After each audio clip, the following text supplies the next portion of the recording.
The House will be in order. The prayer will be offered by Chaplain Kibben. Would you pray with me? Holy God, it is good to give thanks to you as we start this day. O Lord Most High, we pause to give praise to your name. This morning, may we begin our work declaring your steadfast love, so that by day's end we will bear witness to your faithfulness. Establish us upon your sure foundation. Orient us to your presence in our everyday affairs and to your engagement in every aspect of our lives, that we may realize that there is nothing that escapes your attention. You have your hand on all that transpires in this room. Where there is uncertainty, may we look to you for guidance. Where there is misunderstanding, may we open our hearts to your wisdom. Where there is falsehood, reveal your truth. Where there is disagreement, supply us with words of reconciliation. And where there is animosity, show us how to invite your peace into our discourse. Lord, you alone are upright. May we stand today on the rock of your righteousness and pray in the strength of your name. Amen. The chair has examined the journal of the last day's proceedings and announces to the House the approval thereof. Pursuant to Clause 1 of Rule 1, the journal stands approved. Pledge of Allegiance will be led by the gentleman from Indiana, Mr. Baird. I pledge allegiance to the flag of the United States of America and to the republic for which it stands, one nation, under God, indivisible, with liberty and justice for all. The chair will entertain up to 15 requests for 1-minute speeches on each side of the aisle. For what purposes the gentleman from Indiana seek recognition?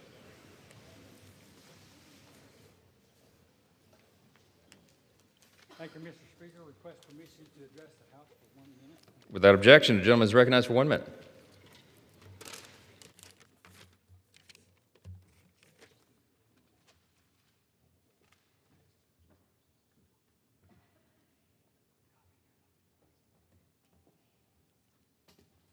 Sorry, Mr. Speaker.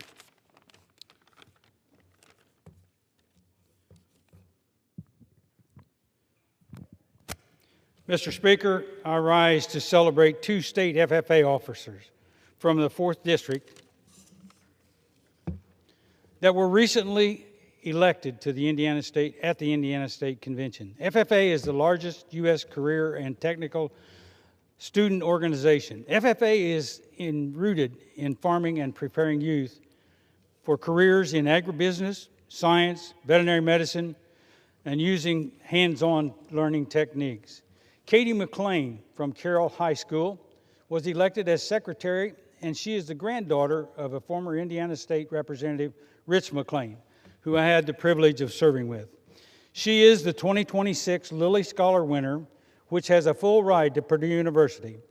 Katie was the president of her local FFA chapter at Carroll and the district vice president last year.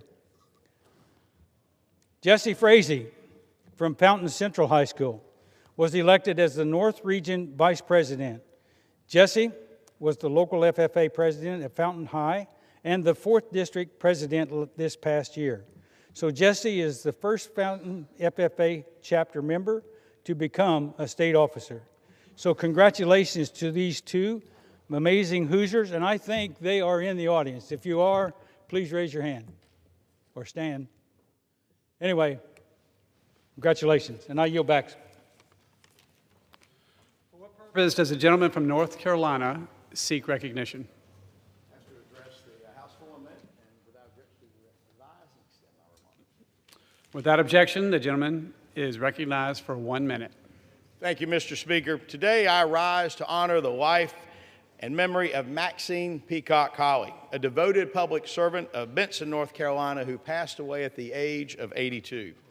Maxine dedicated her life to serving others. As a teacher's aide, a magistrate judge, and a Benson Town Commissioner, she was a trailblazer. She was the first woman to chair the Benson Housing Authority and made history as Johnston County's first successful write-in candidate elected to public office. With deep faith, Maxine showed what it means to love your neighbor. Even while battling cancer, she continued to serve with grace and an unwavering commitment to others. Above all, Maxine was devoted to her family. She was a proud mother to Reggie, Nikita and Sean, and she instilled in them that same spirit of service. Mr. Speaker, as we mourn her passing, we also celebrate a life well lived, a life of faith, a life of service, and a life of selflessness. With that, I ask my colleagues to join me in remembering her, thanking her for her public service, and with that, I yield back. For what purpose does the gentleman from California seek recognition? Mr. Speaker, I seek unanimous consent to address the House for 1 minute and to revise and extend my remarks. Without objection, the gentleman is recognized for 1 minute. Mr. Speaker, many Californians were shocked to learn that our legislature and governor have just imposed what is being called the largest tax increase in state history, which is saying quite a lot in a state that already has the highest taxes in the country. Included in that is a massive new healthcare tax that is estimated to raise the healthcare premiums for many Californians by hundreds of dollars.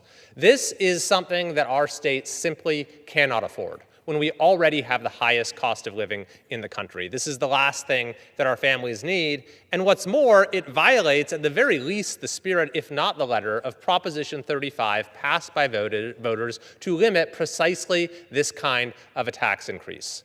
Fortunately, there is a way we can fight back. This new change has to be approved by regulators at the federal level. And so myself and my colleagues are asking HHS, and we'll be conveying this in a letter specifically, to block the implementation of this plan, to block this tax proposal, so that Californians do not suffer another blow to both our democracy and our cost of living. With that, I yield back.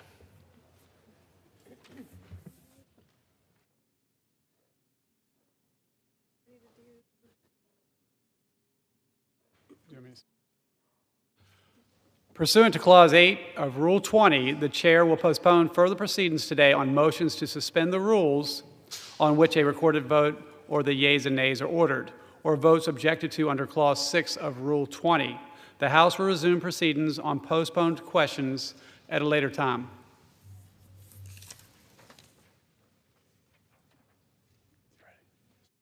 For what purpose does the gentleman from Illinois seek recognition? Mr. Speaker, I move to suspend the rules and pass H.R. 6007 to name the Department of Veterans Affairs community-based outpatient clinic in Newton, New Jersey as the Anthony Tony J. Galapo VA Clinic. I ask... The clerk will report the title of the bill. H.R. 6007, a bill to name the Department of Veterans Affairs community-based outpatient clinic in Newton, New Jersey as the Anthony Tony J. Galapo VA Clinic. Pursuant to the rule, the gentleman from Illinois, Mr. Bost, and the gentleman from New Jersey, Mr. Conaway, each will control 20 minutes. The chair recognizes the gentleman from Illinois.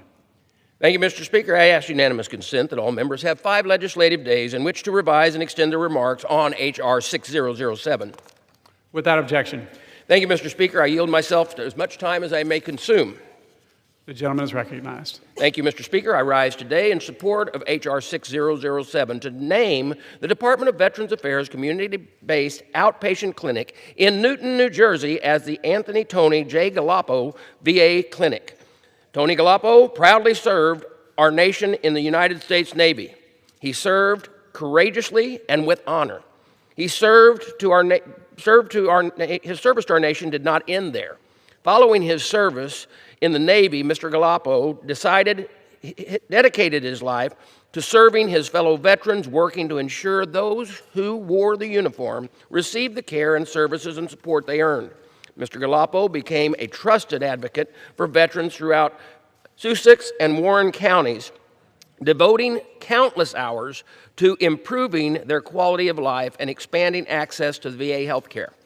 He was instrumental in helping establish a VA community-based outpatient clinic in Newton, New Jersey, which opened in 2017 and brought VA health care closer to the veterans in that community. His advocacy helped reduce barriers to care and expand access to essential health services for countless numbers of veterans and their families. His community as a whole is better because of his efforts.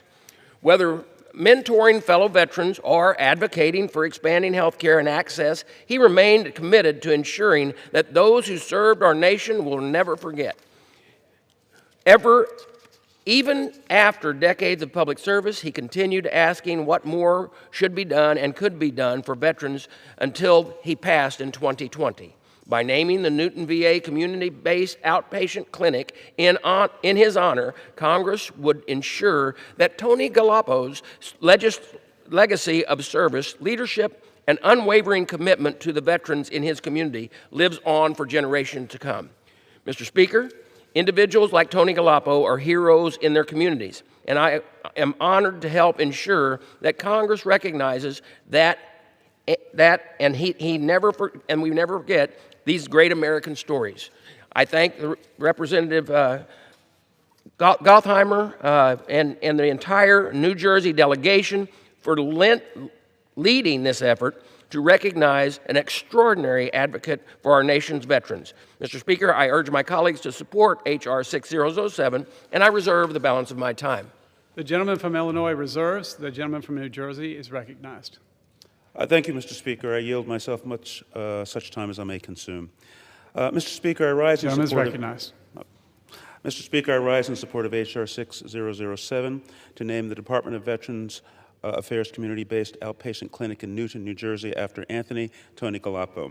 I'm pleased to have co-led this effort with my colleague from New Jersey, Representative Gottheimer, and pleased to speak in support of this bill today. Mr. Galapo was a keystone in the northern New Jersey community. Born in 1961, he grew up in Bergen County, New Jersey, and led a life dedicated to service. Mr. Galapo was active in his local fire department before enlisting in the Navy. After serving as a seaman, Mr. Galapo returned home to become a leader locally in Sussex County, serving as Vice Commander of the New Jersey Department of American Legion and Commander at American Legion Post 86. Mr. Galapo was a tireless advocate, and his dedication to caring for his fellow veterans was unparalleled. Mr. Galapo hosted roundtables for both students and returning veterans to help them succeed in seeking better job opportunities. His leadership in evaluating student applicants to our nation's service academies on his Congressional District Service Academy Nomination Selection Committee helped to cultivate the next generation of service members. Mr. Galapo was instrumental in the expansion of health care for veterans in his community. His advocacy helped lead to the opening of the Sussex County VA community-based outpatient clinic. Mr. Galapo's critical role in opening this clinic will continue to benefit veterans in northern New Jersey for generations. Mr. Galapo passed away in 2020, but his memory lives on in the countless veterans who have access to health care within their local community because of his work. There's no better way to express our gratitude for Mr. Galapo's lifetime of service to his fellow veterans than to rename the clinic that he tirelessly fought to open in his honor. I urge all members to support this legislation, and I reserve the balance of my time. The gentleman from New Jersey reserves, and the gentleman from Illinois is recognized. Reserves. The gentleman reserves. My good friend. Now I'd like to yield 4 minutes. The gentleman from New Jersey is recognized. Now I'd like to yield 4 minutes to my good friend who is the author of this legislation. He serves on the House Financial Services Committee and the House Permanent Select Committee on Intelligence. Gentlemen from New Jersey, gentlemen from the great state of New Jersey, I present to you Honorable Josh Gottheimer. Thank you, Mr. Speaker. The gentleman is recognized. Thank you, Mr. Speaker, and I want to thank my very good friend from New Jersey, as well as my friends on the other side for their support. I rise in support of my bill, H.R. 6007. Today, this House will come together to do something simple but important: honor a great American hero. Tony Galapo, as you heard, is a brave Navy veteran, was Vice Commander of the New Jersey Department of the American Legion and Commander of American Legion Post 86 in Newton, New Jersey. He spent time in Bergen County and Sussex County, was a firefighter, was a man who served and then came back and served more. For years, my good friend did what a lot of people talk about, but few actually do. He fought every single day to make sure our veterans got the health care they earned and deserved, and to make sure they were looked out for. He never forgot anyone, and that's why he was such a special man, and we all miss him. Tony was instrumental in opening the Sussex County, New Jersey Veteran Affairs Clinic in 2017, the CBOC. He and I worked side by side, cutting through red tape to get veterans real referrals, real specialists, and real health care that they earned and deserve. Sadly, Tony passed away in 2020, leaving behind his amazing wife, Betsy, and brilliant daughters, Ashley, Sarah, and Allie, and an incredible legacy of helping those in need. Today's vote on this bill will honor his name and his work at the very clinic he helped to build. And I can tell you, he literally helped build it. We sat on a picnic bench right outside the clinic many times, talking about how we could make it better, how we could deliver more service to veterans. He never forgot that for a second. He never forgot the country he served. He never forgot the flag he saluted every day with such great pride. It's Americans like that we should all look up to. It's Americans like that who built this great country over 250 years, and it's why we should honor him today. This isn't partisan, it's just common sense. It's what we owe every person who ever wore the uniform and protected our great nation. To his family, Betsy, Ashley, Sarah, and Allie, thank you for sharing Tony with all of us. I know how hard it is right now without him, but his legacy looms on and looms large. He looms on. No one has forgotten him for a minute. And go to the Legion, we all talk about him. There's pictures everywhere of him. And he continues to be a light in New Jersey, in our country, and for all of us, of somebody we should look up to. So I urge not only the House to pass this legislation, and again, I'm so grateful for the bipartisan support, but I urge the Senate, I know Senator Cory Booker has taken the lead on this, to take this up quickly and honor our great hero, Tony Galappo. Thank you so much, and I reserve. The gentleman yields. The gentleman from New Jersey reserves. Yes, no further speakers, and I'm prepared to close. I have no more speakers, and I'm ready to close. The gentleman from New Jersey is recognized to close. Thank you, Mr. Speaker. I urge colleagues to support H.R. 6007 to honor this very deserving veteran, and I yield back the balance of my time. The gentleman yields back. The gentleman from Illinois is recognized. Mr. Speaker, once again, I encourage all members to support this legislation. I yield back the balance of my time. The question is, will the House suspend the rules and pass the bill H.R. 6007? Those in favor say aye. Aye. Those opposed say no. In the opinion of the chair, 2/3 being in the affirmative, the rules are suspended. The bill is passed, and without objection, the motion to reconsider is laid on the table.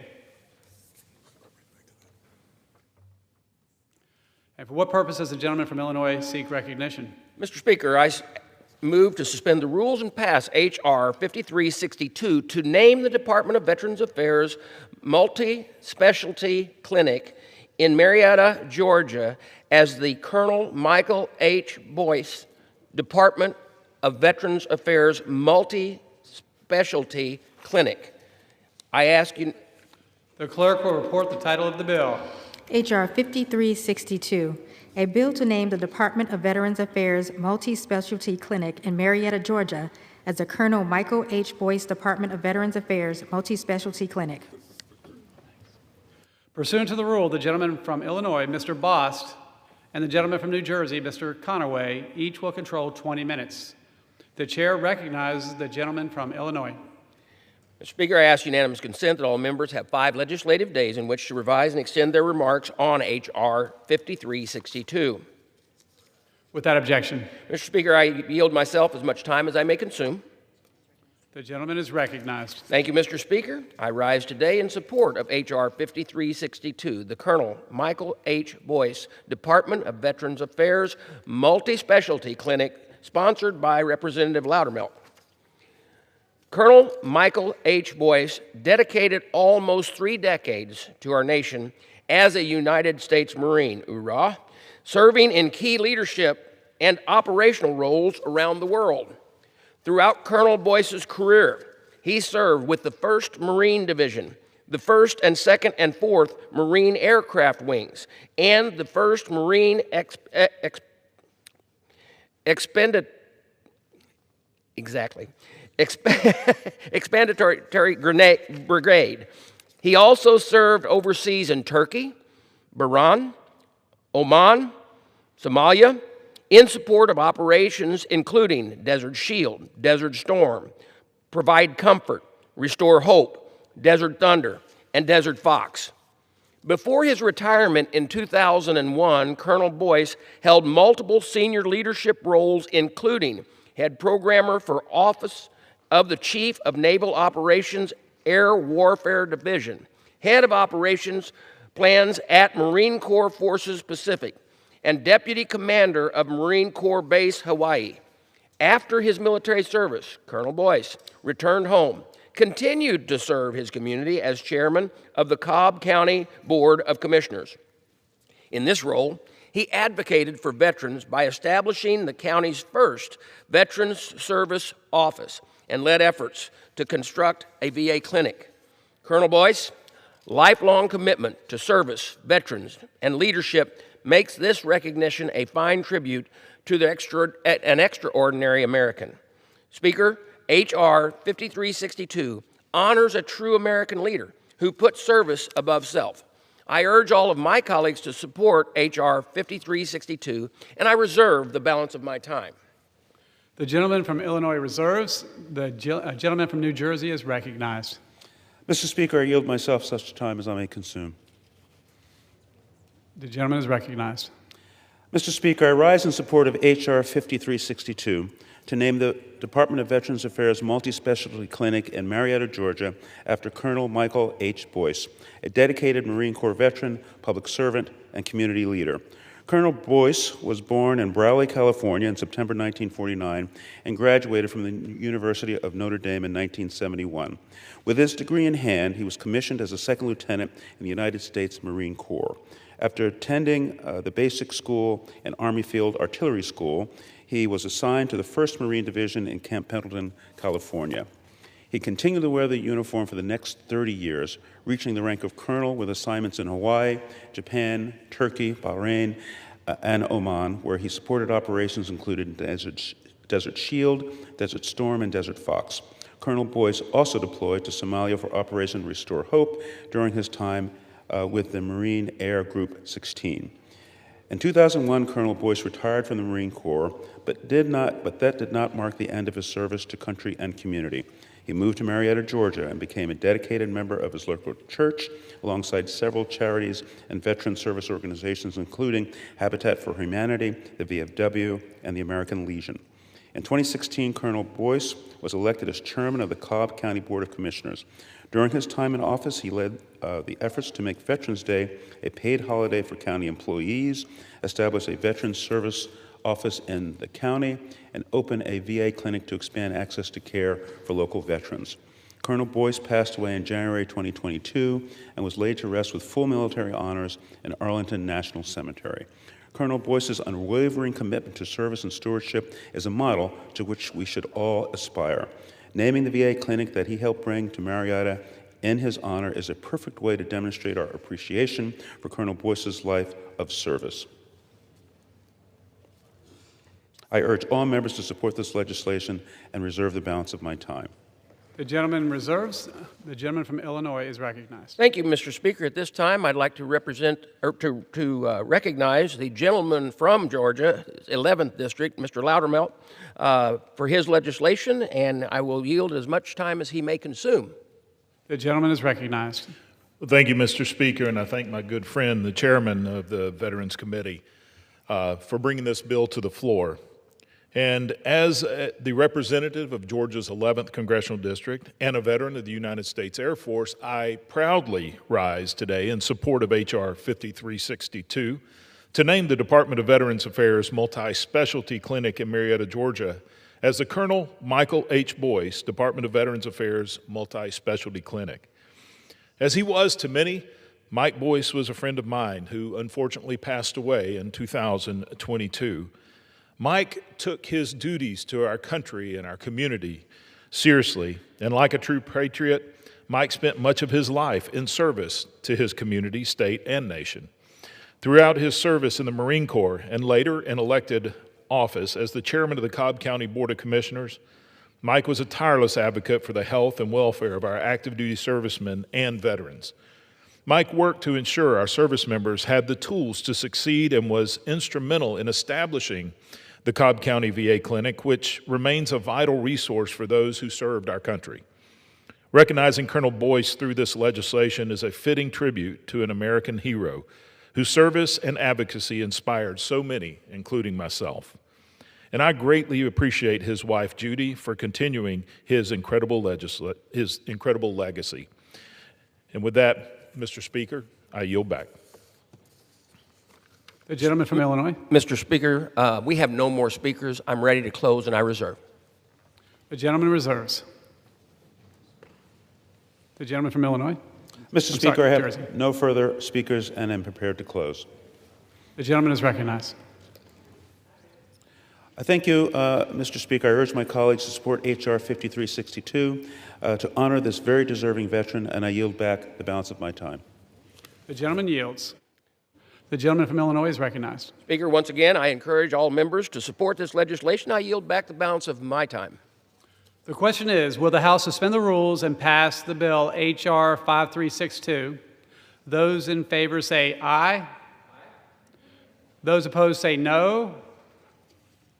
In the opinion of the chair, 2/3 being in the affirmative, Mr. Speaker. For what purpose does the gentleman from Illinois seek recognition? Mr. Speaker, I object to the vote on the ground that the quorum is not present and make the point of order that a quorum is not present. Pursuant to Clause 8 of Rule 20, further proceedings on this motion will be postponed. For what purpose does the gentleman from Illinois seek recognition? Thank you, Mr. Speaker. I move to suspend the rules and pass H.R. 6363 to designate the community-based outpatient clinic of the Department of Veterans Affairs in Lafayette, Louisiana, as the Rodney C. Hamilton Sr. Does the gentleman need to call up 6963?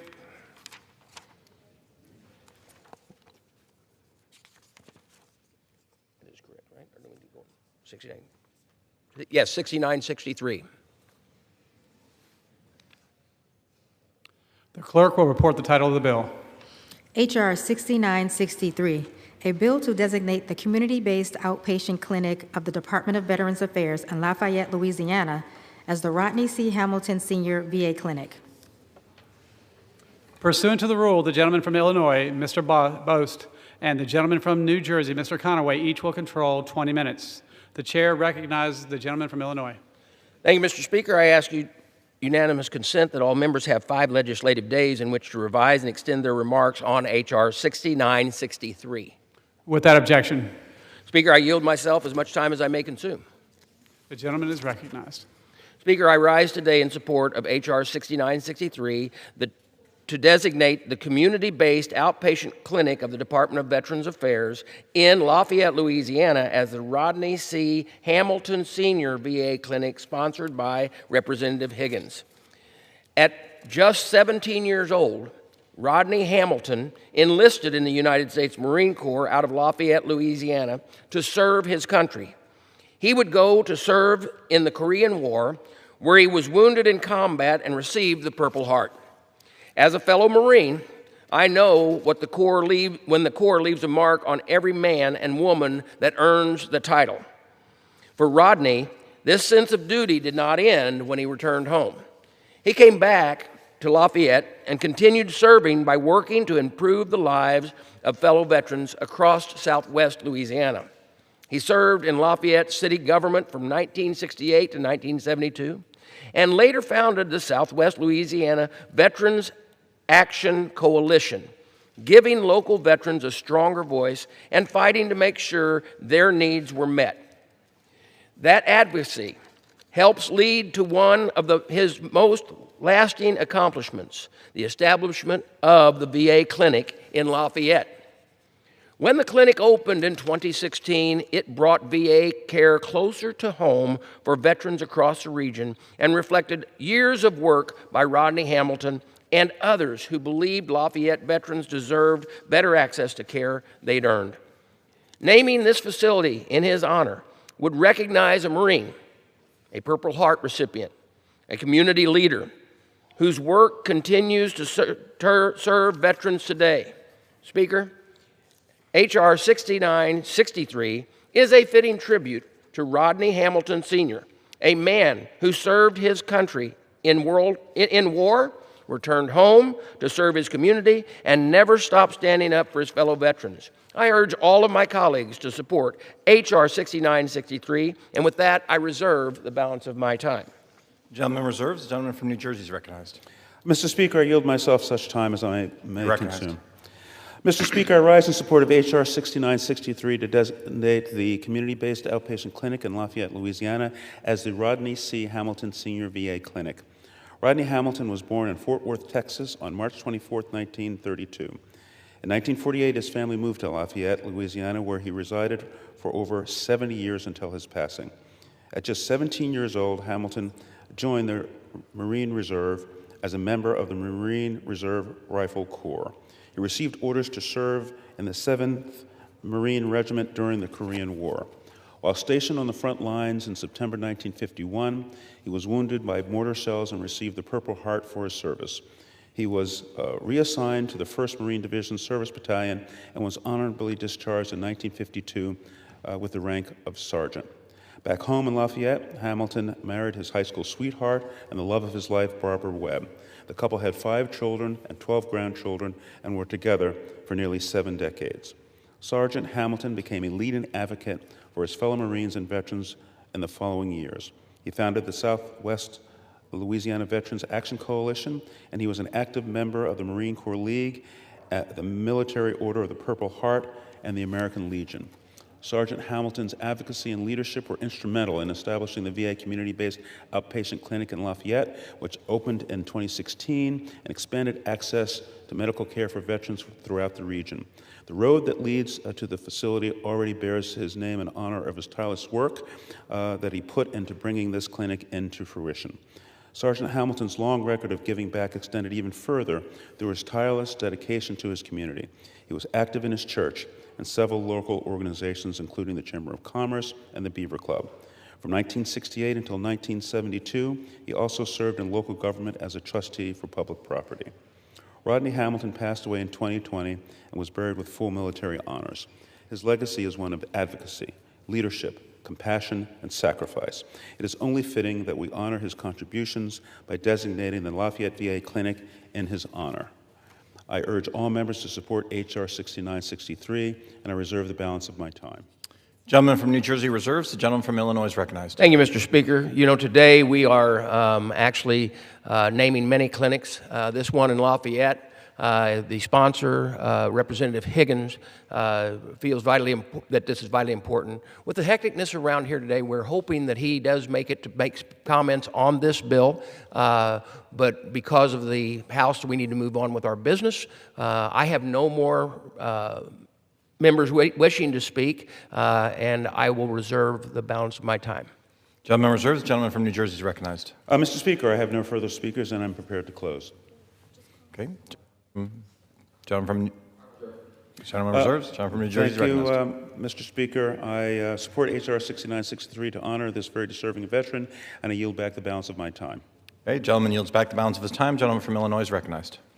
Mr. Speaker, I would like to, if I could, yield 3 minutes to the sponsor of the legislation, Mr. Higgins, from this great state of Louisiana.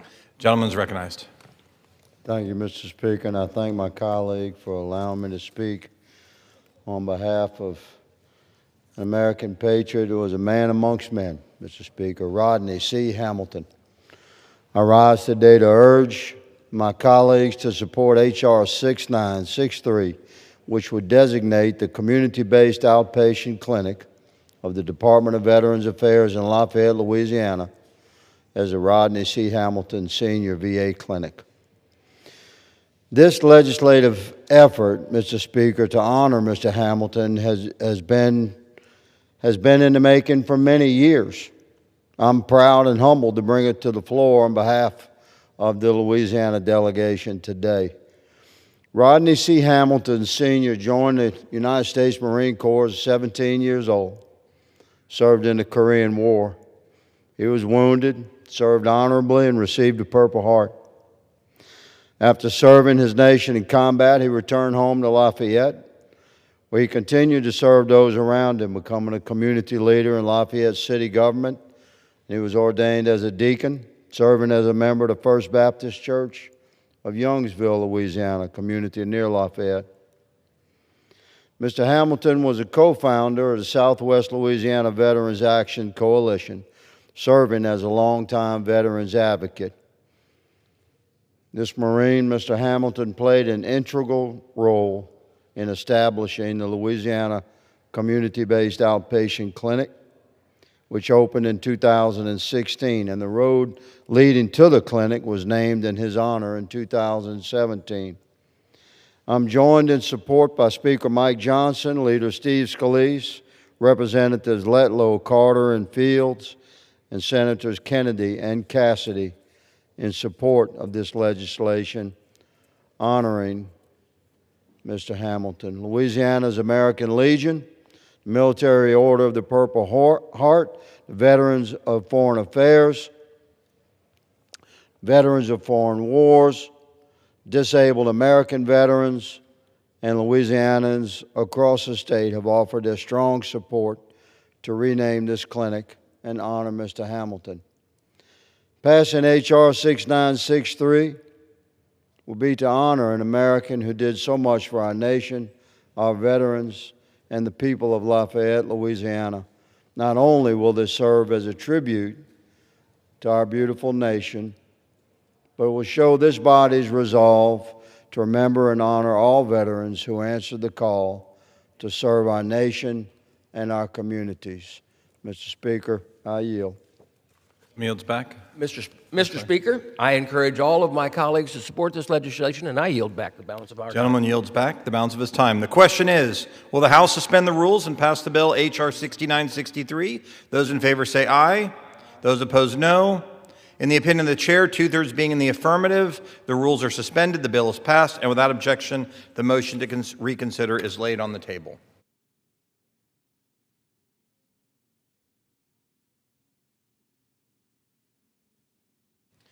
The chair will receive a message. Messages from the Senate. Mr. Speaker. Mr. Secretary. I've been directed by the Senate to inform the House that the Senate has passed S-2120, an act to amend the Older Americans Act of 1965 to authorize appropriations for fiscal years 2026 through 2030 and for other purposes, in which the concurrence of the House is requested. For what purpose does the gentleman from Illinois seek recognition? Mr. Speaker, I move to suspend the rules and pass H.R. 4647, the Captain Paul W. Budd Buca, VA Medical Center Act of 2025. The clerk will report the title of the bill. H.R. 4647, a bill to designate the Medical Center of the Department of Veterans Affairs in West Haven, Connecticut as the Captain Paul W. Budd Buca VA Medical Center. Pursuant to the rule, the gentleman from Illinois, Mr. Boss, and the gentleman from New Jersey, Mr. Conaway, each will control 20 minutes. The chair recognizes the gentleman from Illinois. Thank you, Mr. Speaker. I ask unanimous consent that all members have 5 legislative days in which to revise and extend their remarks on H.R. 4647. Without objection. Speaker, I yield myself as much time as I may consume. You're recognized. Thank you, Mr. Speaker. I rise today in support of H.R. 4647, the Captain Paul W. Budd Buca VA Medical Center Act of 2025, sponsored by Representative Delario. This bill would designate the West Haven VA Medical Center in Connecticut as the Captain Paul W. Budd Buca VA Medical Center. Captain Paul Budd Buca was an American hero whose life exemplified courage, sacrifice, and an unwavering commitment to his fellow veterans, both on the battlefield and at home. After graduating from West Point, Captain Buca was sent to Vietnam, where he championed his company during an intense recon mission. In March of 1968, Captain Buca displayed extraordinary courage while leading his company against a larger enemy force. Under intense fire, he destroyed an enemy bunker, directed the withdrawal of his men, coordinated artillery, air support, evacuated wounded soldiers, and led to the recovery of casualties. For this, he was awarded the Medal of Honor. His actions saved countless lives and are a tribute to the highest ideals of military service. But Captain Buca's service did not end when he came home. For decades, he dedicated himself to serving veterans, focusing on those struggling with the invisible wounds of war. After experiencing a post-traumatic stress himself, he became one of the nation's strongest advocates for getting veterans out of the rut and back to living. He challenged the stigma surrounding mental health care and encouraged countless fellow veterans to seek help. The West Haven VA Medical Center became an important part of that journey. It was there that the Captain Buca received treatment and continued his advocacy and ultimately spent his final days. Naming this facility in honor would ensure that future generations of veterans remember Captain Buca and his service, not only for his actions in combat, but for what he continued to do for his fellow veterans long after his time in uniform was over. Mr. Speaker, H.R. 4647 honors a Medal of Honor recipient, a tireless advocate, and a man whose life was defined by service to others. I urge my colleagues to support H.R. 4647, and with that, I reserve the balance of my time. Gentleman reserves. The gentleman from New Jersey is recognized. Mr. Speaker, I yield myself such time as my consent. Gentleman's recognized. Mr. Speaker, I rise in support of H.R. 4647 to name the Department of Veterans Affairs Medical Center in West Haven, Connecticut, the Captain Paul W. Bud Buca VA Medical Center.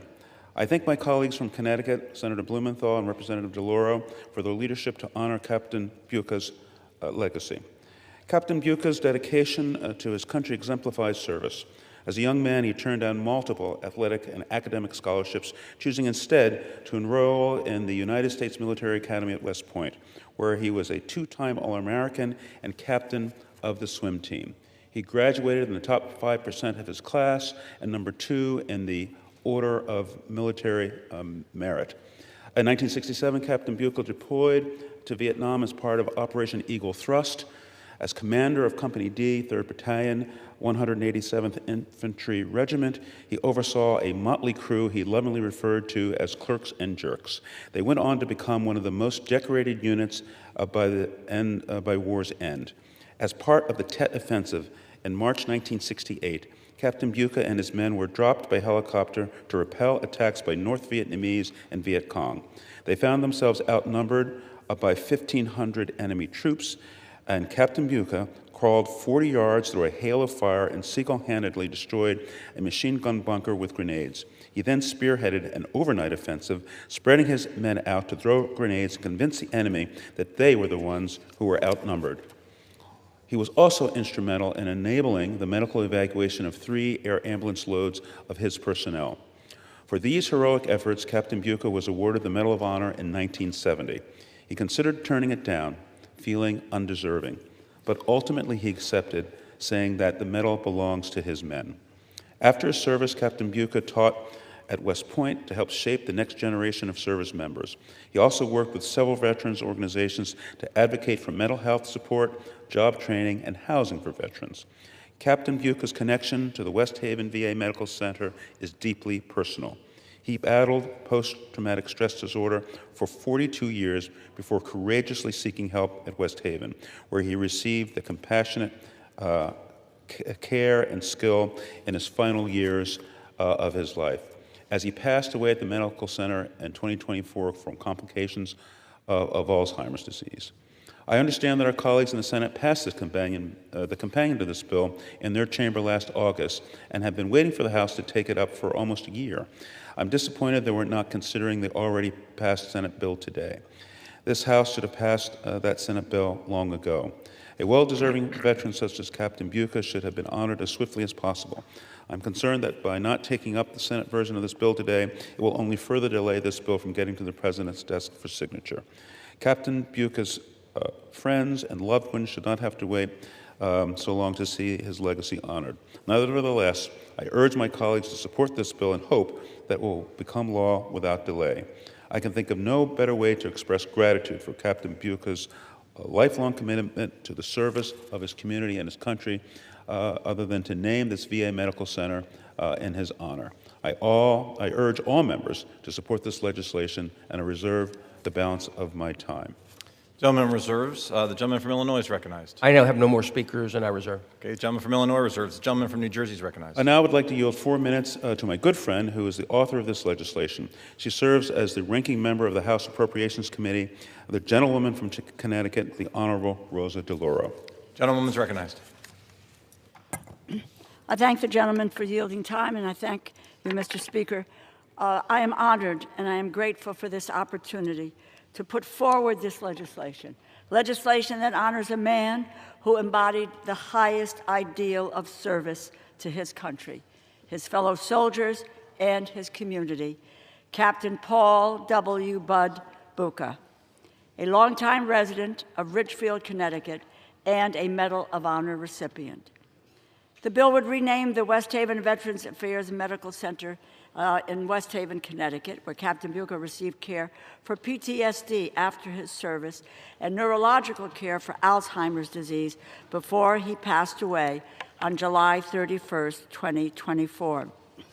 Captain Buca received the Medal of Honor in 1970 for his heroic service while on active duty during the Vietnam War. He distinguished himself with extraordinary heroism while leading 89 men on a reconnaissance mission in Vietnam under heavy enemy fire from about 1,500 soldiers.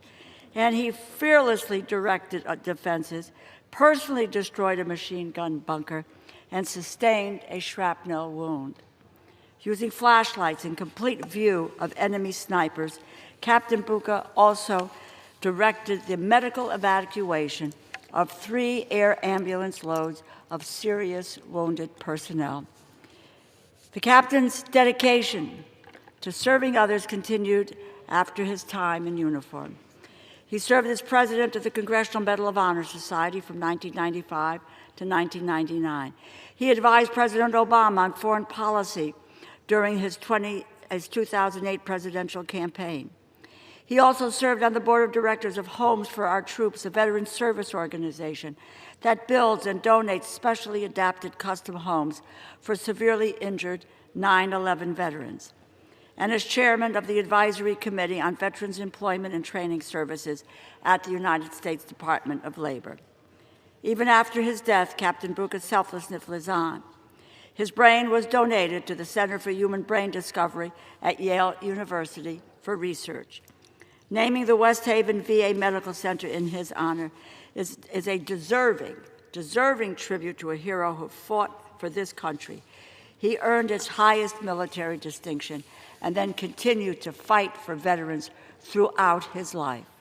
His legacy, a legacy of courage and compassion, will live on through the care provided to each and every veteran who walks through its doors.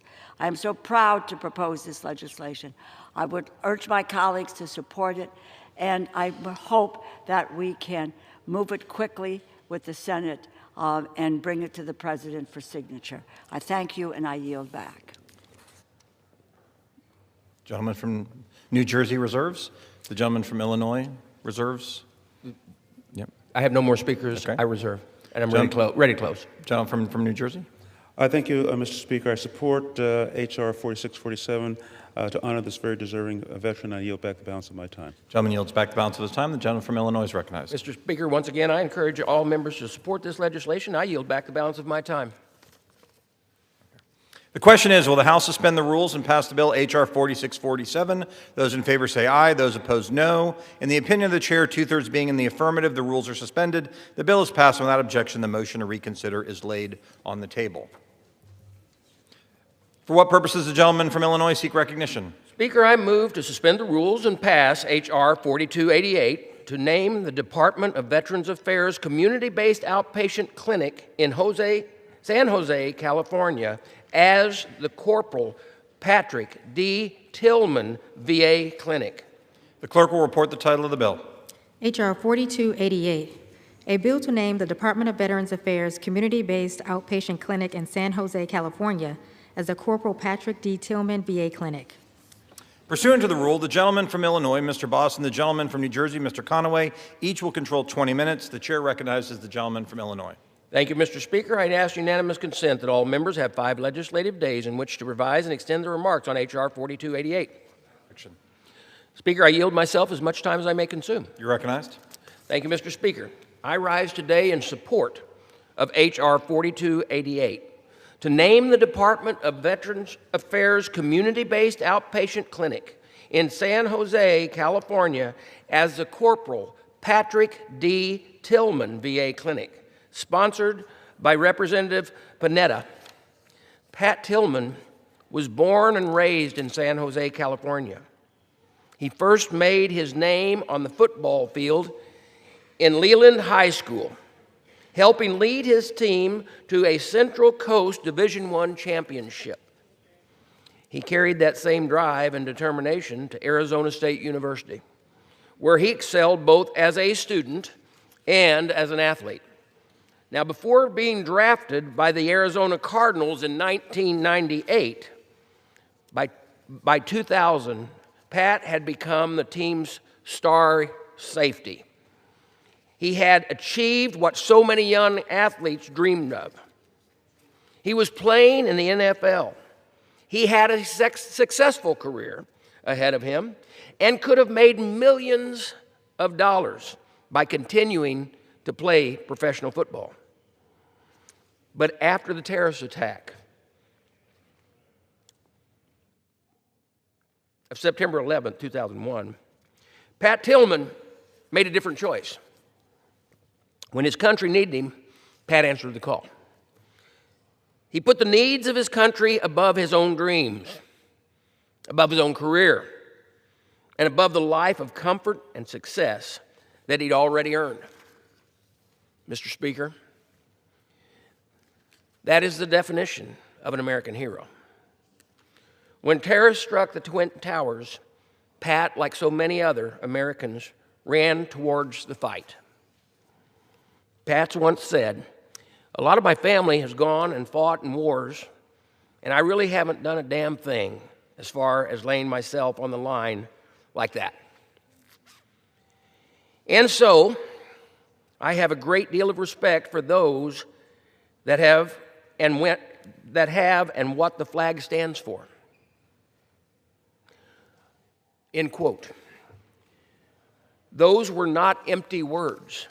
You know, in 2002, Pat enlisted in the United States Army. He served with the 75th Rangers Regiment during his second deployment. Say that again, his second deployment.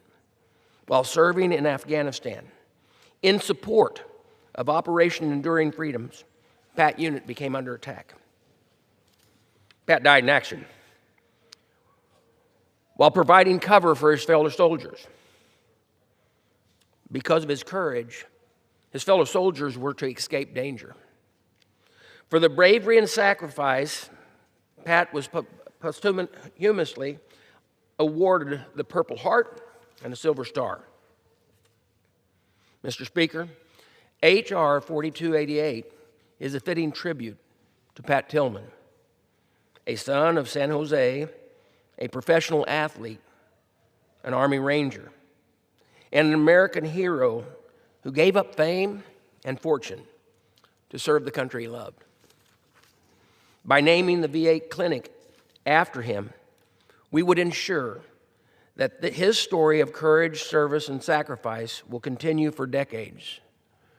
Those of us who can remember Pat Tillman and remember what an amazing thing to leave a career as a professional football player to serve this nation and the flag that hangs behind you, Mr. Speaker, is something that those of us who are big football fans and big Pat Tillman fan understand. I urge my colleagues to support H.R. 4288, and I reserve the balance of my time. The gentleman reserves. The gentleman from New Jersey is recognized.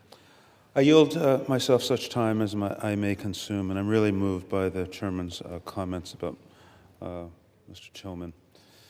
Mr. Speaker, I rise to support H.R. 4288 to name the Department of Veterans Affairs community-based outpatient clinic in San Jose, California, after Corporal Pat Daniel Tillman. Thank you to my colleague, Representative Panetta, for honoring the legacy of this American hero. Pat Tillman was born in San Jose, California in 1976. From 1990 to 1994, Pat attended Leland High School in San Jose, California, where he helped lead his team to a Central Coast Division I football championship.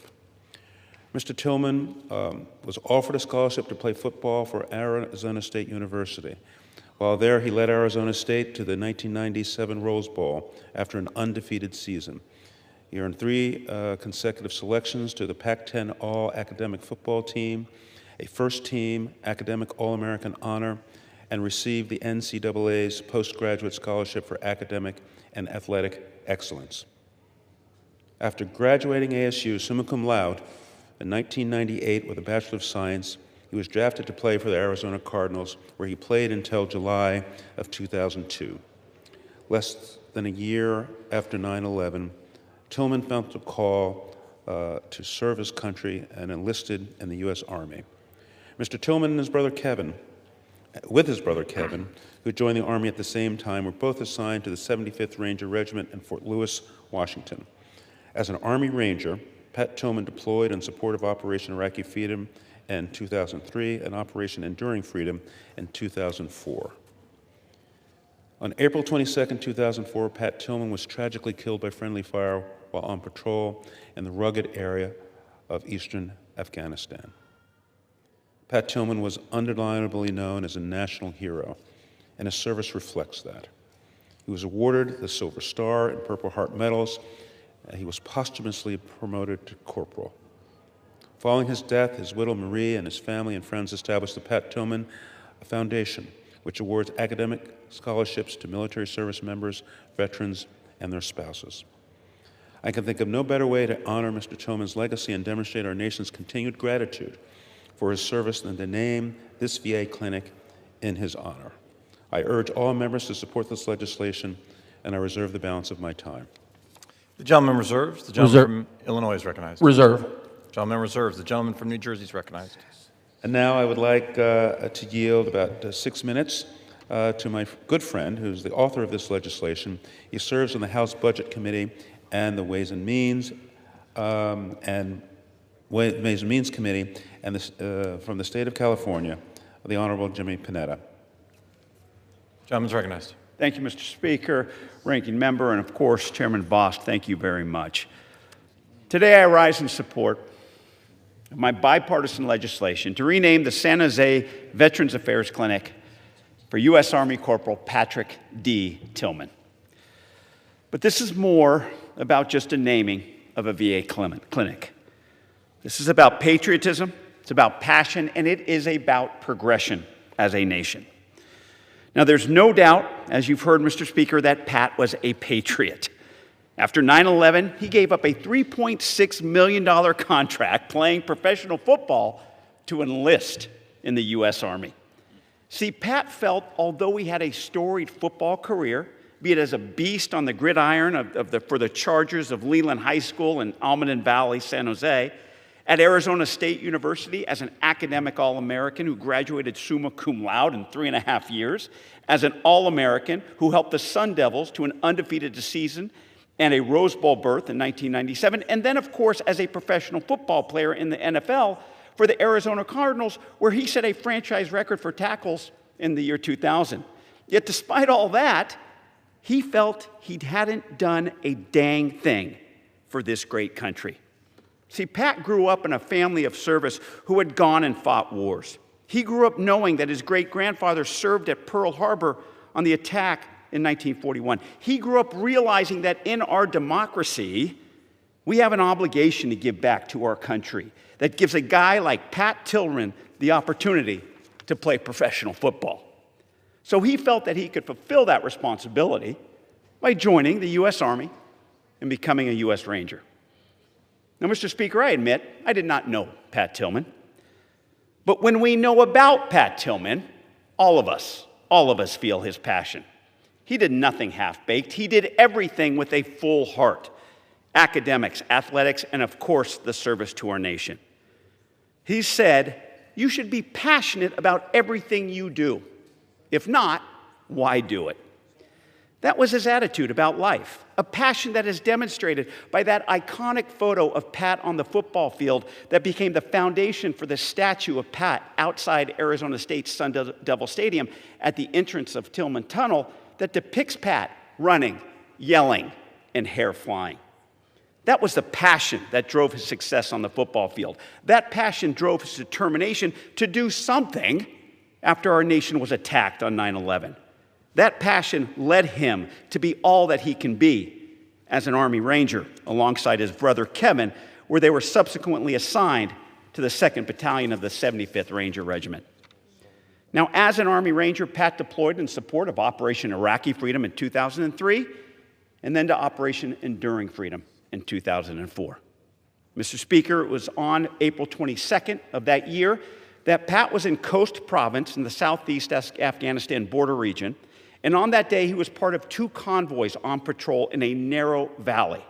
As they were going down this valley, they came to a fork in the road where the first convoy was supposed to turn left, and the second convoy was supposed to turn right, and that was Pat's convoy. When Pat got to that fork in the road, they realized that that was impassable, and so they followed behind the first convoy to the left, unbeknownst to the first convoy. A while later, the enemies started to ambush the first convoy. Pat's convoy, behind a hill, heard it, knew what they had to do, and responded. Pat and 2 other members of that convoy immediately exited their convoys, got up to a ridge where they could see the first convoy, and then started firing at the enemies up on the hill. The first convoy, unfortunately, did not know that up on that ridge, it was Pat Tillman. Pat's last words were, "Cease fire. I'm Pat effing Tillman." Now, at first, Mr. Speaker, the Army put out a standard statement saying that Pat Tillman was killed by enemy fire. But after 4 military investigations and numerous independent investigations, including one by his own mother, Danny, the truth came out that Pat was killed by friendly fire. See, it was not just Pat's death that hurts. It was the sense of deception that makes this story difficult. That's why the legacy of Pat Tillman should also be about progress. What we can do better as an Army, as a military, as a Congress, as a country to ensure that this never happens again. Mr. Speaker, Pat was awarded the Silver Star and Purple Heart and was posthumously promoted to corporal. But something tells me, Mr. Speaker, he wouldn't want it. Similar to this legislation, something tells me that Pat Tillman wouldn't want this recognition. Well, Pat Tillman may not want this, but as a community and as a country, we want it, and yes, we need it. In this day of division and dysfunction, we must always, always be reminded of the sacrifice, of the service, and the ultimate sacrifice of someone like Pat Tillman. We must always be reminded of his patriotism, of his passion, and yes, we must always be reminded that we must always progress as a nation. And with that, I ask my colleagues to support this legislation, renaming the San Jose VA Clinic the Corporal Patrick D. Tillman VA Clinic. And with that, I yield back. Gentleman from New Jersey reserves. The gentleman from Illinois, having no more speakers. We have no more speakers, and we're ready to close, and I reserve. Gentleman from New Jersey is recognized. Mr. Speaker, I have no further speakers, and I'm prepared to close. And urge all of my colleagues to support H.R. 4288 to honor this very deserving veteran and yield back the balance of my time. Okay, the gentleman yields back the balance of his time. The gentleman from Illinois is recognized. Speaker, once again, I encourage all members to support this legislation, and I yield back the balance of my time. The question is, will the House suspend the rules and pass the bill H.R. 4288? Those in favor say aye. Those opposed, no. In the opinion of the chair, 2/3 being in the affirmative, the rules are suspended, the bill is passed, and without objection, the motion to reconsider is laid on the table.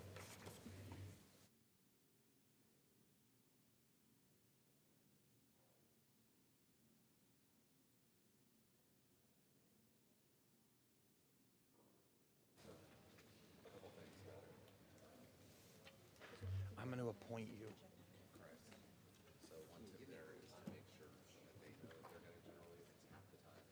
Whatever they say.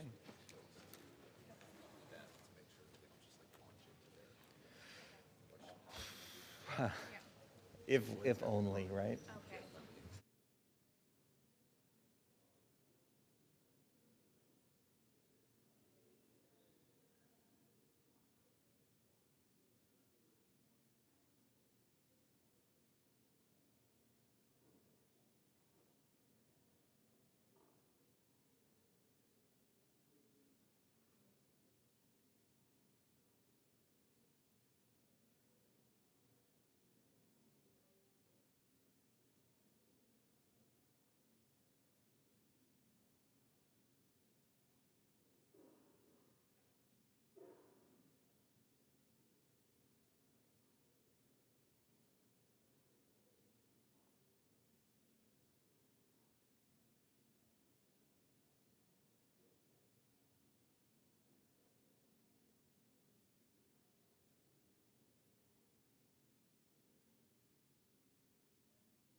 Purpose of the gentleman from Florida seek recognition.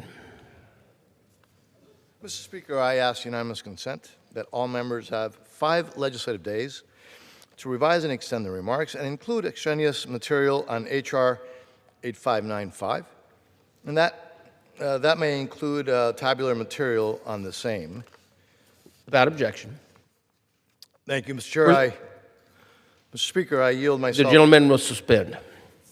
Pursuant to House Resolution 1423 and Rule 18, the chair declares the House in committee of the whole House on the State of the Union for the consideration of H.R. 8595. The chair appoints the gentleman from Florida, Mr. Petronas, to preside over the committee of the whole.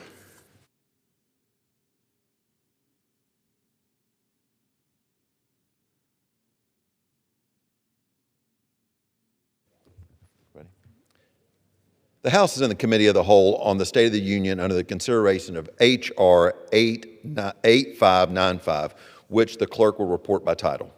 A bill making appropriations for national security, Department of State, and related programs for the fiscal year ending September 30th, 2027, and for other purposes.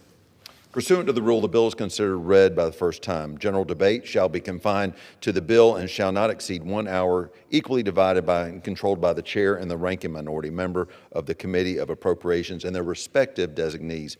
The gentleman from Florida, Mr. Diaz-Balart, and the gentlewoman from Florida, Ms. Frankel, will each control 30 minutes. The chair recognizes the gentleman from Florida. Mr. Chairman, thank you very much. I now yield myself as much time as I may consume. Your gentleman's recognized. Thank you, sir. I'm pleased to present the fiscal year 2027 National Security, Department of State, and related programs appropriations bill to the House for consideration and for approval. Now, let me start by noting the untimely, sad passing of our friend and colleague, Senator Lindsey Graham. As chairman of the State Foreign Operations Subcommittee in the Senate, he was my counterpart. We worked together closely in our top priority, the national security of the United States. Senator Graham was a tough negotiator, but always, always an honorable partner. He will be greatly missed, and our thoughts and prayers are with his family, his staff, and those who knew and loved him. At the outset, I want to thank Chairman Cole for his invaluable leadership and commitment to ensuring that Congress upholds its responsibility to provide the tools necessary to safeguard our national security, along also with his partner in this endeavor, Ranking Member DeLauro. I also want to thank Ranking Member of the subcommittee, Ranking Member Frankel, for her outstanding, long-standing relationship that her and I have. We've been friends for many, many years, for her valuable contributions during the bill development process. I will tell you, anybody who knows Lois Frankel, she is tough, but she's always trustworthy. Mr. Chairman, this bill is very straightforward. If you're a friend or an ally of the United States, this bill supports you. But if you are an adversary or you're cozying up to our adversaries, the adversaries of the United States, then frankly, you're just not going to like this bill. This bill is the next step in strengthening our national security while reducing spending. Under Chairman Cole's leadership, House Republicans have delivered nearly $12 billion in responsible cuts within the purview of this subcommittee just since 2023. The fiscal year 27 bill continues this work with another $2.7 billion in reductions. Yet, our national security priorities are funded at or above prior year levels. The bill maintains $1.8 billion for partners in the Indo-Pacific, including $500 million in military assistance for Taiwan. It provides unwavering support for Israel and fully funds the United States-Israel Memorandum of Understanding by providing $3.3 billion in security assistance. And recognizing the valuable partnerships in the Western Hemisphere, which continue to expand and realign under the leadership of President Trump and Secretary Marco Rubio, the bill again increases support for our friends and allies such as Paraguay, Argentina, and Costa Rica. And as part of this effort, the bill increases funds to fight the trafficking of fentanyl, which has devastated every community and so many families across America.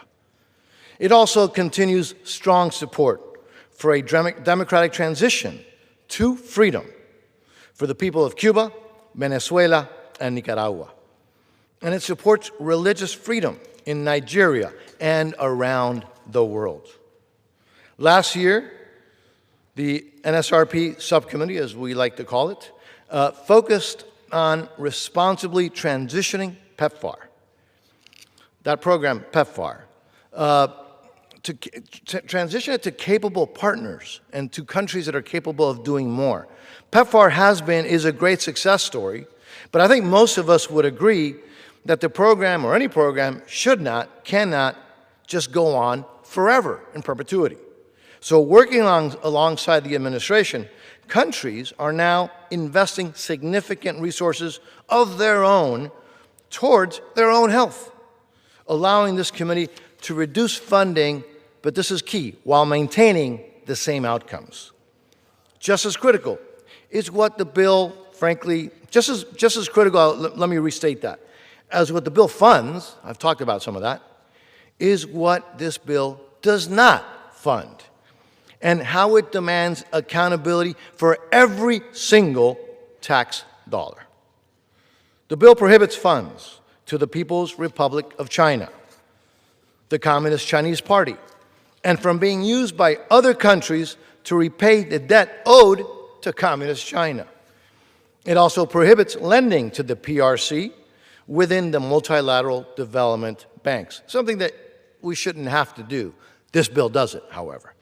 The bill continues a key provision adopted in the previous year that blocks assistance to anyone that supports, finances, or facilitates the operations of the Cuban military. It prohibits all assistance to the Taliban and puts Americans first by withholding funds from Mexico until water owed to the United States is finally delivered. Assessed funds to the United Nations is cut by $1.8 billion. No funds are included for the United Nations regular budget. And funds are prohibited to organizations such as the World Health Organization, the United Nations Relief and Work Agency, known as UNRWA, which actively contradict U.S. priorities and national security interests. The bill helps secure justice for victims of the October 7th, 2023 terrorist attack, which, by the way, includes 50 murdered Americans, by requiring full accountability for UNRWA staff involved. A key measure from last year's bill, which was enacted into law in fiscal year 26, is also maintained in this one, requiring the Secretary of State to consider the UN voting record of countries in determining the allocation of funds. The bill supports full implementation of key executive orders that reflect a clear commitment to a secure border, limited government, free speech, and ending censorship, and ending DEI programs, and so much more. Finally, Mr. Chairman, the bill maintains all longstanding pro-life provisions. It prohibits funds to the UN Population Fund and upholds the President's policy on protecting life in foreign assistance. These measures, Mr. Chairman, alongside enhanced oversight and transparency, ensure American taxpayer dollars do not fund abortions, a policy that Americans overwhelmingly support. Now, before closing, Mr. Chairman, I want to thank the staff of the committee on both sides of the aisle for their hard work. I frankly sometimes think that they're not human. Their work ethic is really beyond compare, and one cannot thank them enough. So I want to thank the staff. Mr. Chairman, I commend the Speaker for bringing this crucial legislation to the floor. It supports our allies and protects our national security in a smart, efficient, and thoughtful way. I urge my colleagues to support this bill, and with that, Mr. Chairman, I reserve the balance of my time. The gentleman reserves. The gentlewoman from Florida is recognized. Thank you, Mr. Chair, and let me just start expressing my extreme respect for my chairman, Mr. Diaz-Balart, our subcommittee, and the staff. With that said, Mr. Chair, I rise today in opposition to the Republican fiscal year 2027 National Security Department of State and related programs appropriations, and I do so with regret. This bill should be our moment to strengthen America and show the world that American leadership is more than bombs, bullying, and illegal tariffs. Done right, this bill can make our nation more secure at home and abroad, and sadly, it falls painfully short. Rather than making smart investments in the tools that prevent conflict and build peace and prosperity, the Trump administration has chosen to put us in a war that is costing us, our country, billions of dollars, countless lives, with no end in sight. But real security requires more. It requires diplomacy. It requires development. It requires humanitarian leadership. Real security means showing up before crisis becomes a catastrophe, before instability becomes extremism, before conflict becomes war. This is how we build alliances, and this is how we create trading partners, and this is how we stop diseases before they reach our shores. And this is how we keep our American sons and daughters from having to fight another war. Yet this bill howls out the very tools that have kept Americans safe for generations. And let's be honest about what's happened. USAID has been dismantled. Programs have been terminated. Decades of experience have been cast aside. Clinics are closing. Vaccines are going undelivered. Contraceptives are sitting in warehouses. Children are losing their chance to go to school. Families are going hungry. Communities are losing access to clean water. People are losing their lives. Current estimates that if these cuts continue, researchers warn by 2030 more than 14 million additional people could die, including 4.5 million children under the age of 5. Think about that, 4.5 million children, lives that could have been saved. And remember, we are all in this world together. When hunger grows, when disease spreads, when poverty deepens, when hope disappears, instability follows. Extremism finds fertile ground. America becomes less secure, not more secure. And at this very, very moment, the world needs more American leadership. This bill tells us to retreat. It proposes $14 billion less in international affairs than just 4 years ago, a cut of more than 23%. These cuts weaken our diplomats. They dismantle our development programs. They slash humanitarian assistance. They undermine global health efforts that stop threats before they reach our shores. Meanwhile, another appropriation bill moves us towards more than $1 trillion in defense spending, the most ever in the history of this country, and our president wants another $500 million more. Now, let me be clear, Mr. Chair, I believe in a strong military. I'm the mother of a Marine who served in 2 wars, and I know that we owe every service man and woman more than just our gratitude. The choice should not be between military strength and diplomacy. American security depends on both. And we owe those brave service men and women a foreign policy that does everything possible to prevent the next war before asking them to fight in one.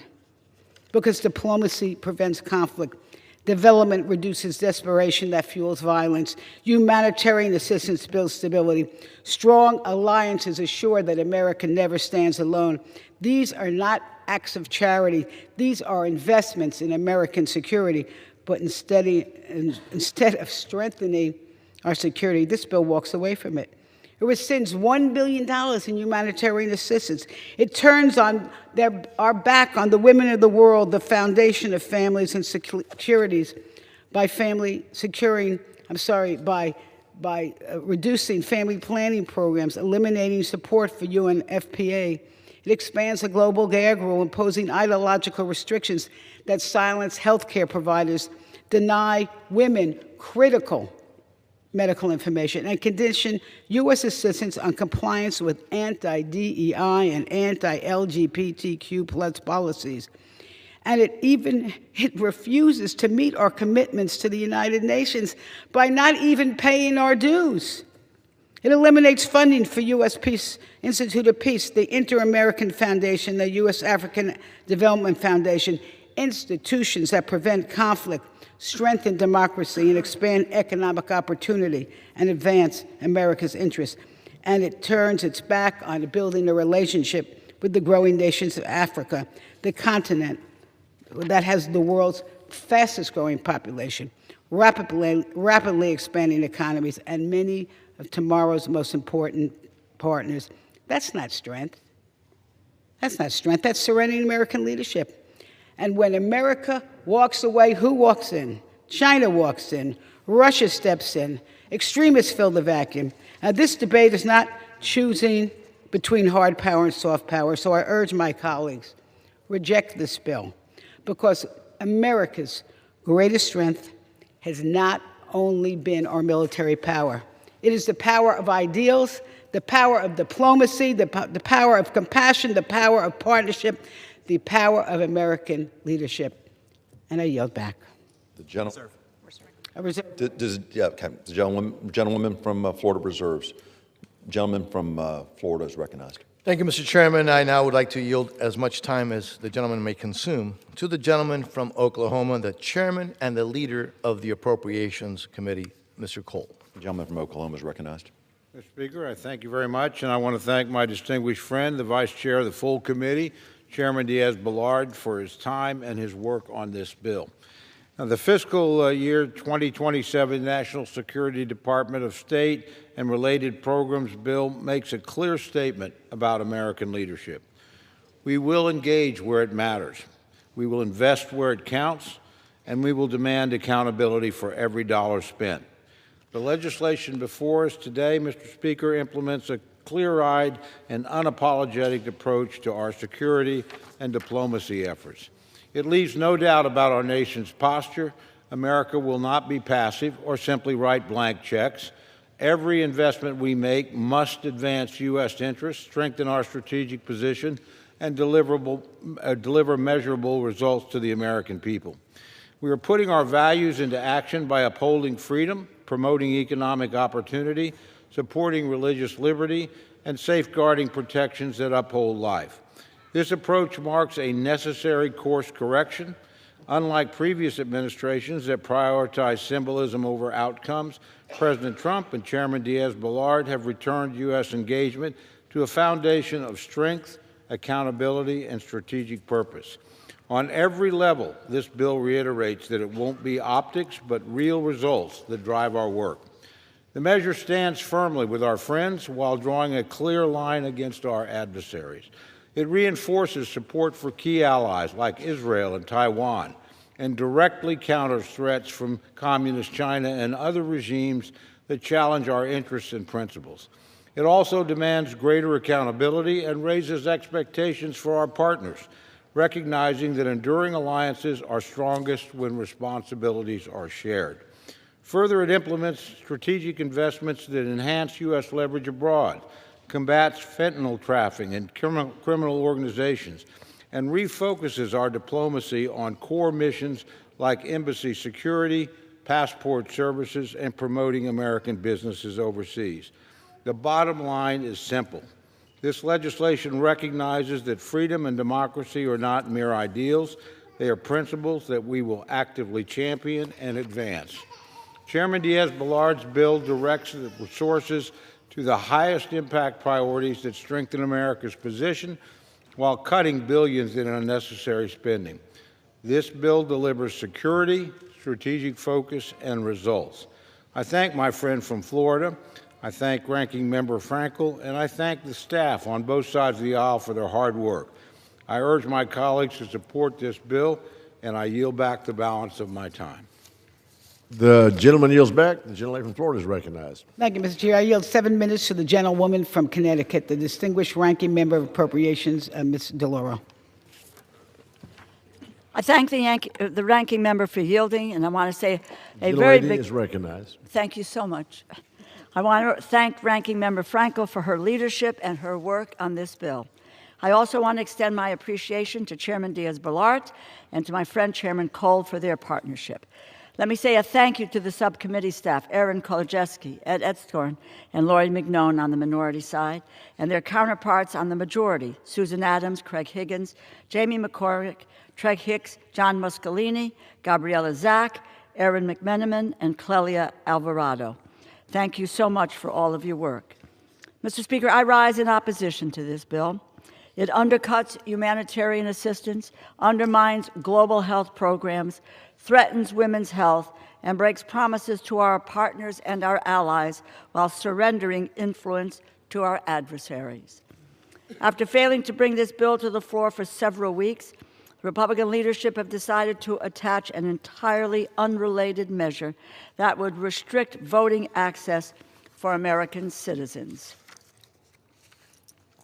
President Trump has insisted on this measure despite opposition from members of his own party, because he is afraid the American people will voice their vehement disapproval of Republican-led government and the failed policies of this administration at the ballot box in November.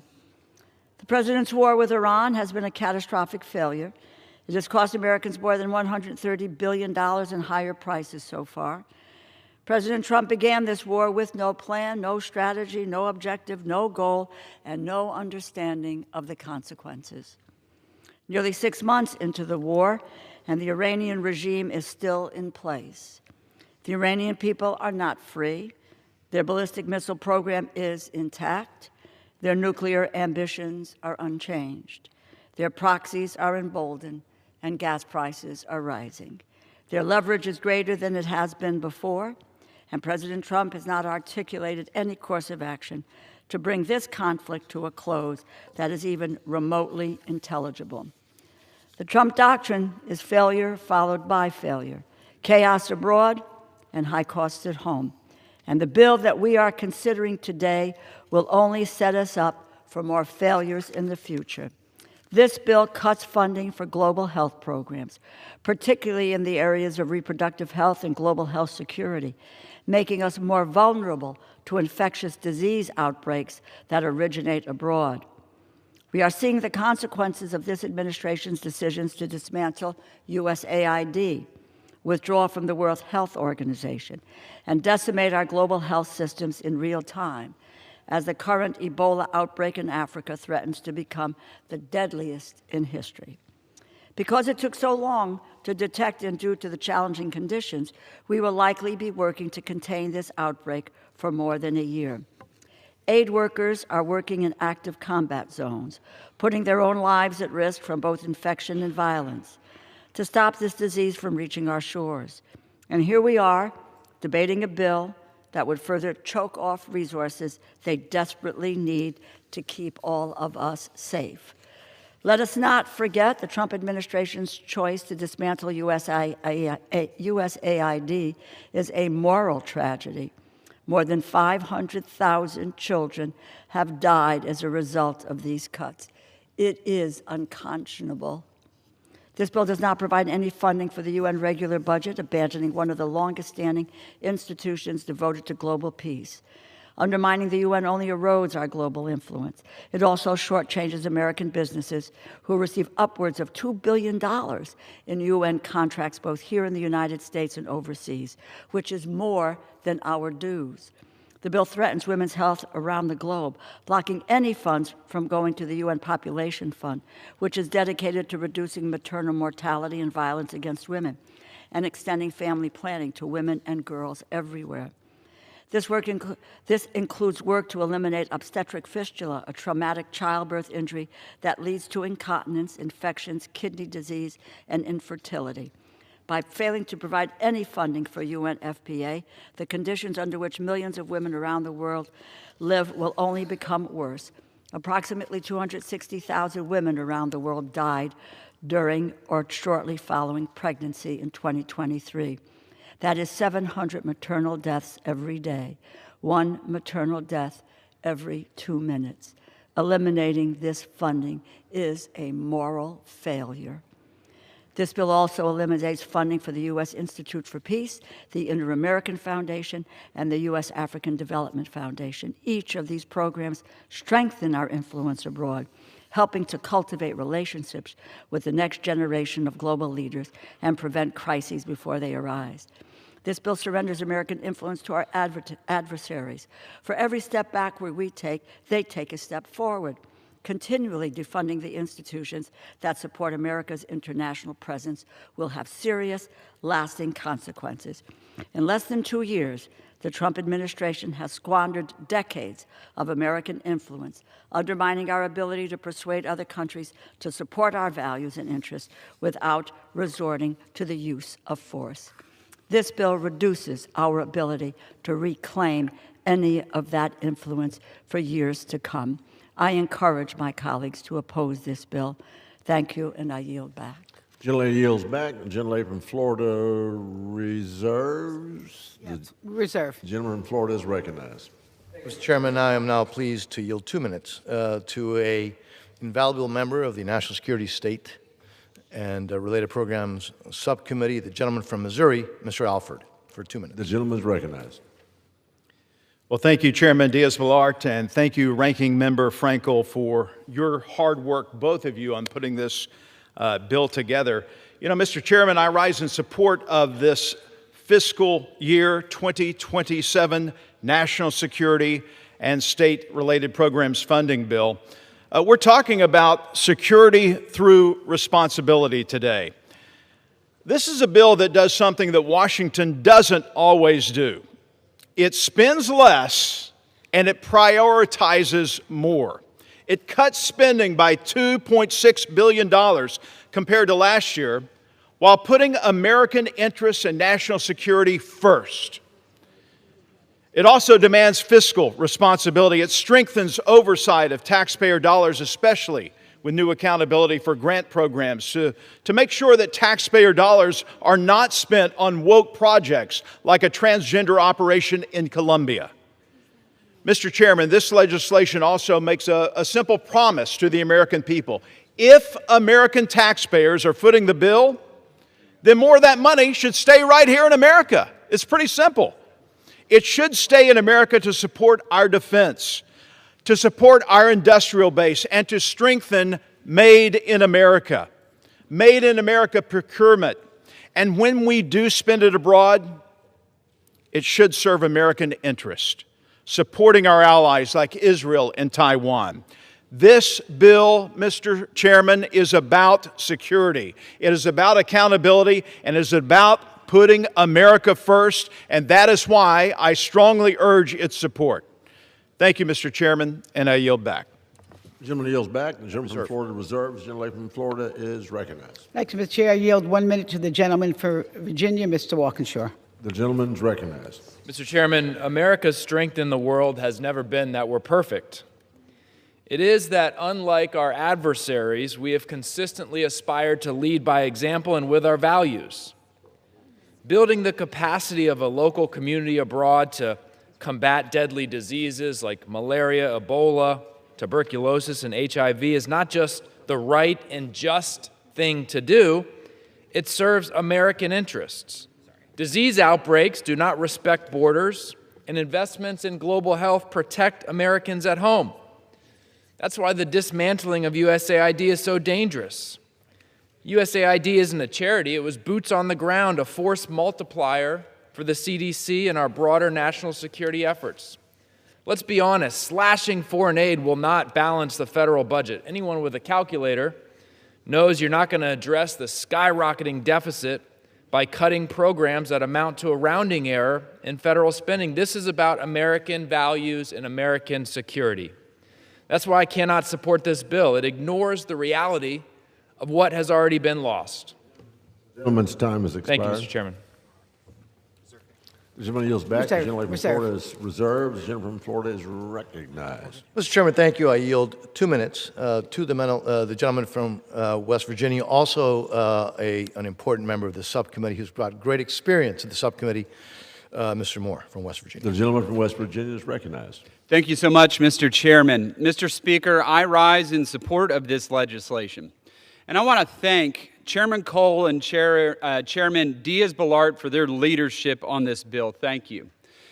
This bill reinforces the important work we have championed to combat the persecution of Christians in Nigeria, where nearly 100,000 Christians have been killed since 2009. Last year, President Trump asked Chairman Cole and myself to investigate the slaughter of Christians in Nigeria, myself and Chairman Diaz-Balart going to Nigeria. Since then, we have worked with the Trump administration to develop a strategy that provides assistance to the Nigerian government in their defense of Christians while holding President Tinubu's government accountable if they fail. The U.S.-Nigeria security agreement is already bearing fruit, including eliminating ISIS's number 2 globally. This bill bolsters our strategy by conditioning 50% of all U.S. assistance to Nigeria on measurable actions to protect Christians. It also puts a spotlight on the Middle Belt, where we have not seen nearly enough progress in protecting Christians against Fulani Islamic terrorists.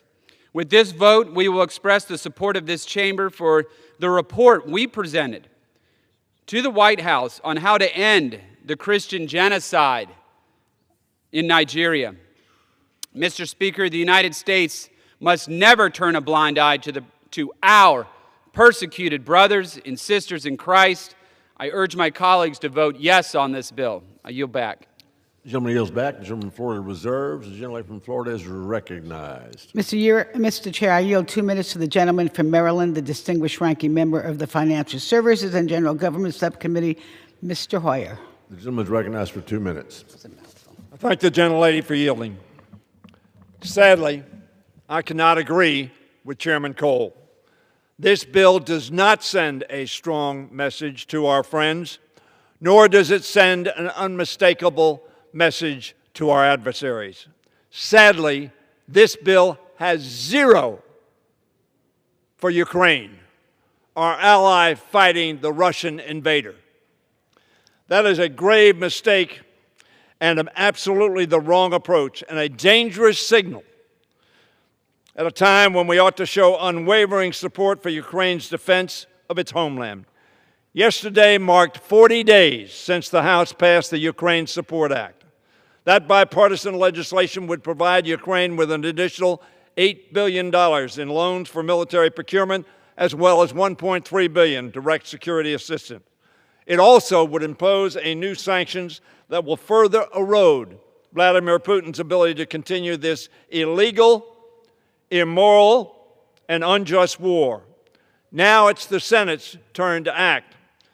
Over the weekend, America lost a champion in the effort to stand with Ukraine. Senator Graham understood that America's responsibility was to ensure that Ukraine has every resource it needs, but none in this bill, not just to survive, but to win. Senator Graham died just hours after returning from Ukraine and securing bipartisan agreement on a new punishing sanction bill. I hope that all of us in this House and Senate will honor his memory by continuing to vigorously support Ukraine. Its drone strategy is creating space on the battlefield for real movement. Something is in the air, and it's the feeling that victory is not only achievable, but increasingly within reach. This bill does not send a strong message of that objective. Not the end of the beginning, but finally, hopefully, perhaps, the beginning of the end. 10 additional seconds. Let us be clear. America does not abandon our allies. America does not shrink from the fight. Democracy will not yield 1 inch to tyranny. We should be saying that in this bill, and I yield back my time, but not my opposition to tyranny. Expired. The gentlelady from Florida is recognized. The gentlelady reserved. Yes. The gentleman from Florida is recognized. Thank you, Mr. Chairman. I yield 2 minutes to a gentleman also from the Appropriations Committee from Indiana, Mr. Shreve. The gentleman from Indiana is recognized for 2 minutes. Thank you, Mr. Chairman. Mr. Speaker, I rise in strong support of fiscal year 2027 National Security and Department of State Appropriations Act. This legislation candidly and simply delivers on conservative promises of putting America first and conducting the vigorous oversight of our foreign assistance programs. Longstanding pro-life protections are maintained, and foreign governments violating religious freedoms are held accountable. Importantly, this legislation delivers on my number one priority, pushing back on the Chinese-linked foreign scam operations that have bilked our citizens, have bilked Americans out of countless billions of dollars. It provides the critical tools to fight human trafficking these syndicates engage in and, frankly, rely upon while building up the law enforcement capacity of partner nations to stop these scammers. Mr. Speaker, I support these common sense provisions, the underlying bill, and I urge my colleagues to do the same. I yield back. Yields back. Gentleman from Florida reserves. Gentleman from Florida is recognized. Mr. Chair, I yield 2 minutes to the gentlewoman from California, a member of our committee, Ms. Torres. The gentlewoman from California is recognized for 2 minutes. Thank you, Mr. Speaker, and I thank the chairman and ranking member of our committee.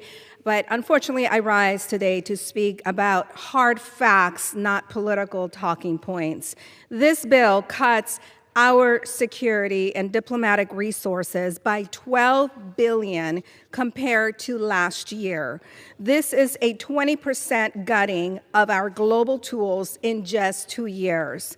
When we look at where these cuts actually hit, they defy any common sense strategy for our national security. First, this bill completely defunds the Inter-American Foundation. This agency funds local community-led programs in Latin America that keep young people out of drug cartels and gangs. One of these very programs cut youth criminal activity by 90%. 90%. We cannot claim that we want to see a secure border and stop drug trafficking while simultaneously defunding the most cost-effective, proven programs that stop cartel recruitment at the source. Second, it completely defunds the U.S. Institute of Peace. We are being asked for billions for the Iran war, but they want to close down the tools we have to stop conflicts before we are forced to send our young men and women in uniform into harm's way. Third, it cuts over $1 billion from the United Nations.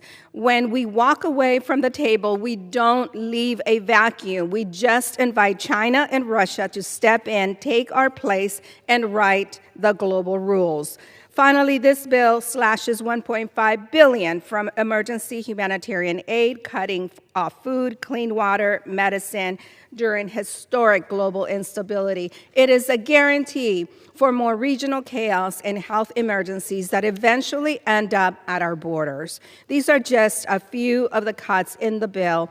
They compromise our security, strengthen our adversaries. And I yield back. Gentlelady yields back. Gentlelady from Florida is recognized. Thank you. Reserved, Mr. Chair. Gentlelady reserves. Gentleman from Florida is recognized. Mr. Chairman, I'm going to yield 3 minutes to the gentleman from Wyoming, but this is proof that you don't have to be on the Appropriations Committee to have a huge impact in the bill. I'd like to now recognize for 3 minutes Ms. Hagan. The gentlelady is recognized for 2 minutes to prove that. Thank you, Mr. Chairman. I rise today in strong support of H.R. 8595, the National Security, Department of State, and Related Programs Appropriations Act. I commend Chairman Diaz-Balart for his bold leadership to reform U.S. foreign aid over the last several funding cycles, and today we have a bill before us with additional important reforms. This bill puts forward a second consecutive year of spending cuts, counters the global climate lunacy agenda, and holds rogue UN agencies accountable. Specifically, this bill delivers real solutions on issues I have prioritized over the last several years. Since 2023, the UN has been setting the stage for nations to sue one another for violations of climate change treaties, with the spoils of these lawsuits being for so-called climate reparations. And foreign countries and global environmentalists are seeking to target our country and energy producers at the expense of the U.S. taxpayer. This bill aligns with legislation I have introduced to block climate reparations. Secondly, Washington, D.C. has turned a blind eye to the Chinese Communist Party's infiltration of the United Nations, with our taxpayer dollars being used to fund the CCP's malign influence agenda. The CCP has been successful in winning elections to lead various strategic UN agencies and then modifying their policies to the benefit of Beijing rather than the West. The legislation before us today cuts off U.S. resources to those UN agencies who embrace CCP leadership. America should be steering the decisions of these organizations, not the CCP. H.R. 8595 further advances a bold new agenda of American foreign relations, and I want to commend Chairman Diaz-Balart and Cole for their leadership. I encourage all of my colleagues to support this bill, and I yield back. Lady yields back. Gentleman from Florida reserves. Lady from Florida also is recognized. Thank you, Mr. Chair. I yield 2 minutes to the gentlewoman from Florida, the distinguished ranking member of the Military Construction and Veteran Affairs Committee, Subcommittee, Ms. Wasserman Schultz. The gentlelady from Florida has 2 minutes. Thank you, Mr. Speaker, and I thank the gentlelady for yielding. The State Department funding bill that we are considering here fails to meet this critical historic moment. Our nation is at a dangerous crossroads. We're at war, a war that Congress never voted to authorize, a war so recklessly managed that our allies increasingly see us as a threat rather than a reliable partner. Yet amid this global chaos, Republicans have abandoned investments to make the world a safer, healthier place. And their callous neglect has caused hundreds of thousands of needless deaths along the way. President Trump has given up our seat at the table. He's put down the torch of liberty and democracy, all so he can glad-hand dictators and stuff his family's pockets. All the while, working Americans get poorer as the direct result of Trump's chaotic decisions on tariffs, immigration, and military action. But instead of addressing real threats to our security, our interests, and our values abroad, this bill doubles down on petty partisan culture war riders. This Republican bill includes a provision to suppress reproductive freedom abroad by boycotting humanitarian groups that provide the life-saving care to women and girls. Is anyone surprised the same party that rips away Americans' reproductive rights and guts our health care is running the same anti-choice playbook worldwide? Experts predict tens of thousands more unsafe abortions and maternal deaths. No part of this is pro-life. And when I filed an amendment to strike this expanded global gag rule, Republicans refused to even allow a vote. This bill does nothing to reverse Trump's America Last self-sabotage, his disdain for our neighbors in Haiti and Venezuela, or his racist refugee exclusion policy. Instead of him holding him accountable for his corruption, it offers Trump a $1.5 billion slush fund. That's $1.5 billion siphoned from law enforcement, peacekeeping, global health, and yes, directly from starving children. With the deficit exploding, prices out of control, and Americans crying out for relief, I can't imagine a worse prescription than a blank check for President out of control.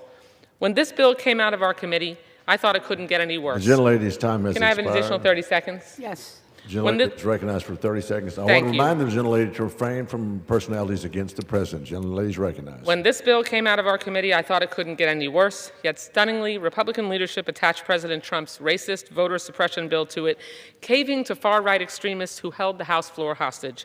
I'm voting no because this Republican bill won't make your family stronger, safer, or more prosperous unless your last name is Trump. I yield back the balance of my time. Gentlelady yields back. I want to remind members to refrain from engaging in personalities toward the president. The gentlelady from Florida is recognized. Reserve. The lady reserves. The gentleman from Florida is recognized. I reserve at this time, Mr. Chairman. Thank you. Mr. Chair, I yield 2 minutes to the gentlewoman from New York, the distinguished ranking member of the Commerce, Justice, Science Subcommittee and our committee, Ms. Meng. The gentlelady is recognized for 2 minutes. Thank you, Mr. Speaker. My constituents in Queens are facing an affordability crisis, and this bill will only make it worse by endorsing a failed America Alone policy that diminishes our presence on the world stage, abandons women and girls, and guts our soft power. This bill cuts our national security budget by another 6% to fund more tax cuts for billionaires, and our proposed military budget now exceeding $1.5 trillion. That's a trillion with a capital T. It comes after this administration destroyed USAID, clawed back hundreds of millions in humanitarian aid already approved by Congress, and canceled over 80% of our foreign aid programs. Existing cuts have already led to an estimated 760,000 preventable deaths and are projected to cause up to 23 million by 2030. Instead of gutting diplomacy and development to pay for a record Pentagon budget, we should be growing our diplomatic presence and investing in programs that tackle conflict and instability at its roots. By eliminating funding for the UN, this bill would cede ground to our adversaries, letting Russia and China reshape the UN without meaningful U.S. influence. It also doubles down on attacks on women and girls, gutting international family planning and banning funding to the UN Population Fund. Instead of abandoning the world's women and girls, we should be investing in them. It also locks in the administration's expanded global gag rule, exporting a radical right-wing agenda, politicizing aid, and targeting women, minorities, and LGBTQ+ people, people who look to America as a beacon of freedom, not repression. Our national security budget is not waste. It is not a playground for radical social ideologies or attacks on the world's most vulnerable populations. It is a strategic investment in America's security, global stability, and the power of democracy. Florida.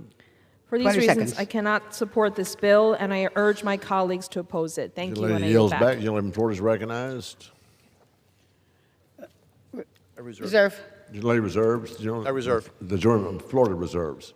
Mr. Chair, I yield 3 minutes to the gentleman from Rhode Island, Mr. Amo. The gentleman is recognized for 3 minutes.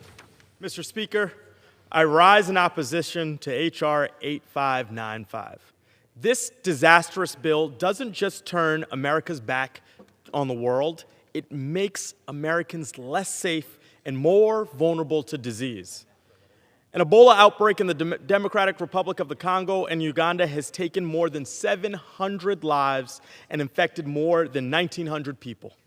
American citizens have already been infected, and the outbreak will spread if we fail to contain it. Republican solution?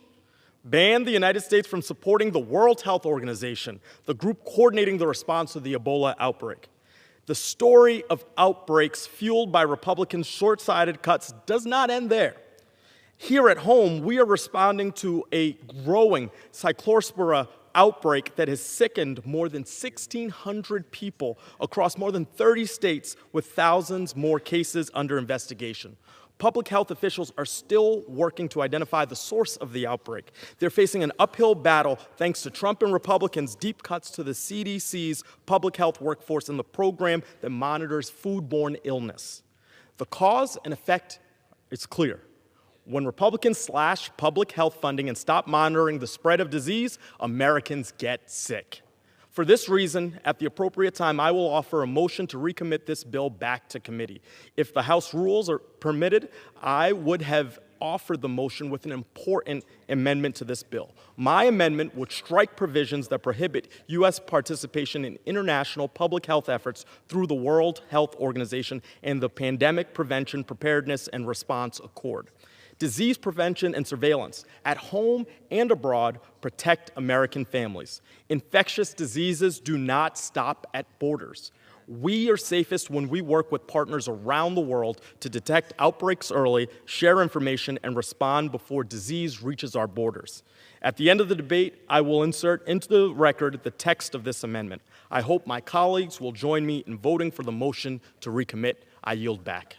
Gentleman yields back. Gentleman lady from Florida is recognized. Reserve. The gentlelady reserves. Gentleman from Florida is recognized. Yes, I also reserve at this stage. The gentleman from Florida recognized. The gentleman. Thank you, Mr. Chair. I yield to the gentleman from New York, the distinguished ranking member of the Foreign Affairs Committee, Mr. Meeks. The gentleman 2 minutes. is recognized. Thank you. How long was he recognized for? 2 minutes, sir. 2 minutes. Gentleman is recognized for 2 minutes. Thanks. I rise today in opposition to the fiscal year 2027 appropriations bill for the State Department and Foreign Operations. Last year, the Trump administration illegally dismantled USAID and fired over 1,300 State Department employees. It rescinded $13 billion for critical humanitarian and development programs, and now House Republicans want to approve legislation that amounts to a 20% cut from 2025 enacted levels, locking in those dangerous Trump cuts. It isn't penny-wise, and it's certainly pound-foolish. Case in point, when the administration cut funding for global health, it ended key disease outbreak surveillance and prevention programs. And now we have the second largest Ebola outbreak on record and are scrambling to protect U.S. livestock from the new world worm. Our Republican colleagues have also made in order many amendments that would further damage our national security interests. Prohibiting funding for the United Nations means abdicating U.S. leadership to competitors like China and Russia. Prohibiting funding for an ally like Jordan means 0 cents amidst the fallout of President Trump's war of choice with Iran and the devastating humanitarian crisis in Gaza. And cutting off funding to the National Endowment for Democracy, the Asia Foundation, East-West Center, Peace Corps, Millennium Challenge Corporation, Asian Development Fund, African Development Bank further undercuts the American leadership and democracy around the world. Sustained investment in our diplomatic and development institutions is essential if you want to prevent wars instead of paying for them. But this bill does not deliver, and I urge a no vote, and I yield back the balance of my time. The gentleman yields. The gentleman from Florida is recognized. I reserve. The gentleman reserves. Gentlewoman from Florida is recognized. Okay. Thank you, Mr. Chair. Well, I guess it's time for me to close. Sadly, this bill arrives at a time when the Trump administration has chosen to put us at a war that's costing our country billions of dollars and countless lives with no end in sight. Look, I hope I'm wrong, but that's what it looks like. This bill should be a moment to strengthen America and show the world that American leadership is more than bombs, bullying, and illegal tariffs. And done right, it could make our nation more secure at home and abroad. Instead, it is falling painfully short. A strong America requires both hard power and soft power because military strength alone cannot prevent every conflict, stop every pandemic, build every alliance, or open every new market for American workers. When America leads with diplomacy, development, and humanitarian leadership, we make our nation stronger and safer. And when America retreats, our adversaries advance. This bill retreats from American leadership, and it makes America less secure. I hope and I expect that we can still improve this legislation as it moves through the legislative process, but until then, I urge a no vote, and I yield back. The gentlewoman yields. The gentleman from Florida is recognized. Thank you, Mr. Chairman. This is a really good bill. You've heard, I already talked about it, and you've heard other people talk about it. It strengthens the national security interests of the United States. It supports our allies. It confronts our adversaries. And yes, it does all of that while saving taxpayer money. I urge a yes vote, and with that, I yield back the balance of my time. The gentleman yields. All time for general debate has expired. Pursuant to the rule, the bill shall be considered for amendment under the 5-minute rule. The bill shall be considered as read. All points of order against provisions in the bill for failure to comply with Clause 2 of Clause 5A of Rule 11 are waived. 21 waived. No amendment to the bill shall be in order except printed in Part A of House Report 114-749. Amendments in block described in Section 4 of House Resolution 1423 and pro forma amendments described in Section 5 of that resolution. Each amendment printed in Part A of House Report 119-749 shall be considered only in the order printed in the report, may be offered only by a member designated in the report, shall be considered as read, shall be debatable for the time specified in the report, equally divided and controlled by the proponent and an opponent, shall not be subject to amendment except as provided by Section 5 of House Resolution 1423, and shall not be subject to a demand for division of the question. It shall be in order at any time for the chair of the Committee of Appropriations or his designee to offer amendments in block consisting of amendments printed in Part A of House Report 119-749, not earlier disposed of.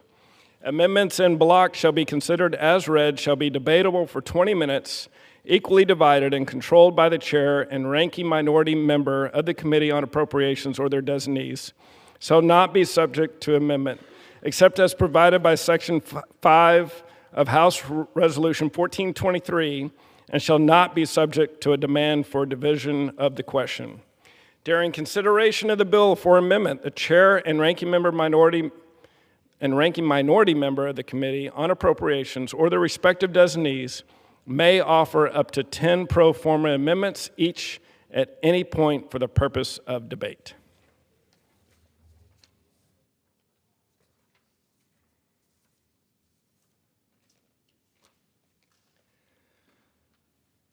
For what purpose does the gentleman from Florida seek recognition? Thank you, Mr. Chairman. Pursuant to House Resolution 1423, I offer amendments en bloc as a designee of Chairman Cole. The clerk will report the clerk will designate the amendments in bloc. En bloc consisting of amendments numbered 3, 7, 17, 18, 21, 24, 25, 26, and 29, printed in Part A of House Report number 119-749, offered by Mr. Diaz-Balart of Florida. Pursuant to House Resolution 1423, the gentleman from Florida, Mr. Diaz-Balart, and the gentlewoman from Florida, Ms. Frankel, each will control 10 minutes. The chair recognizes the gentleman from Florida. Thank you, Mr. Chairman. I rise in support of the bipartisan en bloc amendment, which includes amendments from both sides of the aisle. The amendments include 9 non-controversial amendments that advance the priorities of both sides, including support for Taiwan, countering the PRC's influence in Latin America and the Caribbean, better leveraging U.S. assistance to Mexico, and increasing funding designated to combat human trafficking. I urge my colleagues to support this amendment, and I reserve the balance of my time. The gentleman reserves. The gentlewoman from Florida is recognized.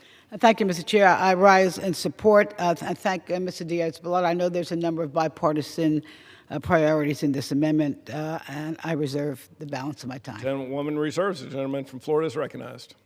Mr. Chairman, look, I appreciate the cooperation of my colleagues, the ranking member, and others, and urge adoption of this bipartisan en bloc amendment. And I would yield the balance of my time. The gentleman yields. The gentlewoman from Florida is recognized. Thank you, Mr. Chair. Yeah, 1 minute to the gentleman from California, Mr. Tran. The gentleman from California is recognized. Thank you, Mr. Speaker.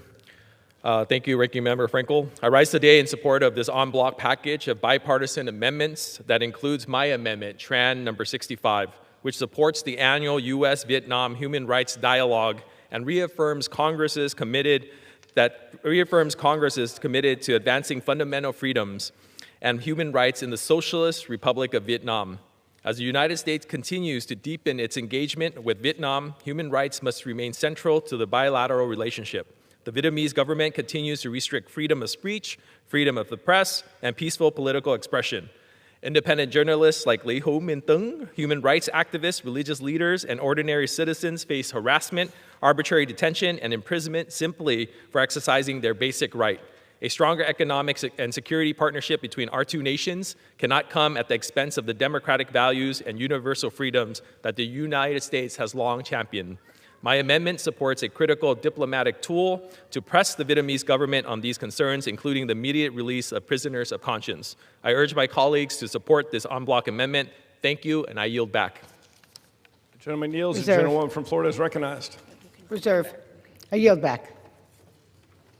The gentleman has yielded. The woman from Florida is recognized. I yield back.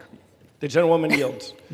The question is on the amendments en bloc offered by the gentleman from Florida. Those in favor say aye. Those opposed, no.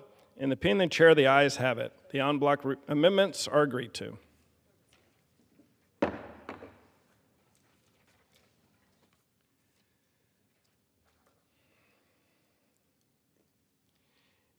It is now in order to consider Amendment Number 1, printed in Part A of House Report 119-749. For what purpose does the gentlewoman from Colorado seek recognition?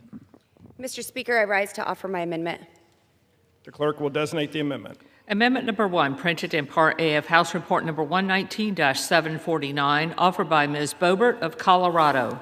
Pursuant to House Resolution 1423, the gentlewoman from Colorado, Ms. Boebert, and a member opposed, each will control 5 minutes. The chair recognizes the gentlewoman from Colorado. Thank you, Mr. Speaker. I rise today in strong support of fiscal responsibility and protecting American from foreign adversaries. President Trump's domestic policy is defined by his commitment to rid the federal government of waste, fraud, and abuse. It is time that Congress followed through on the president's promise. Last year, the Fulbright program cost the American taxpayers nearly $300 million, set to be repeated in next year's State Department budget. My amendment returns these funds to the pockets of hard-working American taxpayers. The president's FY27 budget proposed an 80% cut to the Fulbright program, and for good reason.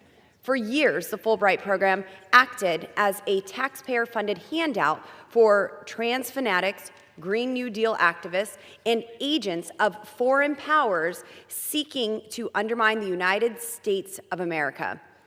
While the president confronted Fulbright's board of directors about this injustice of their leftist bias, they resigned rather than face the truth. Every year, nearly 5,000 foreign applicants receive a Fulbright scholarship. These recipients include citizens of countries with very close ties to adversaries such as Russia, China, and North Korea, a known pathway for agents of foreign powers to enter the United States and spy on us. This is an unacceptable risk to the American people and our national security. The Fulbright program is a bad deal for American people, and my amendment restores fiscal responsibility and keeps our great nation safe. For the good of our country and responsibility to every American taxpayer, we must act to end this harmful and wasteful program. Mr. Speaker, I reserve. The gentlewoman reserves. For what purpose does the gentlewoman from Florida seek recognition? Mr. Chair, I claim time in opposition to this amendment to strike the funding for the Fulbright program. Is recognized for 5 minutes. Thank you, Mr. Chair. Mr. Chair, the Fulbright program is one of the most well-established and prestigious exchange programs in the world. Each year, the best and the brightest globally compete for spots to study in the United States or have American students experience and do research overseas. And the proof is in the results. Fulbright alumni include, listen to this, 44 heads of state, 63 Nobel Prize winners, 94 Pulitzer Prize winners, 83 MacArthur Fellows, and numerous national leaders. Each of these individuals and 450,000 more have had a life-changing experience being exposed to United States culture, values, affecting their impressions of our country for the rest of their lives. This is a smart investment, and may I say, as my mother once said, penny wise and pound foolish to pass it.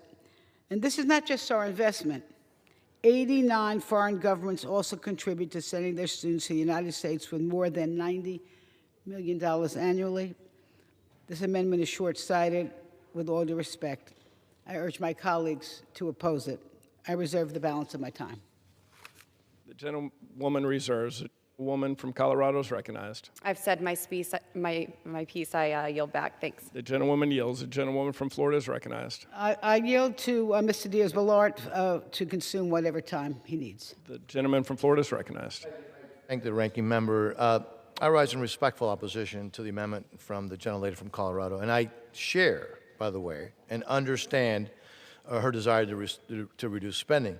Matter of fact, since 2023, as I mentioned before, I've cut spending under the purview of this subcommittee by $12 billion. And the bill that we're considering right now puts forward an additional $2.7 billion in reductions. In this bill, the Education and Cultural Exchange Programs account is also reduced. It's actually $94 million below the fiscal year 2024 enacted level. See, we did cut back funding, but we left in place sufficient funds to support exchange programs that we can show make America safer, stronger, and more prosperous. The Fulbright program is the crown jewel of that exchange program, and it allows the U.S. to develop key relationships with senior leaders in national security, technology, business, entrepreneurship, and also it strengthens U.S. relationships in fields that advance U.S. interests.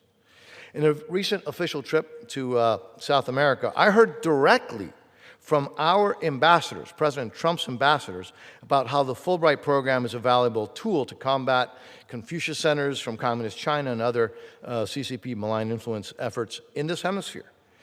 So this is a program that gives us the opportunity to, again, create those long alliances that have been so helpful. It cultivates future leaders who champion our values, not Chinese values, and also, again, combat Chinese surveillance, data breaches, etc. This bill makes large reductions in wasteful programs. But Fulbright is not one of those programs. It's an important facilitator to our national security goals.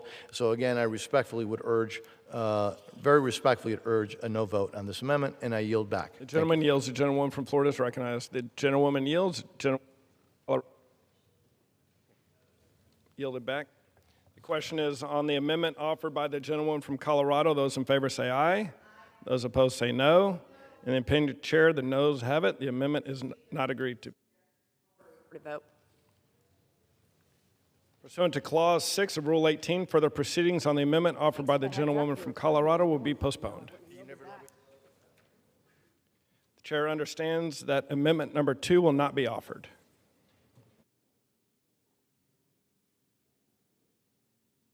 It is now in order to consider amendment number 4, printed in Part A of House Report 119-749. For what purpose is the gentleman from Arizona seek recognition?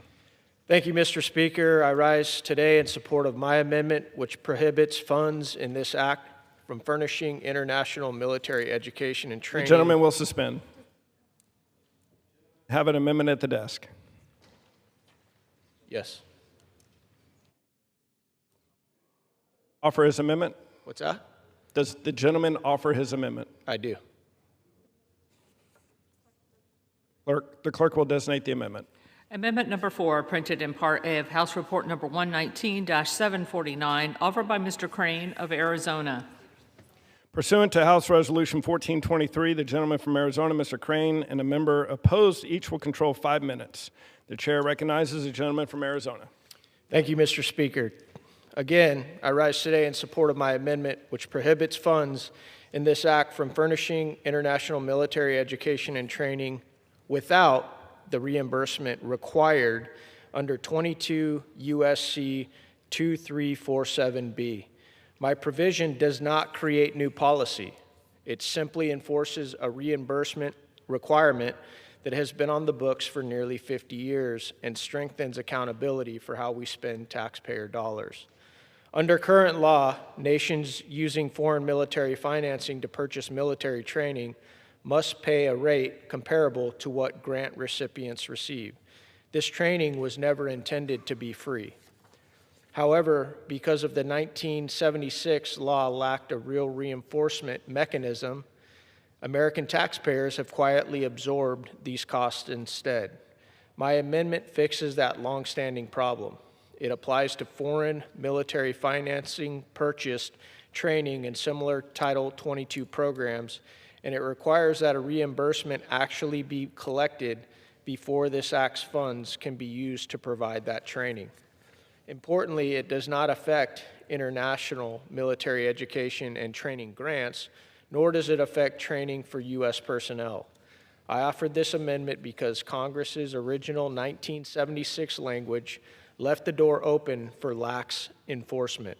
The law says foreign nations should pay for instruction from the strongest fighting force in the world, but it never included a means to ensure that reimbursement actually occurs. This can result in training that ends up free for foreign partners at the expense of American taxpayers. The original policy is not flawed. There's currently a gap in collection, and this amendment closes it. Our national debt is approaching $40 trillion, and much of that strain comes from years of weak enforcement and lost accountability across government. It is our responsibility to review every line item, even the small ones, because these costs add up. Given that we already provide substantial protection, personnel, and intelligence support to our partners, we should not absorb the cost of training that Congress has long required foreign nations to reimburse. Our partners are also welcome to use foreign military financing or their own national funds to cover this training, rather than defaulting to taxpayer-funded grants. Some of my colleagues may argue this will strain relationship with our partners. That is not the case. This amendment only applies where reimbursement is already required by law. It does not touch international military education and training grants or our core training relationships. Others may suggest this is a minor technical fix unworthy of floor time. I disagree. A gap in reimbursement law is precisely the kind of overlooked taxpayer exposure Congress should address regardless of size. To my colleagues, the status quo is clearly broken. We face unsustainable debt, and too many programs lack real accountability. It is our duty to reinforce existing laws and ensure we are collecting what taxpayers are owed. I urge my colleagues on both sides of the aisle to support this common sense amendment and relieve hardworking Americans of expenses that they were never meant to bear. Thank you, Mr. Speaker. I reserve. Sir, for what purpose does the gentlewoman from Florida seek recognition? Thank you, Mr. Chair. I claim opposition to oppose this prohibition for funding for military education and training unless reimbursed. The gentlewoman from Florida is recognized for 5 minutes. Mr. Chair, our international military education and training programs provide significant national security benefits at a very low cost. They strengthen the ability of nations to partner with our armed forces in joint and coordinated operations. They help senior and rising military leaders from countries around the world build ties with the United States. They build the professionalism of foreign militaries, increasing respect for human rights, the rule of law, and democratic civilian control of military. Yet many of our partners, most who need U.S. military training, do not have the resources to pay for themselves. And I want to say this, Mr. Chair. I saw my son, a United States Marine, go to 2 wars. And I know many of his fellow, I'll call them colleagues, his brave patriots, they didn't come home to their families. And I just want to say, for those families, why would we want to undermine one of the most cost-effective tools we have for building our collective security? Why would we want to do anything that would keep our men and women going to war? General Donovan, commander of the United States Southern Command, said just this year, the return on investment on the International Military Education Training Program is clear, with multiple program graduates going on to serve as ministers of defense and chief of defense. The trust and relationship built through these programs extend far beyond the engagement themselves and pay lasting dividends to our shared security and will save the lives of our brave men and women who serve our country. I urge my colleagues to oppose this amendment. I reserve the balance of my time.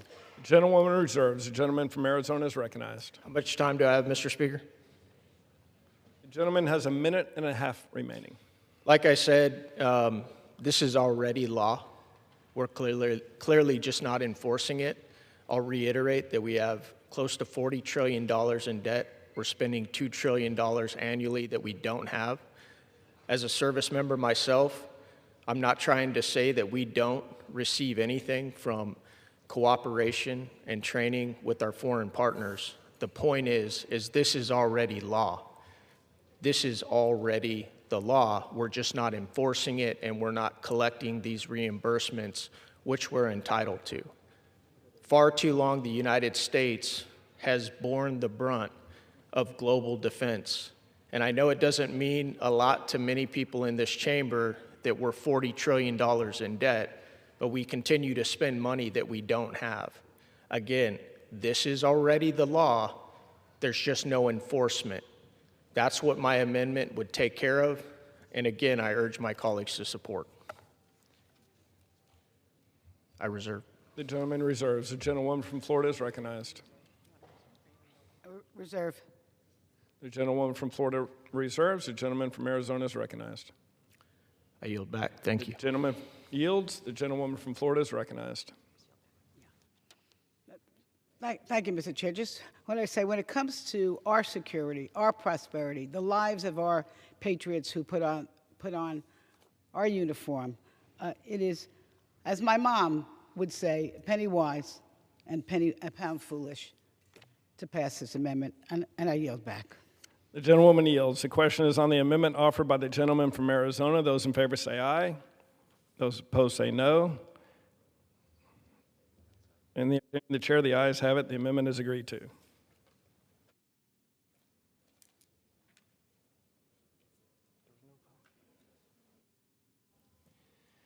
The chair understands that amendment number 5 will not be offered.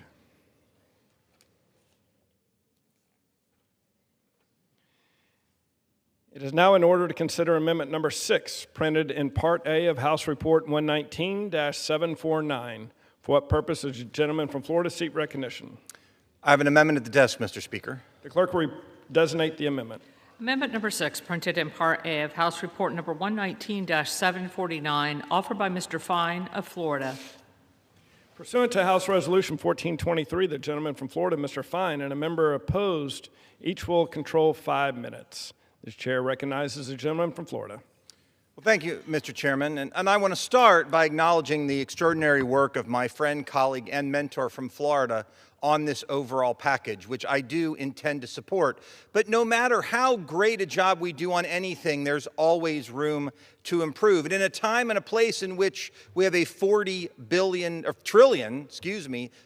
debt, we have an obligation to be looking to save money wherever we can. My amendment would strike all funding for the Global Environment Facility, which would save taxpayers $140 million. The GEF, as I see it, is a wasteful fund that spends money to bankroll woke climate initiatives, including grants designed to bring countries such as Namibia and Serbia into compliance with the Paris Climate Agreement, which President Trump withdrew the United States from because it did not reflect American interests and priorities. My colleagues across the aisle and other supporters of the GEF and Green New Scam argue that it's America's responsibility to give millions of taxpayer dollars to unelected bureaucrats because the GEF fights so-called climate change. So let's examine some examples of the important work the GEF is funding with money that we are borrowing from our children and grandchildren.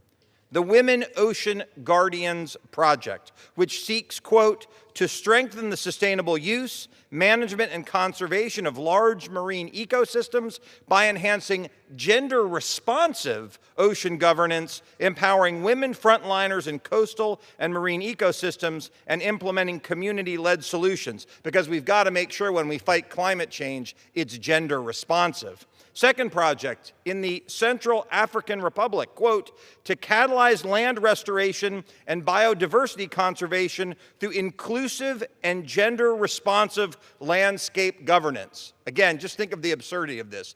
Gender-responsive landscape governance. And then a grant given in 2024 in Afghanistan for, quote, strengthened resilience of rural communities' livelihoods to climate risks and variability in selected provinces in Afghanistan, end quote. Let me remind all my colleagues that Afghanistan's been under the rule of the Taliban. Do we really think the Taliban is going to use this money to address so-called climate change? The United States, as I said before, is almost $40 trillion in debt. And that debt continues to grow every single day, every single minute, every single hour that we are here. I think it's a gross misuse of taxpayer dollars to subsidize an organization that spends money helping other countries comply with an agreement the United States is not even a party to, or giving money to the Taliban for any reason, let alone for forestry. President Trump's budget request eliminated funding for the Global Environment Facility. Congress should follow that example and eliminate this unnecessary $140 million expenditure. And I reserve my time. The gentleman reserves for what purposes? The gentlewoman from Florida, seat recognition.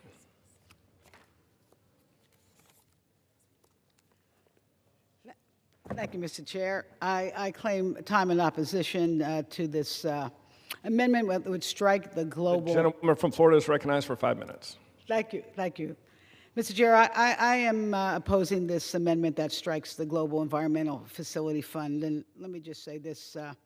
This amendment would eliminate the United States' contribution to the Global Environmental Facility, a multi-environmental facility, a multi-trust fund that provides grant-based funding to developing countries to address the global environmental challenges.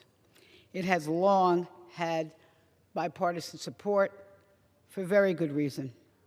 It benefits the U.S. economy and the environment by addressing problems that cross borders and affect our domestic health, our safety, and our prosperity. It helps protect tropical forests. It reduces transboundary pollutants like microplastics. It prevents unsustainable fishing and invasive species, and it combats illegal wildlife tracking, which transactional criminal organizations use to finance their very dangerous activities. Even in our own country, we're challenged. Just look around, look up, put on the news. We're challenged by severe drought, rainfall, storms, and heat. It is pretty hot out there, folks. Land degradation and the loss of soil and water and health are threatening livelihoods all over the world. And we are continuing to see greater humanitarian needs caused by these disasters, both domestically and abroad. And we need to be ahead of these crises, helping communities cope, especially those with the least means to do so, is not only moral, it is smart. And these are problems that cannot be solved alone. And funding for the Global Environmental Facility allows us to work together, leverage contributions from other countries, and provide U.S. leadership to tackle these challenges. And I urge my colleagues to oppose this amendment. I reserve the balance of my time. Gentlewoman reserves. The gentleman from Florida is recognized. Mr. Chairman, how much time do I have remaining? Gentleman has 2 minutes remaining. I'm going to reserve. The gentleman reserves. The gentlewoman from Florida is recognized. You're back. The gentlewoman yields. The gentleman from Florida is recognized. Well, thank you, Mr. Chairman. I would close by saying this. Irrespective of the ridiculous examples that I gave before, again, the idea that there's gender-responsive ways to deal with environmental problems, as though somehow men and women would deal with environmental solutions differently. Setting all of that ridiculousness aside, I think we have a simple question before us. When you're $40 trillion in debt, and the things that you're paying for are being borrowed from your children and grandchildren, the question is no longer whether something is a good idea. The question, is it worth driving us further into debt to do? And even if I were to grant that these projects were noble, and I do not, it is not worth borrowing from my 2 sons and every American's children and grandchildren to do that. If we do not begin to deal with these problems soon, we won't have a budget to spend. This is one small step in order to try to get our fiscal house in order, and I hope that all of my colleagues will support my amendment. Mr. Chairman, I yield back.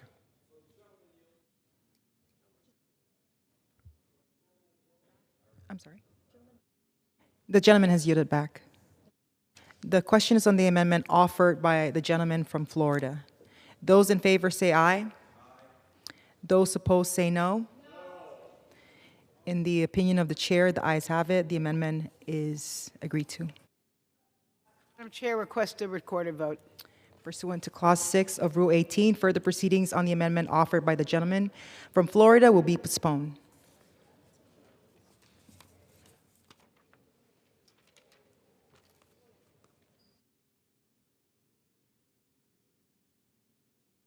Go ahead, proceed. It is now in order to consider Amendment Number 8, printed in Part A of House Report 119-749. For what purpose does the gentleman from Kentucky seek recognition? Madam Chair, I have an amendment at the desk. The clerk will designate the amendment. Amendment number 8, printed in Part A of House Report number 119-749, offered by Mr. Massey of Kentucky. Pursuant to House Resolution 1423, the gentleman from Kentucky, Mr. Massey, and a member opposed each will control 5 minutes. The chair recognizes the gentleman from Kentucky. Madam Chair, my amendment is simple. It strikes $3.3 billion of foreign aid to the country of Israel from the State Department funding bill. You know, we've got $39.4 trillion of debt. We've got needs at home, which include our infrastructure, our roads and bridges. We've got a shortfall in that fund. We've got our locks and dams that we're perpetually trying to figure out new funding mechanisms to come up with. And we've got homeless veterans. And we're sending more money to Israel in this bill than we spend on homeless veterans in this country. Just to put it in perspective, there are 3,000 counties in this country. And if you divide that into $3 billion, that's $1 million from every county. This is not a significant amount of money that is going overseas. So I think we should stop it. We should put them on a diet. They're the biggest welfare recipient of the United States and have been for many years. $310 billion has been received by Israel from the taxpayers of the United States. That's in inflation-adjusted dollars since we've been giving them money. And that's why I think this amendment is important, and I reserve the balance of my time. The gentleman reserves. For what purpose does the gentleman from Florida seek recognition? Madam Chairwoman, I rise to claim time in opposition to the gentleman's amendment. And it's recognized for 5 minutes. Thank you, Madam Chairwoman. As chairman of this subcommittee since 2023, I'm proud to be a leader in this body in providing unwavering support to our friend and ally, Israel, especially after the October 7th terrorist attack.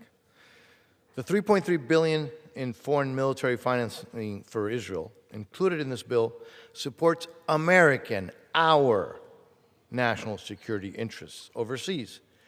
You see, the same terrorists and terrorist entities that threaten Israel also threaten the United States and our people directly. You see, when we give Israel the tools and capabilities to eliminate these terrorist threats and to protect their homeland, by the way, including the many Americans who visit and live there, we are making America and the American people safer. The United States and Israel have worked together on successful military operations, like those in the past year to decimate Iran's nuclear program and missile capabilities. And Israel is also using the overwhelming majority of this funding to actually purchase American-made weaponry. So it actually helps our defense industrial base and our economy. And we've worked together extensively on developing military capabilities and other capabilities. Because of these advancements for our mutual interest and for our mutual security, there is currently a discussion, frankly, of moving to a new security partnership with Israel after the fiscal year 2028. Now, just to be clear, the assistance in this bill for fiscal year 2027 is under the terms of the existing MOU, Memorandum of Understanding, which runs for 2 more fiscal years. This does not in any way prejudge the outcome of ongoing negotiations. This is about fulfilling our commitment to one of our closest and most important allies that we have in the entire world at a time when terrorists are butchering people around the world. And we made that commitment because it makes the American people, our country, stronger. So I urge defeat of the amendment, and I reserve the balance of my time. The gentleman reserves. The gentleman from Kentucky. Thank you, Madam Chair. I heard a common refrain in my colleagues' arguments there that, oh, don't worry, all this money is going to the military-industrial complex. Well, I've got a problem with that. That's not a sustainable economy. Buying weapons and letting people use them overseas on other people, particularly oftentimes innocent civilians. And I'm not compelled by the argument that our job is to be here and enrich the military-industrial complex, now called the Defense Industrial Base. With that, I would like to yield 2 minutes to my friend and colleague, Mr. Castro from Texas. The gentleman is recognized. Madam Speaker, Israel does not need, and quite honestly, does not deserve more American money for weapons. Prime Minister Netanyahu has taken Israel down an ugly path. The tragedy of October 7th has become a justification for the ethnic cleansing of Palestinians. Self-defense does not include indiscriminately bombing homes, hospitals, churches, schools, or refugee camps. There were even credible reports of children intentionally shot in the head and chest. For decades, our nation gave Israel billions to facilitate peace and a two-state solution. Instead, Israel has chosen more war and more occupation. Today, it occupies not only Gaza and the West Bank, but parts of Syria and Lebanon. If there are no consequences, why in the world would Benjamin Netanyahu change what he's doing? And words are not enough. Condemnations are not enough. If we hope to change Israel's behavior, we must use our leverage. The American people have seen this tragedy with their own eyes. They have made their judgment. They do not support giving Israel more weapons. Do not reward a wrongdoer. Now it's up to us in this chamber to take action. I support this amendment, and I yield back. I now recognize the gentleman from Kentucky. May I inquire as to how much time I have remaining? The gentleman has 1.5 minutes remaining. I reserve. The gentleman reserves. The gentleman from Florida is recognized. Thank you, Madam Chair. When I yield to the distinguished ranking member of the subcommittee, the gentleman from Florida, Ms. Frankel, for 1 minute. The gentlewoman is recognized. Should I yield to? Okay. Thank you, Mr. Chair. I rise in very strong opposition to this amendment. Maintaining stability in the Middle East has long been a vital United States strategic interest, and what happens there affects our economy, our national security, the safety of our American service members. And as written, this amendment is overbroad in that it prohibits or could limit the use of funds for long-standing initiatives related to peace building, refugee settlement, and U.S. embassy operations. And this amendment would restrict our country's ability to confront Iran's proxies, Hamas, Hezbollah, and other terrorist organizations in the region who are sworn enemies of the United States, Israel, and our allies. A 10-minute debate is not the way to change policy as we have a mission of peace and prosperity, both for Israelis and Palestinians, and peace in the region. Yield back. The gentleman yields back. Gentleman from Florida. I would like now to yield 1 minute to the gentleman from Maryland, Mr. Hoyer. Gentleman from Florida, from Maryland. You're recognized. Ask unanimous consent to revise and extend.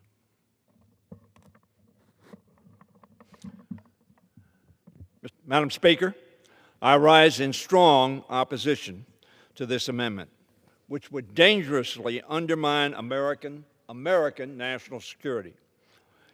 If adopted, it would, as Leader Jeffries rightly pointed out, limit our ability to confront terrorist organizations like Hamas and Hezbollah that expressly target American citizens and military personnel. And it would make it harder for America to use our relationships with Israel and regional partners to promote a negotiated two-state settlement. The only realistic path to deliver on the promise of peace, security, and self-determination for both Israel and Palestine. I understand the frustration that many members feel some of the policies and actions of the current Israeli government, as well as their concerns about its commitment to the peace process and a two-state solution. However, this amendment would embolden the enemies of peace, those pursuing the complete elimination of Israel and those who seek the death of Jews. It is a vote to weaken our ability to engage in the region, and it's a vote against American security, against American interest, and against American safety. Vote no. The gentleman, I now recognize the gentleman from Florida.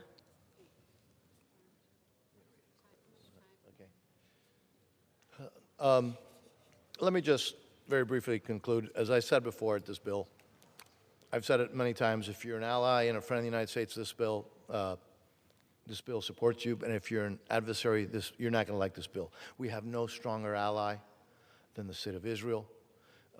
This is our commitment under the MOU, which is why I respectfully but very strongly opposed this amendment. And with that, I would yield back. The gentleman yields. Gentleman from Kentucky. And with that, I would like to close by saying that Israel has the strongest economy in the Middle East. Their debt per GDP is in much better shape than ours. They don't need our money. In fact, they've claimed recently they want to get off of the welfare. But I'm concerned that the other funding mechanisms they're talking about, or commingling our technology and supply chains, will have even less transparency than what's going on here today. So I'm opposed to that as well. I'm opposed to all foreign aid. I didn't pick on Israel here. I've offered an amendment to defund Egypt and also to defund the aid to Jordan, which we'll talk about in a little bit. But I am particularly concerned this year about the foreign aid to Israel. There have been 70,000 casualties in Gaza, and I don't think we should be part of that. American taxpayers should not be conscripted into funding the military adventures of Israel, and I urge adoption of my amendment, and with that, I yield back. The gentleman yields back. The question is on the amendment offered by the gentleman from Kentucky. Those in favor say aye. Those opposed say no. In the opinion of the chair, the noes have it. Does the gentleman from Kentucky seek recognition? I request the yeas and nays. Does the gentleman request for a recorded vote? I request a recorded vote. Pursuant to Clause 6 of Rule 18, further proceedings on the amendment offered by the gentleman from Kentucky will be postponed. For what purpose does the gentlewoman from Florida seek recognition? Madam Chair, I rise as a designee of the gentlewoman from Connecticut and move to strike the last word.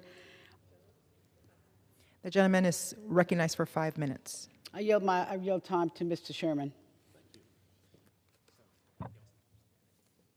The man is recognized. President Obama signed a 10-year memorandum of understanding. We are now in the 9th year of that memorandum. And Mr. Massey would have us repudiate that signature. That is as bad an idea as Donald Trump's repudiation of the JCPOA, the deal with Iran that limited its nuclear program. Now, we are told that this is about offensive weapons. This $3.3 billion provides for the AMRAAM system that defends Israeli apartment buildings and houses from incoming missiles that have as one purpose to kill as many Israeli civilians as possible. Now, how are we going to influence the people of Israel and the government of Israel? And they need our influence. They need to change their policies. But how are we going to influence them is as the missiles are coming in for the sole purpose of killing as many civilians as possible, we say we will not help shoot them down. We will not fund the AMRAAM system that is provided for in an in a memorandum of understanding signed by President Obama. This amendment is a political stunt. Republican leadership has brought it to the floor, not for the purpose of having it become law, but for the purpose of driving a wedge through the middle of the Democratic Party, for the purpose of facilitating Republican advertisements that will put our party on the side of those who are screaming death to America and death to Israel, to put our party on the side of those who say that Israel has no right to exist. So if you care about not only our Middle East policy, but you care about the Democratic Party's position with the American people, then you must vote no on this amendment. Now, that does not mean that there will not be future reductions in our aid to Israel. That does not mean that we will not try to change Israeli policy. But this amendment goes as far as it possibly can to put us on the side not of those who would shoot down the missiles that are aimed at civilian neighborhoods in Israel, but on those who are cheering those missiles. And then we're told that the amount of money involved is the focus. This is $3.3 billion, but that is about an 80th of the aid that we have provided Ukraine and that we should have provided Ukraine. So this is not an attempt to divert a large portion of our money from Israel. This is an attack on the Israeli people, and I yield to the gentlelady from Florida. Thank you. Madam Chair, I think there's no question going forward, there needs to be a thoughtful conversation how we spend our foreign aid money. I know we're all committed to that. And my heart breaks for the suffering of innocent people in Gaza. We must find a way to infuse humanitarian support, how to find a peaceful coexistence between Israelis and Palestinians. But let me tell you how we got here. Since 1979, Iranian Revolution, Iran has repeatedly called for Israel's elimination while arming terrorist proxies.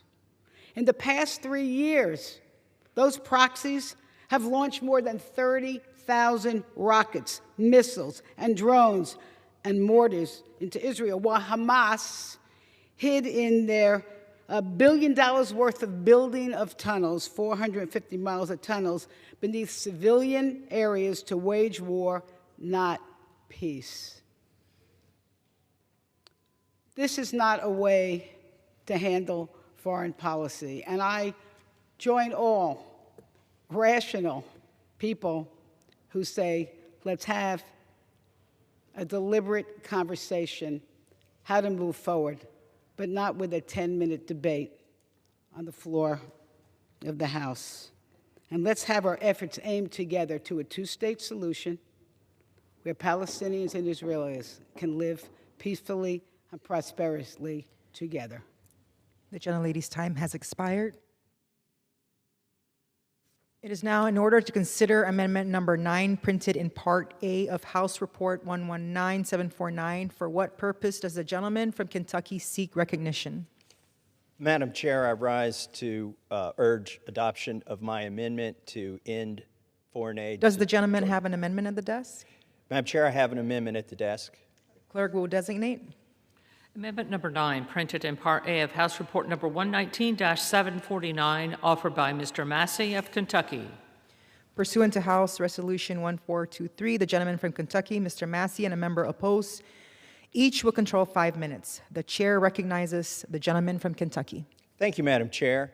I offer this amendment sincerely for the American people because the price of housing, the price of fuel, the price of everything is going up because our government, frankly, is spending too much money. We're borrowing money, we're printing money, and why are we doing this? Are we doing this to support our own infrastructure or our own veterans? No.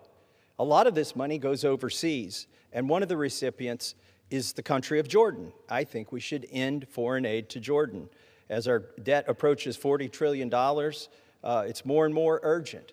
And I've noticed that the money that we sent to Jordan has tripled since 2008. It started out at about $600,000 and now, I'm sorry, $600 million, and now it's $2.1 billion. And this is too much. We shouldn't be doing it. Jordan is a monarchy. They do not deserve the support of our democratic republic of this country. And so I think we should end the support to their country from our taxpayers. And with that, I reserve the balance of my time. Gentleman reserves. Purpose, does the gentleman from Florida seek recognition? Thank you. I rise in opposition to the amendment from the gentleman from Kentucky. The gentleman is recognized for 5 minutes. Thank you, Madam Chairwoman. Look, it's a dangerous world, and the Middle East is a very dangerous neighborhood. But Jordan is one of our most important allies in the Middle East. It's a bulwark against extremism and terrorism. Jordan has been on the front line of the fight against ISIS. It's an essential partner in stopping Iran's terrorist proxies like Hezbollah and Hamas. And for decades, Jordan has generously hosted refugees from numerous conflicts across the Middle East. But this is the key point. The United States, the American people, are safer because of Jordan. And for that reason, it is worthwhile. It is worthwhile to make sure that Jordan has the resources it needs to keep contributing to our collective security. So I urge the defeat of the amendment, and I reserve the balance of my time. Thank you. The gentleman reserves. Recognize the gentleman from Kentucky. This is a very simple amendment. I'll just say it again. The monarchy of Jordan doesn't deserve the taxpayers' money from the United States. In 2021, King Abdullah II secretly purchased over $106 million in luxury properties in Malibu, London, and in D.C. through 36 offshore shell companies, while 16% of the Jordanian population lives in poverty. It's been said that foreign aid can be described as taking money from poor people in the United States and giving it to rich people in other countries. And that's what's happening in this instance. How much of this money is going to go toward more luxury properties for the King of Jordan? I'd like to know that. There needs to be more transparency in this money. And frankly, it needs to end completely. We don't have the money. We're in debt. It's contributing to the high cost of living here in the United States. We would be better off spending this money taking care of our own veterans.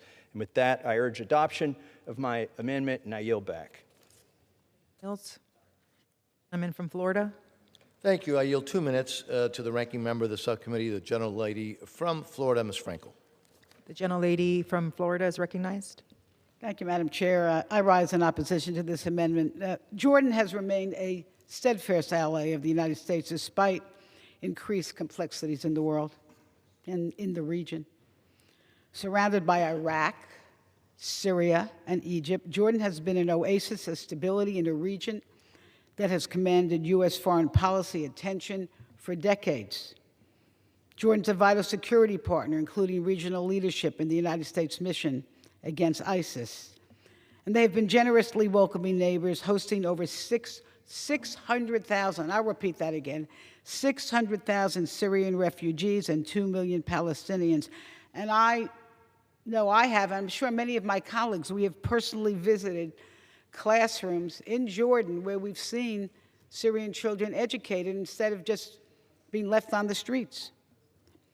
In recent years, encouraged by the United States, Jordan has taken dramatic steps to increase government efficiency, professionalize human resources, improve access to water, and digitize government services.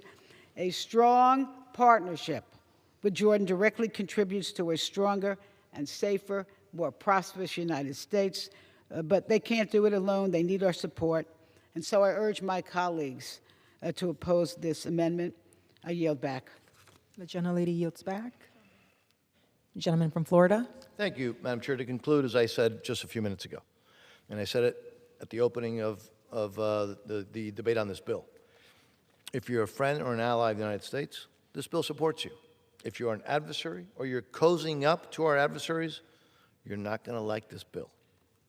All of that we do, by the way, while significantly cutting spending.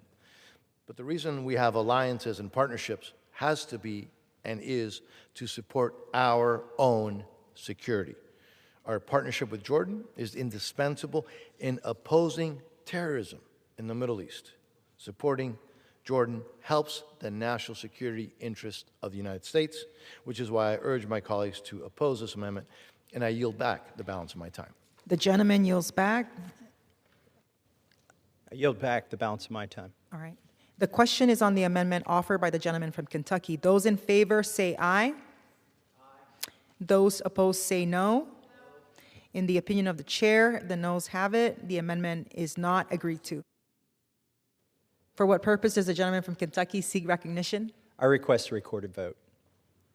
Pursuant to Clause 6 of Rule 18, further proceedings on the amendment offered by the gentleman from Kentucky will be postponed.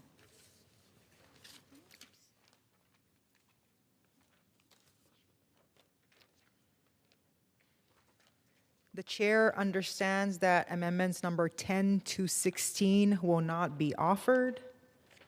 The chair understands that amendment number 19 will not be offered. It is now in order to consider amendment number 20, printed in Part A of House Report 119-749. For what purpose does the gentleman from Texas seek recognition? I have an amendment at the desk. The clerk will designate the amendment. Amendment number 20, printed in Part A of House Report number 119-749, offered by Mr. Roy of Texas. Pursuant to House Resolution 1423, the gentleman from Texas, Mr. Roy, and a member opposed each will control 5 minutes. The chair now recognizes the gentleman from Texas. I thank the chair, and I first want to thank the gentleman from Florida for his strong work on making reforms to this appropriations package. He did it in the previous Congress last year. He's doing it again this year. There have been a number of significant reforms that he deserves credit for, and I want to make sure that's clear when we're offering amendments to change the text. But I would note there are still things in the appropriations process that I'm not fond of using taxpayer money for. And the United Nations is one of those things. The amendment that I'm offering here would prohibit any funds in the bill from being made available to the United Nations at all. The bill continues to fund millions of dollars for the United Nations despite long-standing concerns over anti-Israel bias, corruption, peacekeeper misconduct, institutional failure, and ways in which the United Nations operates on a regular basis in the direct contradiction to the interests of the United States. That is undeniably true for observers of the United Nations, particularly over the last couple of decades and in recent years. And when you're a nation that is $40 trillion in debt, when you're a nation that is trying to figure out how to fund the basics of government and find the dollars that we need to secure the nation with a strong defense, to modernize our military, to ensure our border is secure, to do all the things we need to do while we're still racking up debt to the tune of, by the way, paying for interest on the debt, to the tune of over $1 trillion a year, spending more on interest than we are on our own national defense. It strikes me as an inappropriate use of taxpayer money to continue to send that money to an entity that has been working in such negative ways with respect to our interests as a nation. And again, I do want to applaud the ranking member, or I'm sorry, the chairman, for all of his great work on things like UNRWA, working in collaboration with me and others on trying to remove that funding. It was very important. The United Nations Human Rights Council, which is an abomination, the United Nations Population Fund, other things that I know that the gentleman's been working on. So I just want to be very clear. This is not to impugn the bill in any way from that perspective. I just want to go further. I just think it's important that we pull the funds from an entity operating against our interests. It's repeatedly failed to earn the confidence of the American people. It has stood up in solidarity with the worst and most evil countries in the world against our interests and dared to wag their finger at the United States. built on the back of our funding and generosity, and by the way, real estate, to give them a platform to target us and to target our interests, in addition to constantly and consistently going after our friends in Israel. So with that, I would reserve. Reserves. Purpose, does the gentlelady from Florida seek recognition? Thank you, Madam. Thank you, Madam Chair. I rise in opposition. I claim time for that. The gentlelady is recognized for 5 minutes. Madam Chair, the United Nations was created after World War II with a simple mission to help prevent another global war and promote peace among nations. Today, it brings together nearly every country in the world to resolve disputes through diplomacy instead of conflict. It coordinates humanitarian relief during wars and natural disasters. It feeds millions of hungry people. It helps vaccinate children, support refugees, and deploy peacekeepers to help protect civilians and maintain stability. The United Nations have made important contributions to the world. Its agencies have helped eradicate smallpox, expand childhood immunizations, deliver life-saving food and humanitarian assistance to millions, supported peace agreements, protected refugees, promoted human rights, helped countries work together to combat disease, terrorism, and other threats. You know, we're at a time where instability and suffering is almost unimaginable. The United Nations is a primary partner in getting food into Sudan through the World Food Program, delivering health to children in Haiti through UNICEF, for supporting and monitoring peace in places like South Sudan and Central African Republic. And this amendment will cut that off. We'll cut it all off.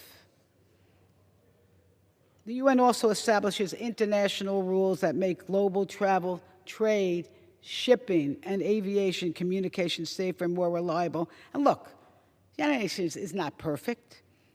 It should always be held accountable and reformed when necessary. But when the world faces challenges that no nation can solve themselves, the United Nations provides a place for countries to work together in pursuit of peace, security, and human dignity.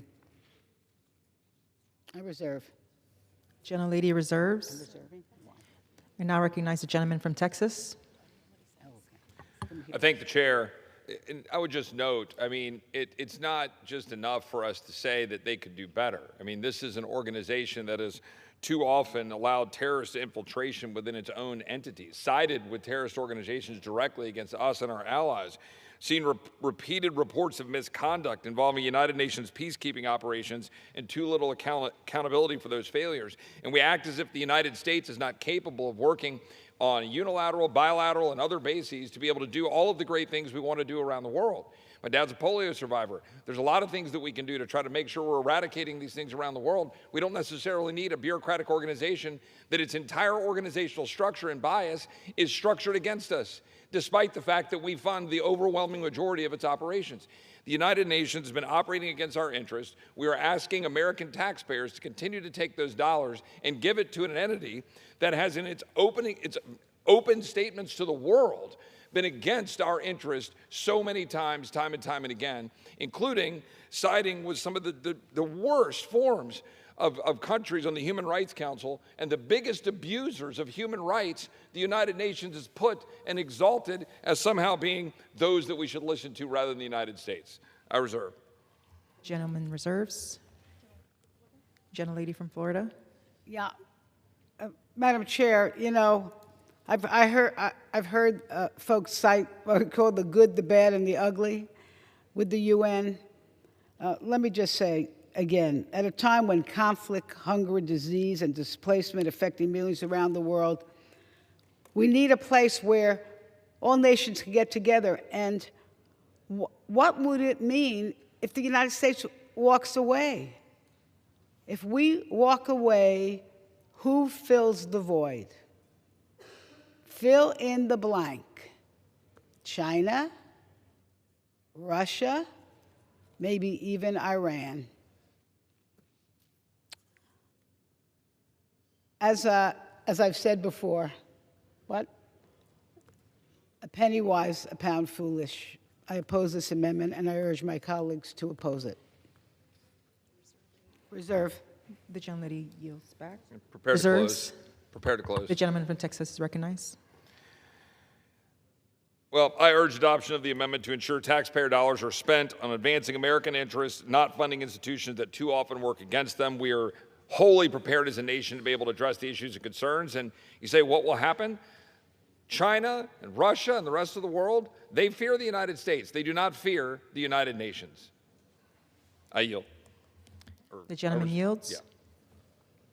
Yield back. The gentlelady from Florida yields back. Amendment? I urge adoption of the amendment. I yield back, I said. The question is on the amendment offered by the gentleman from Texas. Those in favor say aye. Those opposed say no. In the opinion of the chair, the ayes have it. The amendment is agreed to. For what? Record a vote. Pursuant to Clause 6 of Rule 18, further proceedings on the amendment offered by the gentleman from Texas will be postponed.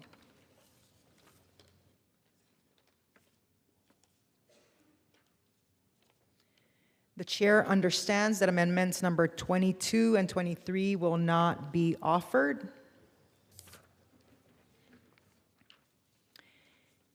It is now in order to consider amendment number 27, printed in Part A of House Report 119749. For what purpose does the gentleman from Florida seek recognition? Madam Speaker, I have an amendment at the desk. The clerk will designate the amendment. Amendment number 27, printed in Part A of House Report number 119-749, offered by Mr. Stubbe of Florida. Pursuant to House Resolution 1423, the gentleman from Florida, Mr. Stubbe, and a member opposed each will control 5 minutes. The chair now recognizes the gentleman from Florida.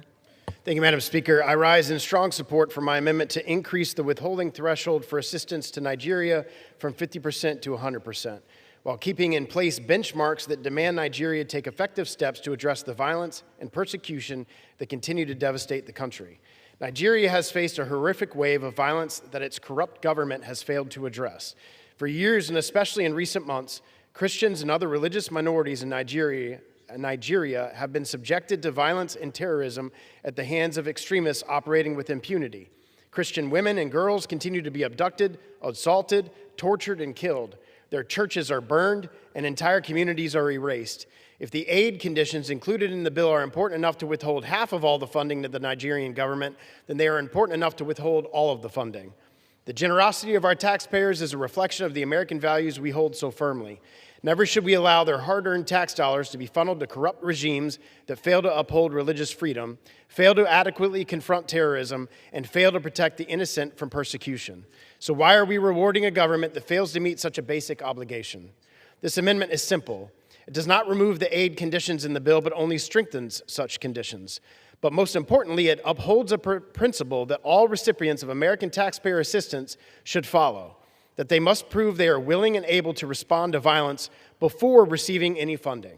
Simply put, meet the standard before receiving support. That is the accountability the American taxpayer deserves. Foreign aid should never be a reward for failure. So as our national debt is fast approaching $40 trillion, why on earth are we still allowing ourselves to go further into debt by rewarding corrupt foreign governments that tolerate terrorism within their borders? When churches are burned, women and girls are abducted, and terrorists operate with near impunity, that is not merely an internal disturbance, it is a direct assault on the freedoms our nation claims to defend, which our foreign assistance must reflect and uphold. This is not about punishing the Nigerian people. It is about demanding accountability for their government's complacency and ensuring that our foreign aid is leveraged to defend, reflect, and uphold American values. Even the underlying bill recognizes the Nigerian government's failure to meet the standard, yet it still allows for half of the funding to be released anyways.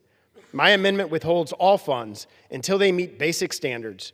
Accountability can never be divided, nor should we allow anyone to exploit the generosity of the American taxpayer. I urge my colleagues to uphold accountability in our foreign aid spending and to vote for my amendment. I reserve. The gentleman reserves. Does the gentlelady from Florida seek recognition?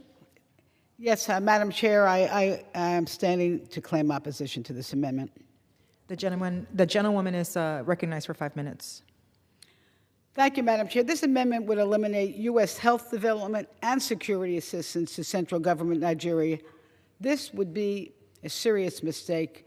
Nigeria is Africa's most populous nation, one of the largest economies, and a critical partner in promoting stability across West Africa. Our health programs prevent deadly diseases from spreading across borders and strengthen the capacity to respond to future pandemics. Our development assistance helps reduce poverty, improve education, expand economic opportunity, and address the conditions that fuel instability, conflict, and migration. Our security and assistance helps Nigeria combat Boko Haram, ISIS, and other violent extremist groups that threaten both regional and global security. And if the United States walks away, the challenges will not disappear. Our influence will. China and Russia will be more than happy to fill the vacuum, expanding their economic, political, and military influence at America's expense. Engagement does not mean writing a blank check. It means using American leadership to promote accountability, to strengthen democratic institutions, to protect human rights, and advance our national security interests. Walking away would make Nigeria nor the United States, neither of us would become more secure. And ironically, this amendment would end the very programs that this provision is trying to support. So it really doesn't make too much sense. I urge my colleagues to reject it, and I reserve. The gentlelady reserves. Gentleman from Florida. Thank you, Madam Speaker. This amendment does not end all assistance. It only strengthens the conditions and encourages the Nigerian government to meet them. Why should we give 50% of the money when the Nigerian government has not met the criteria established in the underlying bill? We are approaching $40 trillion in debt. Why are we sending funds to corrupt countries overseas that are unwilling to fully address violence and persecution? The generosity of the American taxpayer should reflect American values. We can't be putting ourselves more into debt to countries unwilling to uphold our values. The U.S. should not borrow money to subsidize foreign governments that fail to protect innocent civilians. If the aid conditions included in the bill are important enough to withhold half of the funding of the Nigerian government, then they are important enough to withhold all of the funding until the underlying conditions are met. The Nigerian government continues to fail to address violence in their country. Why should they still be eligible for funding given their lackluster response to the violence? Christian women and girls continue to be abducted, assaulted, tortured, and killed. Their churches are burned and entire communities are erased. I reserve. The gentleman reserves. I recognize the gentlelady from Madam Florida. Chair, I yield back. The gentlelady votes back. Gentleman from Florida. How much time? Can I inquire as to much time? The gentleman has a minute and a half remaining. Thank you, Madam Speaker. The underlying bill contains several conditions for assistance to be made available to Nigeria, which includes taking effective steps to prevent and respond to violence and hold perpetrators accountable, prioritizing resources to support victims of such violence, including internally displaced persons, actively facilitating the safe return, resettlement, and reconstruction of communities impacted by the violence, and allocating sufficient resources to address the aforementioned conditions. This begs the question, if Nigeria isn't meeting these conditions fully, why should they receive any funding? If they truly want the support of the American taxpayer, then they should be meeting these goals. Furthermore, while the underlying bill directs prioritization to address the atrocities occurring in Nigeria, they should be showing willingness to utilize the funding provided to address the violence before receiving funds. I yield back. The gentleman yields back. The question is on the amendment offered by the gentleman from Florida. Those in favor say aye. Those opposed say no. In the opinion of the chair, the ayes have it. The amendment is agreed to.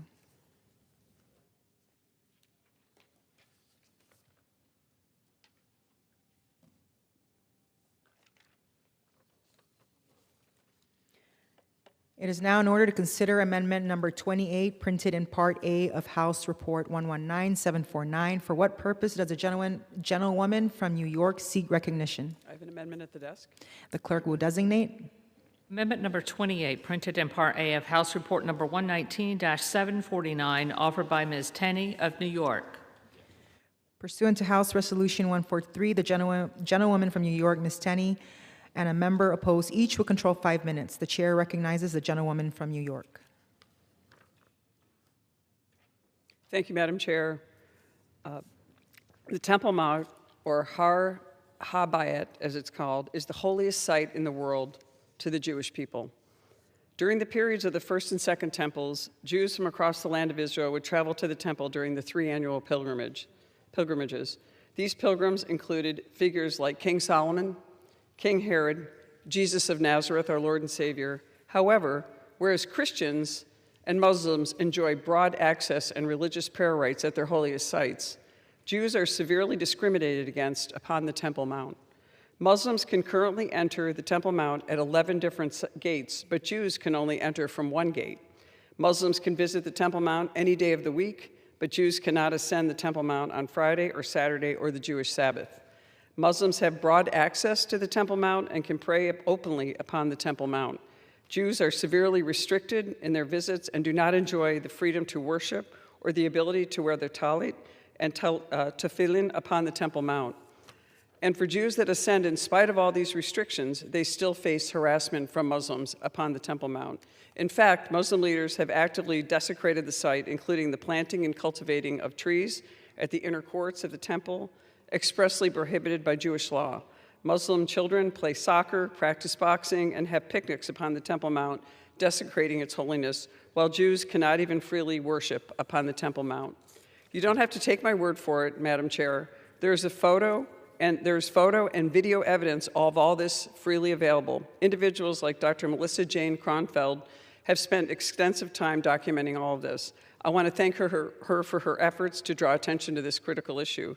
Further, when one of my staffers ascended the Temple Mount last year, he was harassed by Muslim onlookers, restricted from visiting most of the site, and was only allowed to be upon the Temple Mount for a very short duration of time.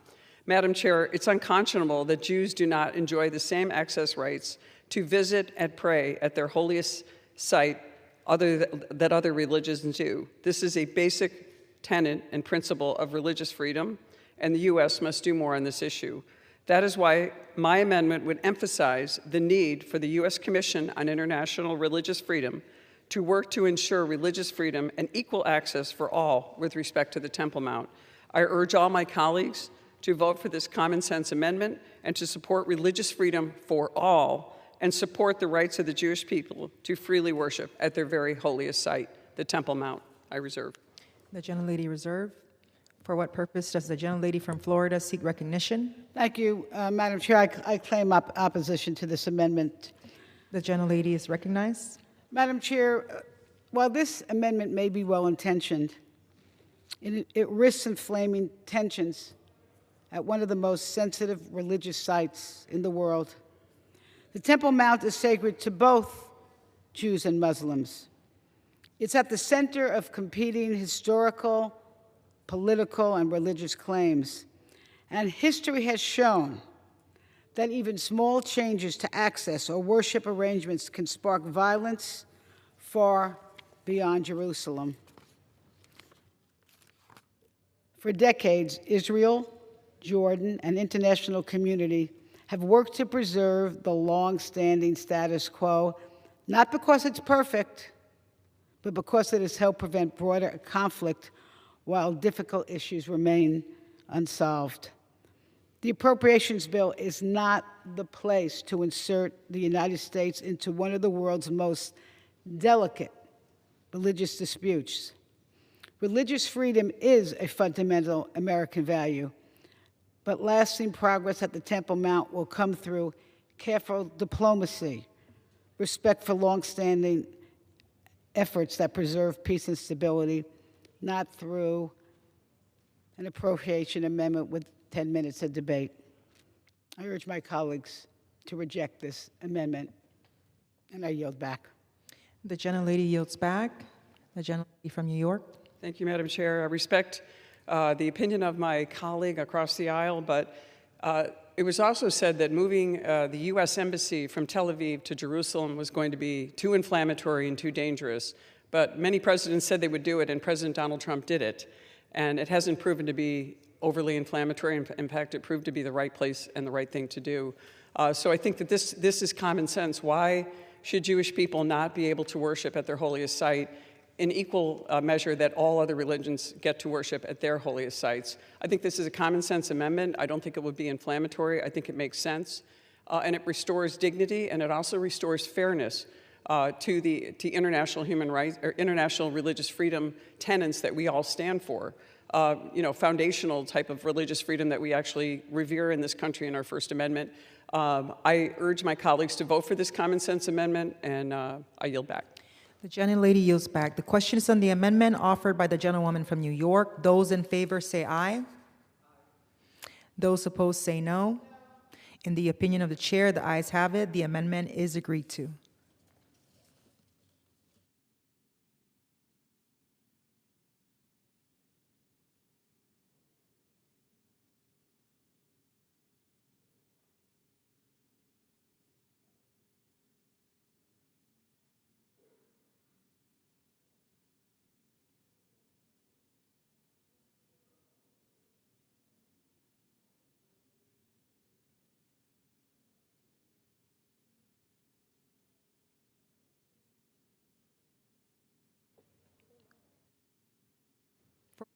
Does the gentleman from Florida seek recognition? Chair, I move that the committee do rise now. The question is on the motion that the committee rise. All those in favor say aye. All those opposed say no. The ayes have it. The motion is adopted. Accordingly, the committee rises.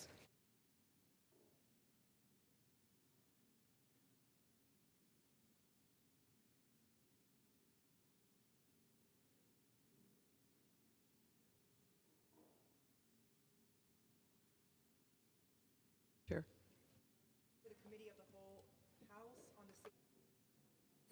Having had under consideration H.R. 8595 directs me to report that it has come to no resolution thereon. The chair of the Committee of the Whole House on the State of the Union reports that the committee has had under consideration H.R. 8595 and has come to no resolution thereon. Pursuant to Clause 12A of Rule 1, the chair declares the House in recess subject to the call of the chair.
The House will be in order. Pursuant to House Resolution 1423 and Rule 18, the Chair declares the House in the Committee of the Whole House on the State of the Union for further consideration of H.R. 8595. Will the gentleman from Illinois, Mr. Bost, kindly take the chair?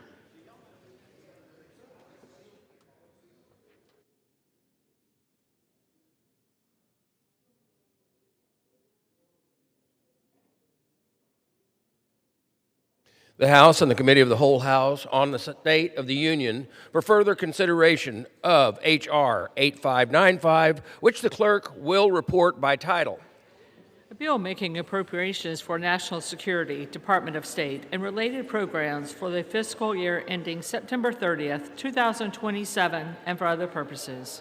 When the Committee of the Whole rose earlier today, Amendment number 28, printed in Part A of House Report 119-749, offered by the gentlewoman from New York, Ms. Tinney, has been disposed of.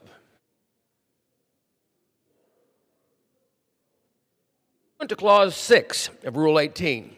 Proceedings will now resume on those amendments printed in Part A of House Report 119-749, on which further proceedings were postponed in the following order. Amendment number 1 by Ms. Boebert of Colorado. Amendment number 6 by Mr. Fine of Florida. Amendment number 8 by Mr. Massey of Kentucky. Amendment number 9 by Mr. Massey of Kentucky. And Amendment number 20 by Mr. Rowe of Texas. The chair will reduce to 2 minutes the minimum time for any electronic vote after the first vote in this series. The unfinished business is a request for a recorded vote on Amendment number 1, printed in Part A of House Report 119-749 by the gentlewoman from Colorado, Ms. Boebert, on which further proceedings were postponed and on which noes prevailed by voice vote. The clerk will redesignate the amendment. Amendment number 1, printed in Part A of House Report number 119-749, offered by Ms. Boebert of Colorado. A recorded vote has been requested. Those in support of this request for a recorded vote will rise and be counted. A sufficient number having risen, a recorded vote is ordered. Members will record their votes by electronic device. This is a 15-minute vote.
On this vote, the yeas are 79, the nays are 348. The amendment is not adopted.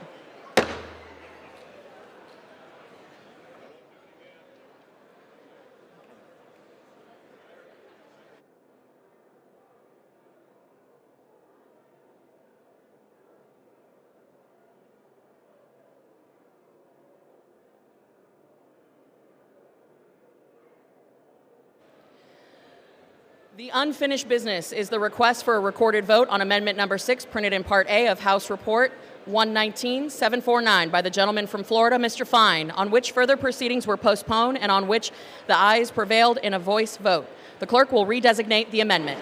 Amendment Number 6, printed in Part A of House Report Number 119-749, offered by Mr. Fine of Florida. A recorded vote has been requested. Those in support of the request for a recorded vote will rise and be counted. A sufficient number having risen, a recorded vote is ordered. Members will record their votes by electronic device. This will be a 2-minute vote. A 2-minute vote. All right.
On this vote, the yeas are 178, the nays are 247. The amendment is not adopted. The unfinished business is the request for a recorded vote on amendment number 8, printed in Part A of House Report 119-749 by the gentleman from Kentucky, Mr. Massey, on which further proceedings were postponed and on which the nays prevailed by voice vote. The clerk will redesignate the amendment. Amendment number 8, printed in Part A of House Report number 119-749, offered by Mr. Massey of Kentucky.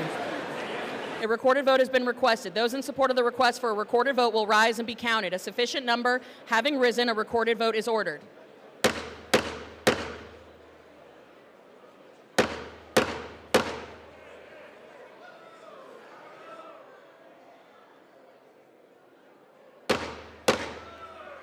This is a 2-minute vote, for real. 2 minutes.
On this vote, the yeas are 104, the nays 314, with 10 answering present.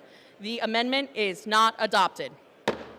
The unfinished business is the request for a recorded vote on Amendment Number 9, printed in Part A of House Report 119-749 by the gentleman from Kentucky, Mr. Massey, on which further proceedings were postponed, on which the nays prevailed by voice vote. The clerk will redesignate the amendment.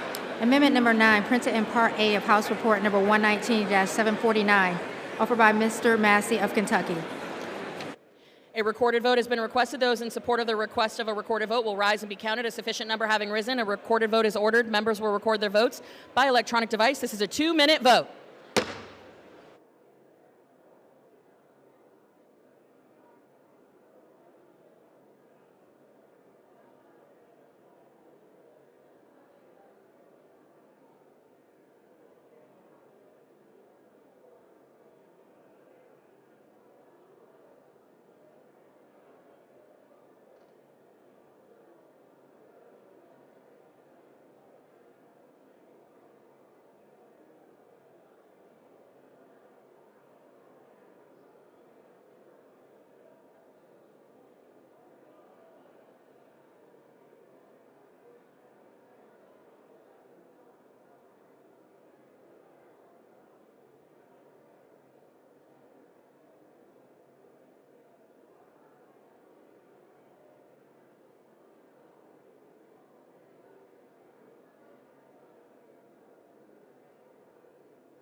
This vote, the yeas are 6, the nays are 421. The amendment is not adopted. The unfinished business is the request for a recorded vote on Amendment Number 20, printed in Part A of House Report 119-749 by the gentleman from Texas, Mr. Roy, on further proceedings which were postponed and on which the ayes prevailed by voice vote. The clerk will redesignate the amendment. Amendment number 20, printed in Part A of House Report number 119-749, offered by Mr. Roy of Texas. A recorded vote has been requested. Those in support of a request for a recorded vote will rise and be counted. A sufficient number having risen, a recorded vote is ordered. The members will record their votes by electronic device. This is a 2-minute vote.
On this vote, the yeas are 136, the nays are 291. The amendment is not adopted.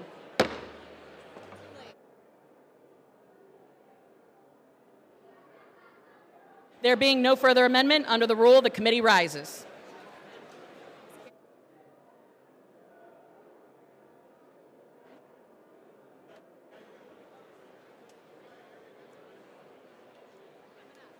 What am I doing now, young lady?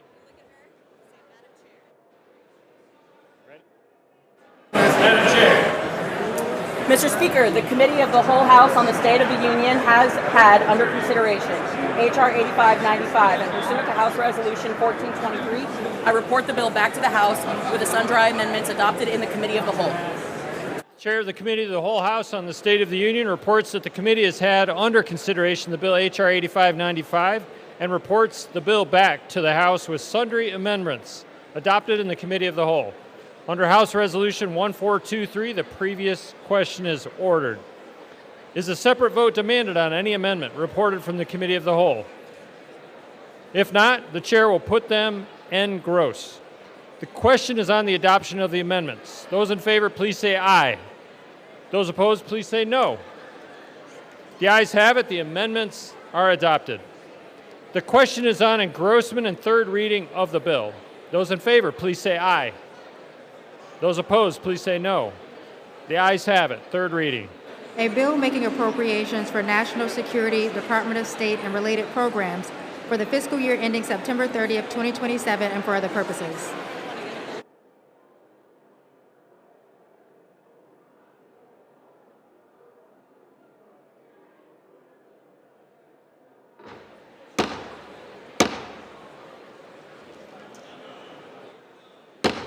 The House will be in order.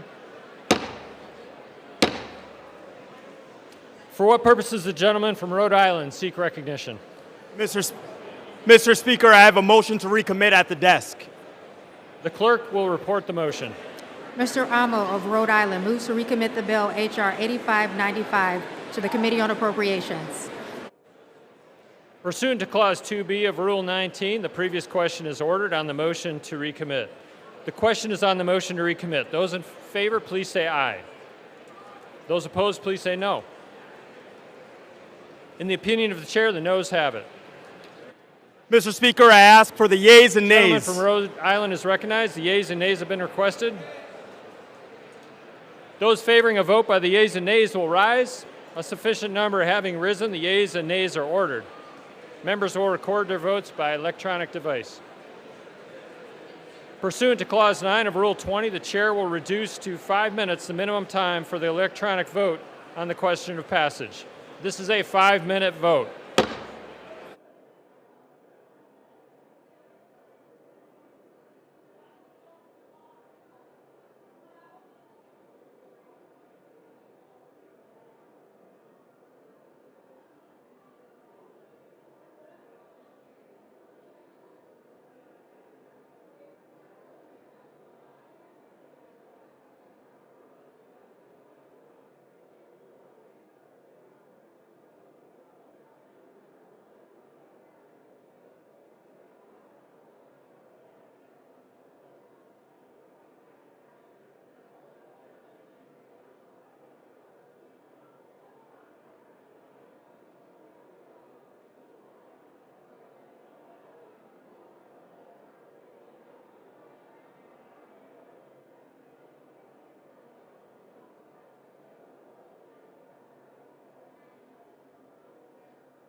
On this vote, the yeas are 209, the nays are 216. The motion is not adopted.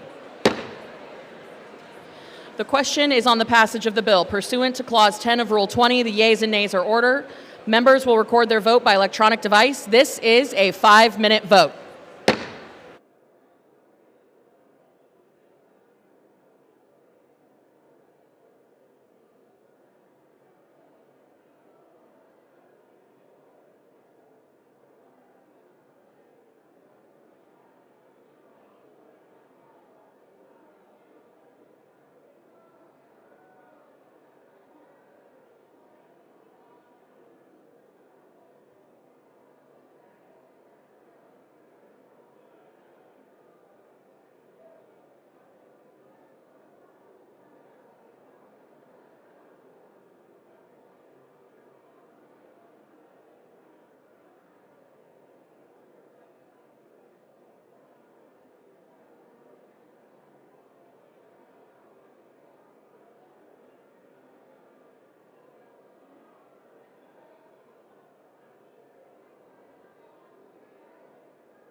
On this vote, the yeas are 217, the nays are 209. The bill is passed. Without objection, a motion to reconsider is laid on the table.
For what purpose does the gentleman from Pennsylvania seek recognition?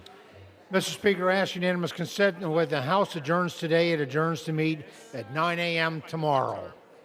Without objection.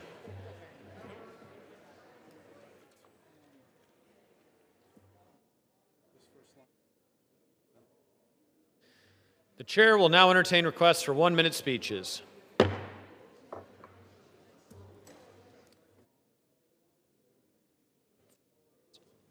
For what purpose does the gentleman from Pennsylvania seek recognition? Mr. Speaker, request unanimous consent to address the House for 1 minute and to revise and extend my remarks. Without objection, the gentleman is recognized for 1 minute. Mr. Speaker, the House is not in order. The House will be in order. Members, please take your conversations off the floor. The gentleman from Pennsylvania is recognized for 1 minute. Mr. Speaker, I rise today to recognize the historic ceremony at Independence Hall earlier this month celebrating America's semi-quincentennial. On July 2nd, a group of representatives traveled to Philadelphia, the birthplace of our country, to commemorate the exact date when the Second Continental Congress voted to declare independence from Great Britain. Mr. Speaker, the origins of a republic trace back to Pennsylvania, and Independence Hall has served as a physical representation of the birthplace of the United States.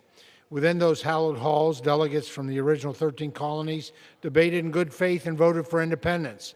This building has long been a symbol of freedom and democracy around the world. Mr. Speaker, Pennsylvania has always been my home, and the Keystone Commonwealth of Pennsylvania has stood firm in its commitment to freedom and prosperity. I want to commend the 37 members of Congress for traveling to Philadelphia and for their efforts to preserve our legacy for future generations, just as the Founding Fathers intended it. Thank you, Mr. Speaker, and I yield back the balance of my time. Gentleman yields. For what purpose does the gentlelady from Arizona seek recognition?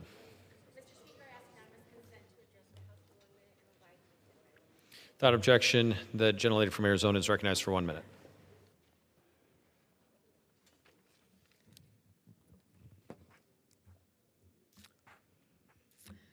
Mr. Speaker, I rise today with great pride to recognize a remarkable milestone for Tucson's Academia de Baile, Tradición y Cultura, as it celebrates 25 years of inspiring young people, including my own children, nieces, and nephews, from across Tucson and Southern Arizona through dance, culture, and community.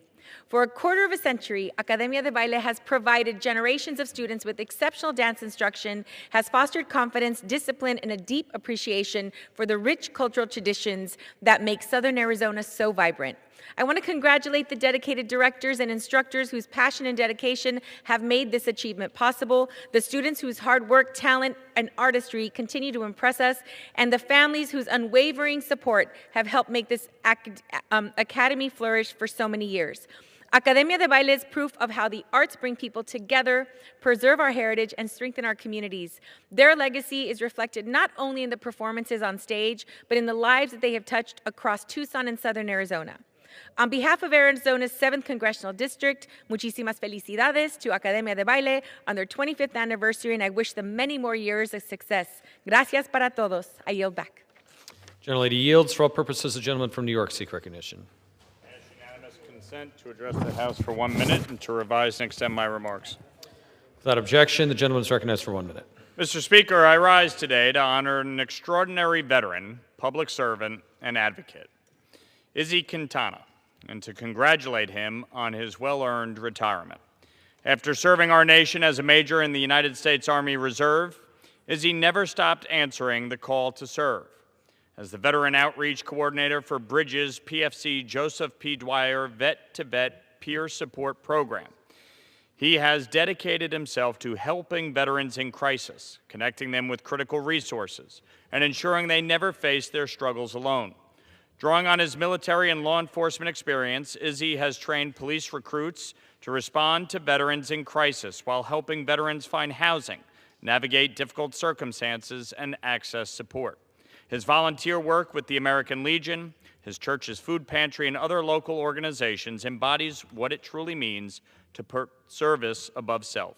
This year, Izzy received the New York State Suicide Prevention Conference Pair Up Award, and I'm proud to recognize him as one of New York's 17th District Veterans of the Year.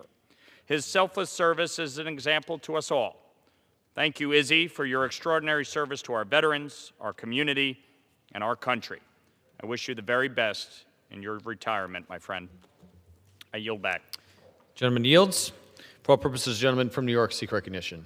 Mr. Speaker, I ask for unanimous consent to address the House for 1 minute and to revise and extend my remarks. Without objection, the gentleman is recognized for 1 minute. Thank you, Mr. Speaker. Mr. Speaker, as I have recognized the excellent staff members who are working with me in this term, may I also recognize and thank the young people, college students, and recent college graduates who have labored in the inglorious role of intern, doing day-to-day grunt work, necessary but often boring. They have given months of their young lives on my behalf, and I'm grateful.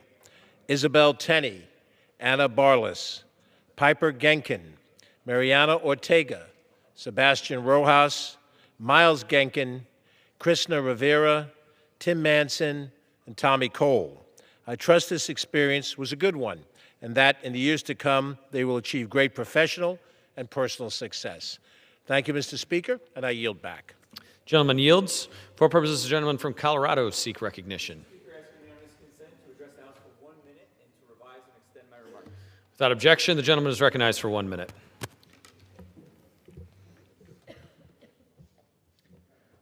Mr. Speaker, I rise today to recognize the volunteer firefighters of Beulah, Colorado for their extraordinary service during the Aspen Acres fire in Pueblo County.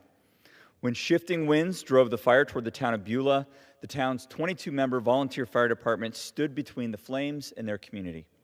Several firefighters lost their own homes during this fire. Even so, they remained on the line, working to protect their neighbors and the town they call home. That choice says more about their character than any words I could offer today. It reflects courage, duty, and the deeply rooted sense of community that defines Beulah and so much of Colorado's 3rd District. I'm honored to recognize the Beulah Volunteer Fire Department and to thank every firefighter who chose service to others over personal loss. Thank you, Mr. Speaker, and I yield back.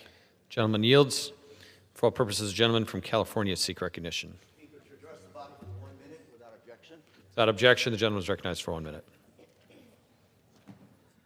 Mr. Speaker, today I rise to honor Major Antoinette Nadur, an Orange County resident, a veteran, and a person who spent her career serving the homeless and at-risk veterans.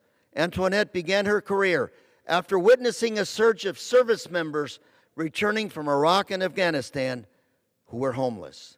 This motivated her to co-found the Veterans Legal Institute in Orange County, where she focused on developing veteran-focused legal services.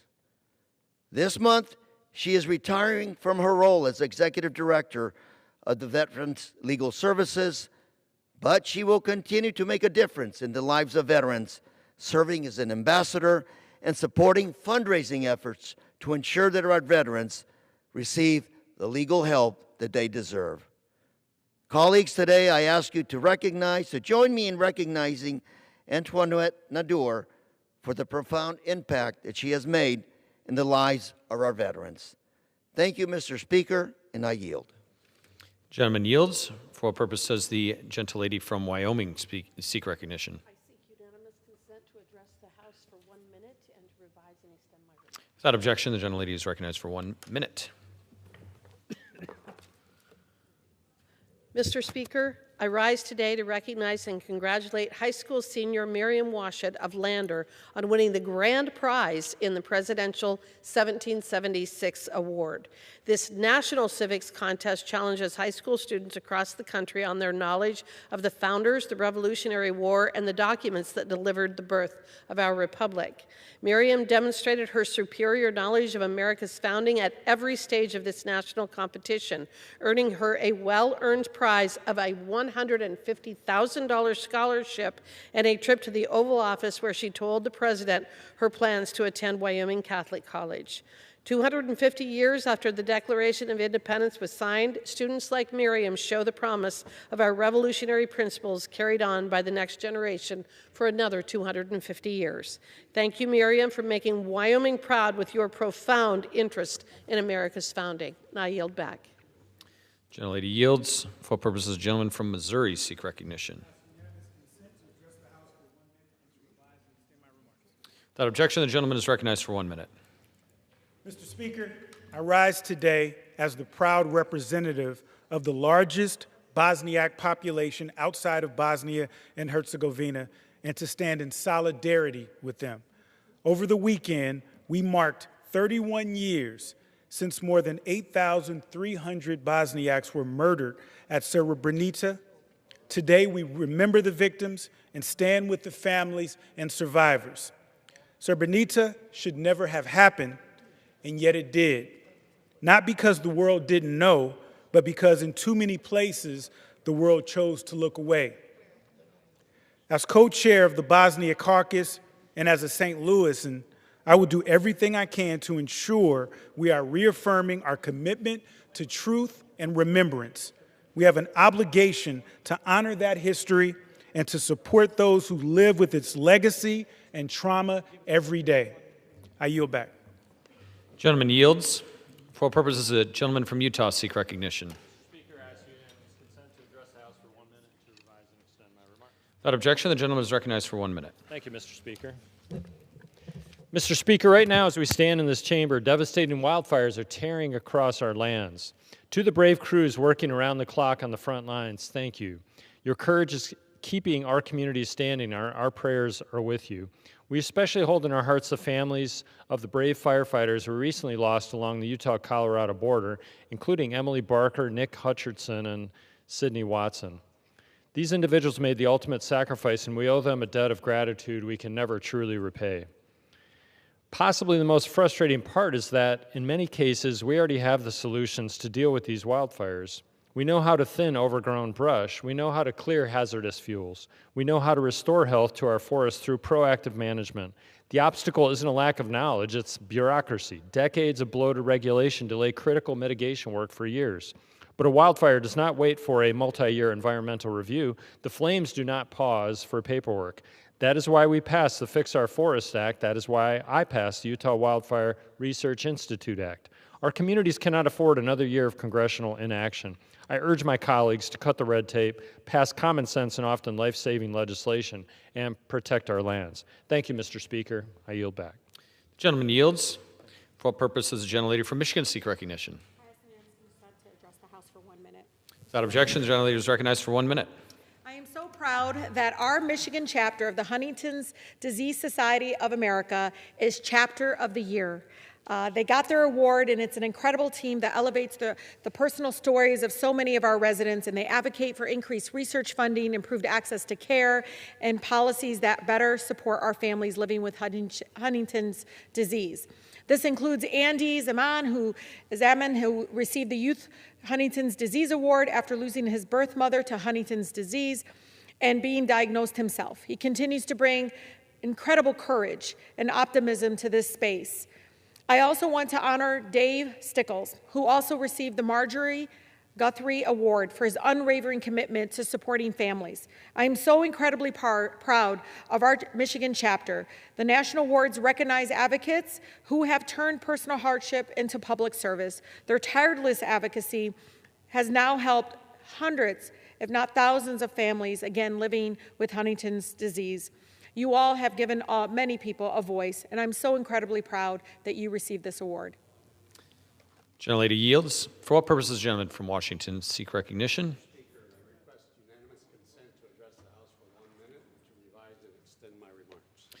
Without objection, the gentleman is recognized for 1 minute. Mr. Speaker, today I rise to honor Moses Lake Police Officer Edgar Salazar for his public service and congratulate him on being named the 2026 Hometown Hero by the U.S. Attorney's Office for the Eastern District of Washington. This well-deserved award is in recognition of Officer Salazar's heroic actions at the Gorge Amphitheater Campground in 2023, when he put his life on the line and helped to prevent a mass shooting. Officer Salazar, thank you for the remarkable courage you displayed that day in saving dozens of lives, and for your continued service to the Moses Lake community. You represent the best in law enforcement, and we are all grateful for your service. Thank you, Mr. Speaker, and I yield back. Gentleman yields. For what purpose does the gentlelady from Oregon seek recognition? Mr. Speaker, I ask unanimous consent to address the House for 1 minute and to revise and extend my remarks. Gentlelady, without objection, the gentlelady is recognized for 1 minute. Today I rise in honor of Commander Gabriel Edwards from Oakland, Oregon, who died while serving as the commanding officer of Helicopter Sea Combat Squadron 5 in the Arabian Sea. After 4 days of searching over 14,000 square miles, the Navy declared him lost at sea during an emergency helicopter landing. Gabriel earned his wings as a helicopter pilot in 2008 and received several awards during his service, including the Defense Meritorious Service Medal. He knew he wanted to be a pilot at just 4 years old. This is how his wife, Rebecca, described him. Gabe has dedicated his life to serving his country with honor, courage, and commitment. He led with humility, integrity, and compassion, always putting his people before himself. To those who served alongside him, he was a respected leader and mentor. My thoughts are with Rebecca and their 2 children during this time. I am glad to know the Secretary of the Navy has directed that Edwards be posthumously promoted to the rank of captain. His heroism will never be forgotten, and I know all of us in Oregon and around the country thank him for his honorable service. May his memory be a blessing. Gentlelady yields. For what purposes does the gentleman from Georgia seek recognition? Ask unanimous consent to address the House for 1 minute to revise and extend my remarks. Without objection, the gentleman is recognized for 1 minute. Mr. Speaker, I rise today to recognize the 200th anniversary of the First Presbyterian Church of Macon, Georgia. Organized on June 18, 1826 by the Reverend Benjamin Gildersleeve and Reverend Joseph C. Stiles, the church began with just 25 founding members. Since 1858, its historic sanctuary on Mulberry Street has stood as a landmark of downtown Macon and a fixture on the National Register of Historic Places. For 2 centuries, First Presbyterian has served as the mother church to several congregations across Middle Georgia and has equipped its members in every area of life through worship, discipleship, fellowship, and mission. Today, First Presbyterian continues to welcome more than 1,000 members, carrying forward a legacy that has spanned wars, revitalization, and generations of Middle Georgia families.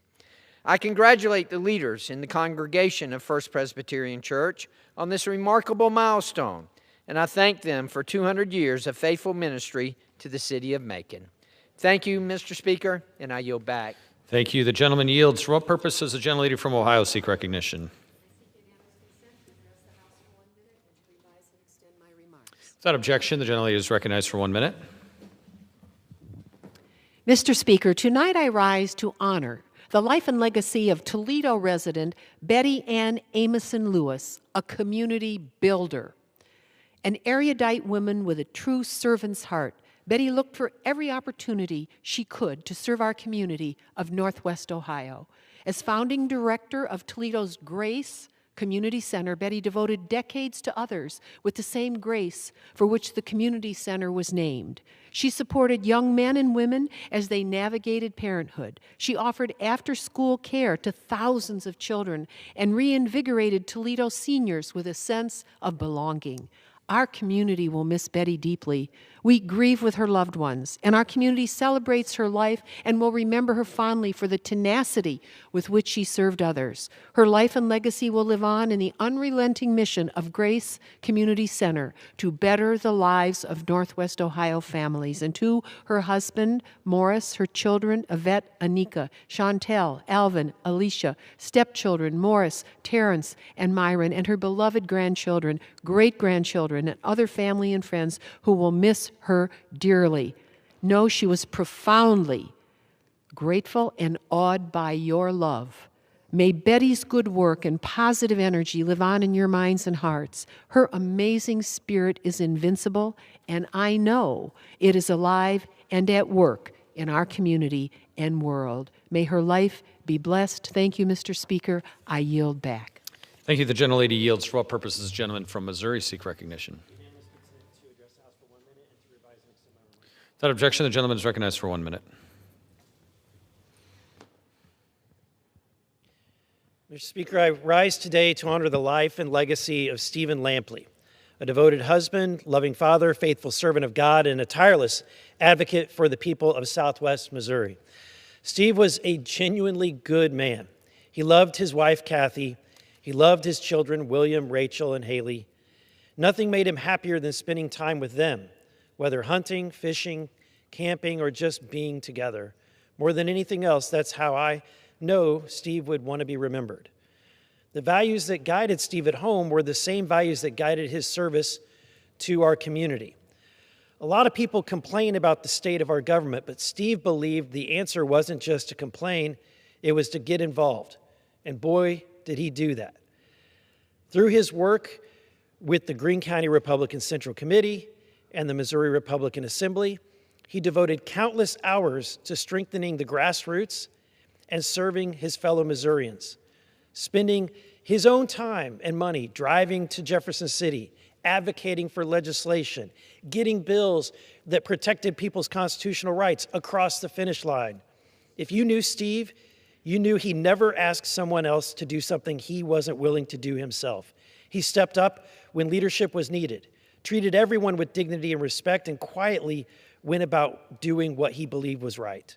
My prayers are with Kathy, William, Rachel, Haley, and everyone who loves Steve. May God comfort them in these days ahead, and may they always find peace in the life and the legacy that he lived and the example that he leaves behind.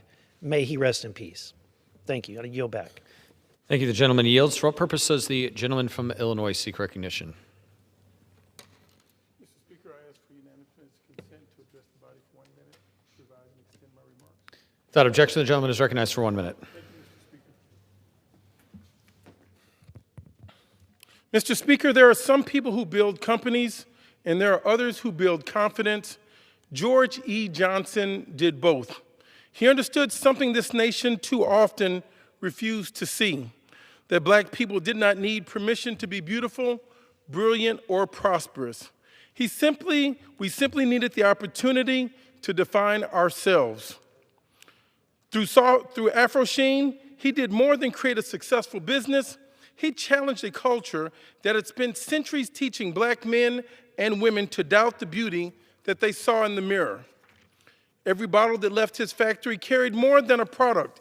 It carried a declaration that black enterprise could flourish, that black excellence could employ thousands, inspire generations, and transform neighborhoods. His success was not measured merely in dollars, but in dignity. He proved that ownership is more than economics. It is self-determination. George Johnson, a beloved family friend, invested not only in hair care, but in human care.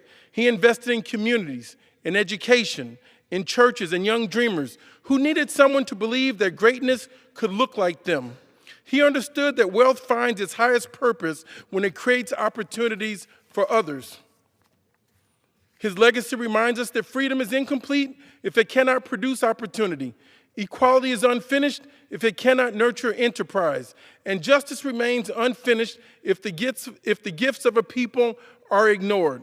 Today we honor not simply a businessman, but a visionary who helped America become more fully itself by insisting that black genius belonged not on the margins of its history, but at its very center core. May we remember George E. Johnson not only for what he sold, but for what he restored: confidence, possibility, and pride. May his life continue to remind every child who dares to dream that the greatest investment one can ever make is in the limitless potential of one's own people. To a beloved friend and an outstanding American, we love you and we honor you, the Honorable George E. Johnson. Mr. Speaker, I yield back. Thank you. The gentleman yields. For all purposes, the gentleman from Pennsylvania seek recognition. Unanimous consent to address the House for 1 minute and revise and extend my remarks. Without objection, the gentleman is recognized for 1 minute. Mr. Speaker, it is with profound sadness that I rise today to honor the life and legacy of Helen DiGirolamo of Bensalem, Bucks County, Pennsylvania, who we sadly lost on July 10th of 2026 at the age of 98. Born in Philadelphia in 1928, Helen was a cherished member of the St. Ephraim's Church in Bensalem for 55 years, where she rooted her life in faith, in service, and in her community. In her younger years, she loved bowling, and throughout her life, she was known for her exceptional cooking, especially during the holiday weekends and weekdays and gatherings with her family surrounding her at the table. Helen was preceded in death by her beloved husband of 45 years, Eugene, and their daughter, Janice. She is survived by her children, Jean and Joanne, her son-in-law, Michael, 7 grandchildren, and 11 great-grandchildren. And Mr. Speaker, her son Gene was so good to her in all of her years, particularly her later years, where every single Sunday he dedicated to spending time with her. Helen DiGirolamo will be deeply missed, but her spirit will live on in the family and the community she so dearly loved. Mr. Speaker, I yield back. Thank you. The gentleman yields. Under the Speaker's announced policy of January 3rd, 2025, the gentleman from New Mexico, Stansberry, is recognized for 60 minutes as the designee of the minority leader.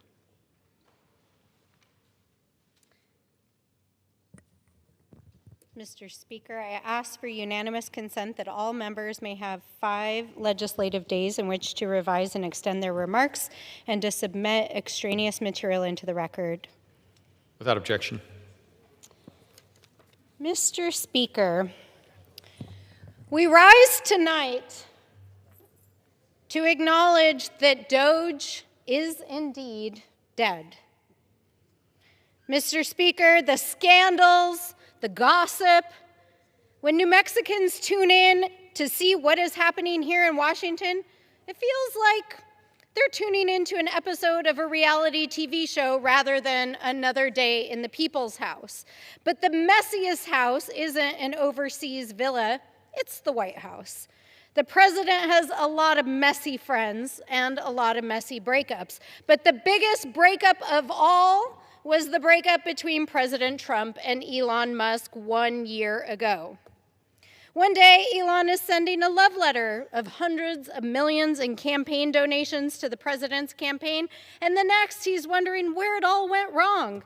And after all the insults, all the public arguing, and a very public divorce, today we're here to say to Elon Musk and his so-called Department of Government Efficiency, I'm so sorry, but you have not been chosen and you will be dumped from the villa. And now that the season of Doge is over, it's time to look back and have a reunion episode and answer the question on everyone's mind. Where did it all go wrong? Was it all talk? Or did Elon actually deliver on his promises? Because when Doge was created and Americans heard what they were up to, there were some very big promises. He said he could save $2 trillion by cutting waste, fraud, and abuse across the federal government. Well, the honeymoon is over, and I think the numbers say it all. He didn't even save a fraction of that amount. And in fact, what we know is that due to disruptions in government services and firings and litigation, he may have actually cost the federal government more money than he saved.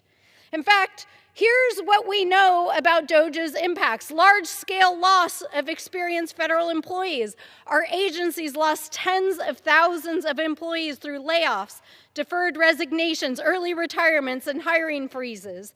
They reduced the institutional knowledge of generations across our agencies and made it impossible to do basic functions that our communities needed. Forest Service, Bureau of Indian Affairs, our nuclear agencies who protect the nuclear and national security of this country. They disrupted government services. Agencies were unable to process basic functions. They attacked your Social Security. They laid off thousands of veterans across our federal government who had served this great country and given their sacrifice in service, only to find themselves eliminated by a cheap date in the West Wing. Legal challenges. We don't even know how many lawsuits there have been in the wake of DOJ. Personnel actions, agency restructuring, illegal orders, withholding of funds, and many, many more that are still awaiting to be adjudicated by the courts. And let us not forget that they stole your data. That's right. They came in talking a big talk, saying that they were going to digitize our federal government and modernize it and help us actually make the government work for the people. And it was a front for stealing your personal data. Your IRS data, your Social Security data, your bank account data. They not only went into the most private systems of the federal government and stole your data, but they exported it and gave it to private companies. This is not just a run-of-the-mill exercise of modernizing the government. They stole your data for profit, for campaign advancement, and to ensure that they could be able to continue to access your data for power. In addition to that, they broke key aspects of our federal government. They disrupted contracts. They gave themselves private contracts. They gave away billions of dollars in federal taxpayer dollars for defense contracts to their friends, for NASA contracts for their friends, for weather service contracts for their friends. They disbanded decades of scientific research on every single continent across this planet. The reductions in workforce not just impacted the functioning of the federal government, but disrupted local economies across the country, especially in our rural communities.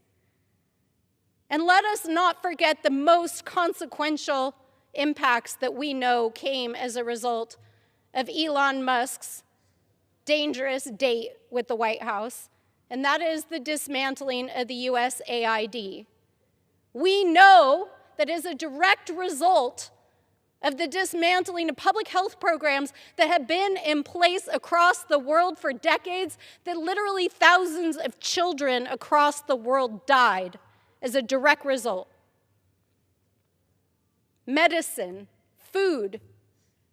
They came in claiming that they were trying to cut waste, and they left food for starving children to sit in warehouses and rot while children did not have anything to eat. They let medicine expire in warehouses and actually threw it away rather than give it to people for whom it would save their lives. And what do they have to answer for it as they've come here to testify before Congress? Is there any remorse for the lives that were lost? Is there any remorse for the thousands of children whose lives were taken because they could not access medicine? Is there any remorse for the thousands of nonprofit organizations who serve our communities every day who have been impacted? Is there any remorse for the hundreds of thousands of federal workers who they fired and whose lives they disrupted? No. There's no remorse. Because let me tell you this has been one toxic relationship since the very beginning. So here's what we know. Doge, you are voted off the island, and we do not want to ever see you back here again. The American people want efficiency. The American people want a government that serves them. The American people want to make sure that their leaders care for the communities that they live in and will care for them. But the American people do not want toxic billionaires trying to steal their taxpayer dollars and dismantling the basic services that keep them well. And so we bid goodbye to Doge. We say farewell. We won't miss you. We won't miss you as you leave the island and take your big exit. But what we will say is that we will continue to fight every single day for the American people. We will continue to actually work to make this government work for the American people, to actually cut real waste and real fraud and real abuse, and the real abusers who are sitting in the White House and committing waste, fraud, and abuse on the American people every single day. And we will commit that when we take back this House, when we take back the White House, that we will fight for a nation that fights for our people and bring a new deal to this country that serves the working people of this country, that invests in housing and healthcare and food, that protects the environment, that fights for climate action, and that cares for the human dignity of our people. That is our promise. Because we don't want any more toxic relationships. And so, we just say this: the American people deserve better, girl, and we are here for you. And with that, I yield to my colleague for so much time as she may consume. Thank you very much. Thank you, Representative Stansbury and Mr. Speaker. When I came into the 119th session, I was ready to work with anyone to root out waste, fraud, and abuse in government. We are here to be good stewards of taxpayer dollars, and we should want our government to be efficient. But that's not what happened. We started with a bipartisan congressional effort. Then President Trump appointed Elon Musk, who stood there with a chainsaw, brought in a bunch of unqualified Doge bros, who then said that they were going to make $2 trillion in savings from the federal budget, but made no meaningful impact in spending. What they did was they tortured and they went after our public employees. They cost taxpayers $10 billion through deferred resignation program. 300,000 federal workers were fired or urged to retire, including 100,000 veterans. And this wasn't done in a strategic way. People were fired without understanding what their jobs were. For instance, off the Oregon coast, they fired the people that knew how to operate the tsunami warning system. That isn't rooting out waste, fraud, and abuse. They shut down promising innovations like direct file. At the request of big businesses, that would financially benefit. That hurts low-income and working Americans who now have to pay to file their taxes. They slowed responses to complaints to the Consumer Financial Protection Bureau, which had previously helped return $21 billion to Americans. They purged USAID, got rid of 83% of USAID projects. Impact Counter estimates that 757,000 people died, mostly children. And we lost the benefit of soft power that we were able to have when we invested in this very effective program. They tried to end NIOSH and canceled $3.8 billion in NIH grants. They laid off 1,300 critical federal workers from NOAA. And then if you want to talk about government overreach, we want to talk about small government. Well, that's not what happened with DOGE. They gained access to personal data like our Social Security numbers, our tax returns, and our health records. Waste, fraud, and abuse still exists in the federal government. For instance, if we want to root out waste, fraud, and abuse, let's start with the Pentagon that failed the last 8 audits. There is a ton of waste, fraud, and abuse. They have awarded more than $208 billion in contracts to companies that are cited for repeated or willful violations. Why are we not addressing that? We should want government to be more efficient. We should want to root out waste, fraud, and abuse, and I will work with anyone to make that happen. Instead, what we did was we gave a chainsaw to a trillionaire who made his money off of federal grants, off of federal research, off of federal projects, and then cut critical investments to make our government work better for working people. So on July 4th, DOGE shut down. It doesn't intend to publish a final report because what they would have to report is a giant failure that cost taxpayers $10 billion. So I say goodbye, good riddance, and let's not do this again.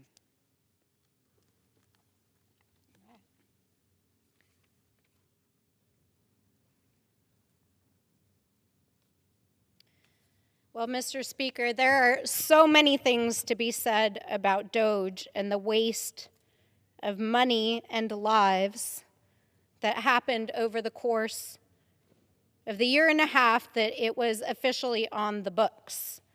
But, Mr. Speaker, I also want to take a moment to talk about our country at a crossroads. Do we continue to use American taxpayer dollars to fund the killing of civilians, of children, and families abroad? Or do we finally say enough? Well, today, I took a vote for the children, for peace, and for the future of this country by voting yes on an amendment to block $3.3 billion in offensive military aid. This is money that should be used to build roads, to build housing, to lower the cost of food, for childcare, for families who are struggling right here in the United States. I didn't come to Congress to write blank checks to the military. I did not come to Congress to write blank checks to foreign militaries to bomb civilians. And I did not come here to support an unending and illegal war in the Middle East. That is why I chose today to block offensive military aid. Today, I choose our people over weapons. I choose peace over war, and I choose accountability over silence, and I will continue to choose that every single time. Now, Mr. Speaker, as we close out this debate and the broken promises of DOGE in this administration, let us just be reminded that when President Trump and Elon Musk first created DOGE, the American people were promised it would cut waste, it would fight fraud and abuse, and save the taxpayers $2 trillion across the government. And so many of us hoped that that was actually true, because cutting waste, fraud, and abuse is not a partisan issue. It is just good government.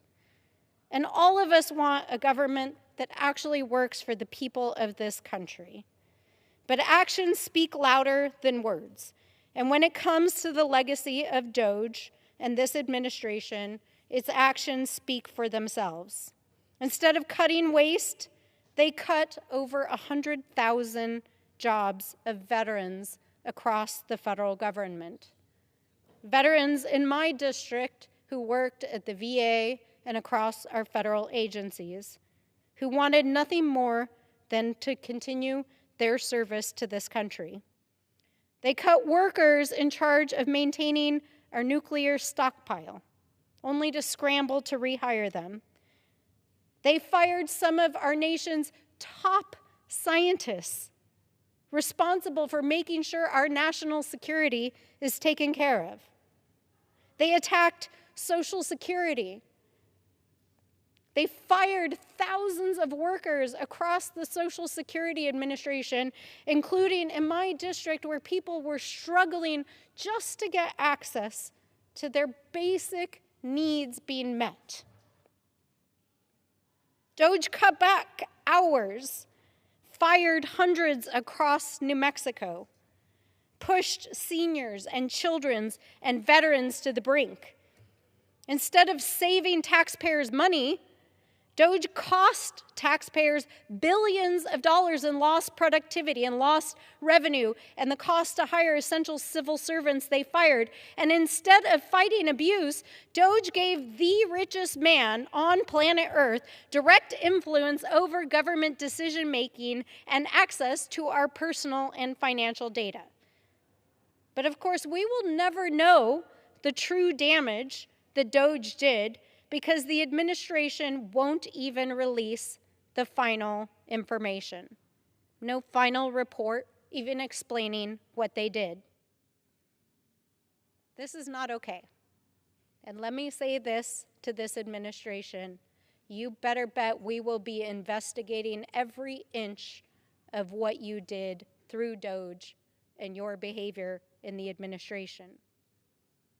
The American people deserve transparency. The American people deserve a government that works for them. The American people deserve a government and leaders who tell the truth.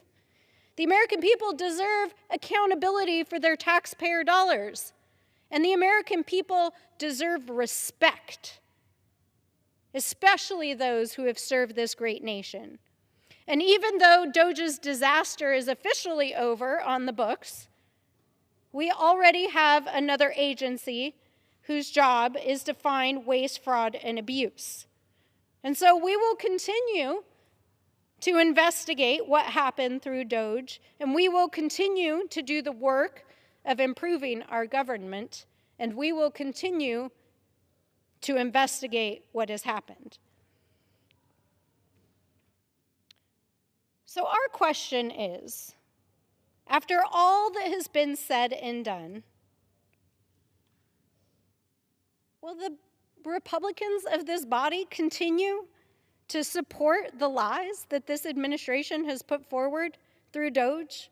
Will they continue to support the dismantling of our federal agencies as is happening right now at the Department of Education as we stand here in the Education Committee? Will they continue to raid agencies like the Consumer Financial Protection Bureau and steal money from the taxpayers? Will they continue to allow this administration to steal your taxpayers and give it to the military to bomb civilians overseas? Will they continue to allow an out-of-control president to make billions of dollars in self-dealing while lining his pockets and demolitioning the White House? Or will they actually stand up for the American people? Because that is the real waste, fraud, and abuse. And that is the real corruption. A president who is wasting our taxpayers on an unending and illegal war. Painting a pool filled with algae, a golden ballroom, and trying to put his name on the Kennedy Center, spending millions of dollars, taxpayer dollars, litigating over illegal actions he's taken since taking office. All while giving private contracts to his own family members and the very man who started DOGE in the first place. So while DOGE may be over, let the lesson be that when we take back the House, we will hold them accountable. We will build a government that works for the American people, that is stronger And we will stop billionaires from coming in and using their money to achieve their own political ends and line their own pockets. We will stop the self-dealing, not only in the White House, but that happens in this chamber. We will work to get big money out of politics, to end Citizens United, and to ensure that we have a system that actually represents the people of this country. We will rebuild better the agencies that were dismantled. We will create a whole new generation of public servants who want to serve this great nation, and we will bring a new deal for this country that is about results, that is about dignity, that puts people and service ahead of profits and not empty promises. And so that is why, Mr. Speaker, we are here today to celebrate the end of this dark chapter and bring Doge to a conclusion. And with that, I yield back. Members are reminded to refrain from engaging in personalities toward the president.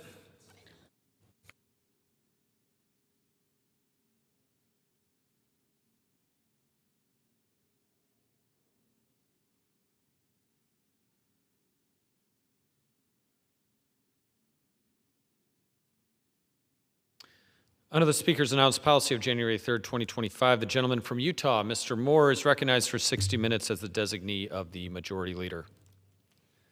Thank you, Mr. Speaker. I ask unanimous consent that all members may have 5 legislative days in which to revise and extend their remarks and exclude extraneous material on the topic of this special order. Without objection. Again, thank you, Mr. Speaker. In 10 years, the deficit will be greater than every penny spent by the federal government between 1789 and 2023. So we celebrate our 250th. This is a time to reflect on it and to focus on it. And I'm going to share something tonight that's going on every single day, specifically about trying to find the opportunity for deficit reduction. I've got another colleague that will be here momentarily as well. But this is obviously an evergreen topic, something that we're constantly focused on, something that members of the Budget Committee, members of the Bipartisan Fiscal Forum, members of various groups that focus more heavily on this than maybe some other issues. Proud to count myself as part of that. I remember voting against debt ceiling increases that didn't have some type of spending reduction, even from my own side, proposing them. That didn't have some type of spending reduction, a spending cap, or even a fiscal commission. There's many solutions, and it is a key aspect, and it's something that we need to reflect on. Look, in President Trump's first year, as we started the 119th Congress, so taking that first entire year, calendar year 2025, and comparing it to calendar year 2024, a very unique thing happened. We had about $360 billion worth of deficit reduction. We run approximately $1.8 to $1.9 trillion deficit over the last few years, and it has gone up considerably since COVID, during President Biden's 4 years, and the first year that Republicans had the White House, House, and Senate, we had an extraordinary feat of $360 billion worth of deficit reduction. There were spending constraints. There was restructuring of how we approached some of the student loan aspect of the budget, various elements within the entirety of the appropriations process from different agencies across the board that were pulling back and withholding some of their planned spending. And that mixed with revenues from tariffs created a $360 billion deficit reduction. It doesn't get reported much, doesn't get talked about. Now, portion of those tariff money after the SCOTUS ruling will be refunded back. So there will be, of that 360, there will be money going back ultimately to some of these companies that are involved in this. And the world of tariff and trade policy will continue to play out, where you will still get revenue to help us offset some of the deficits. I've been critical of some of the tariff policy. I've been supportive of some of the tariff policy. I want two specific things from tariffs. I want them to be consistent.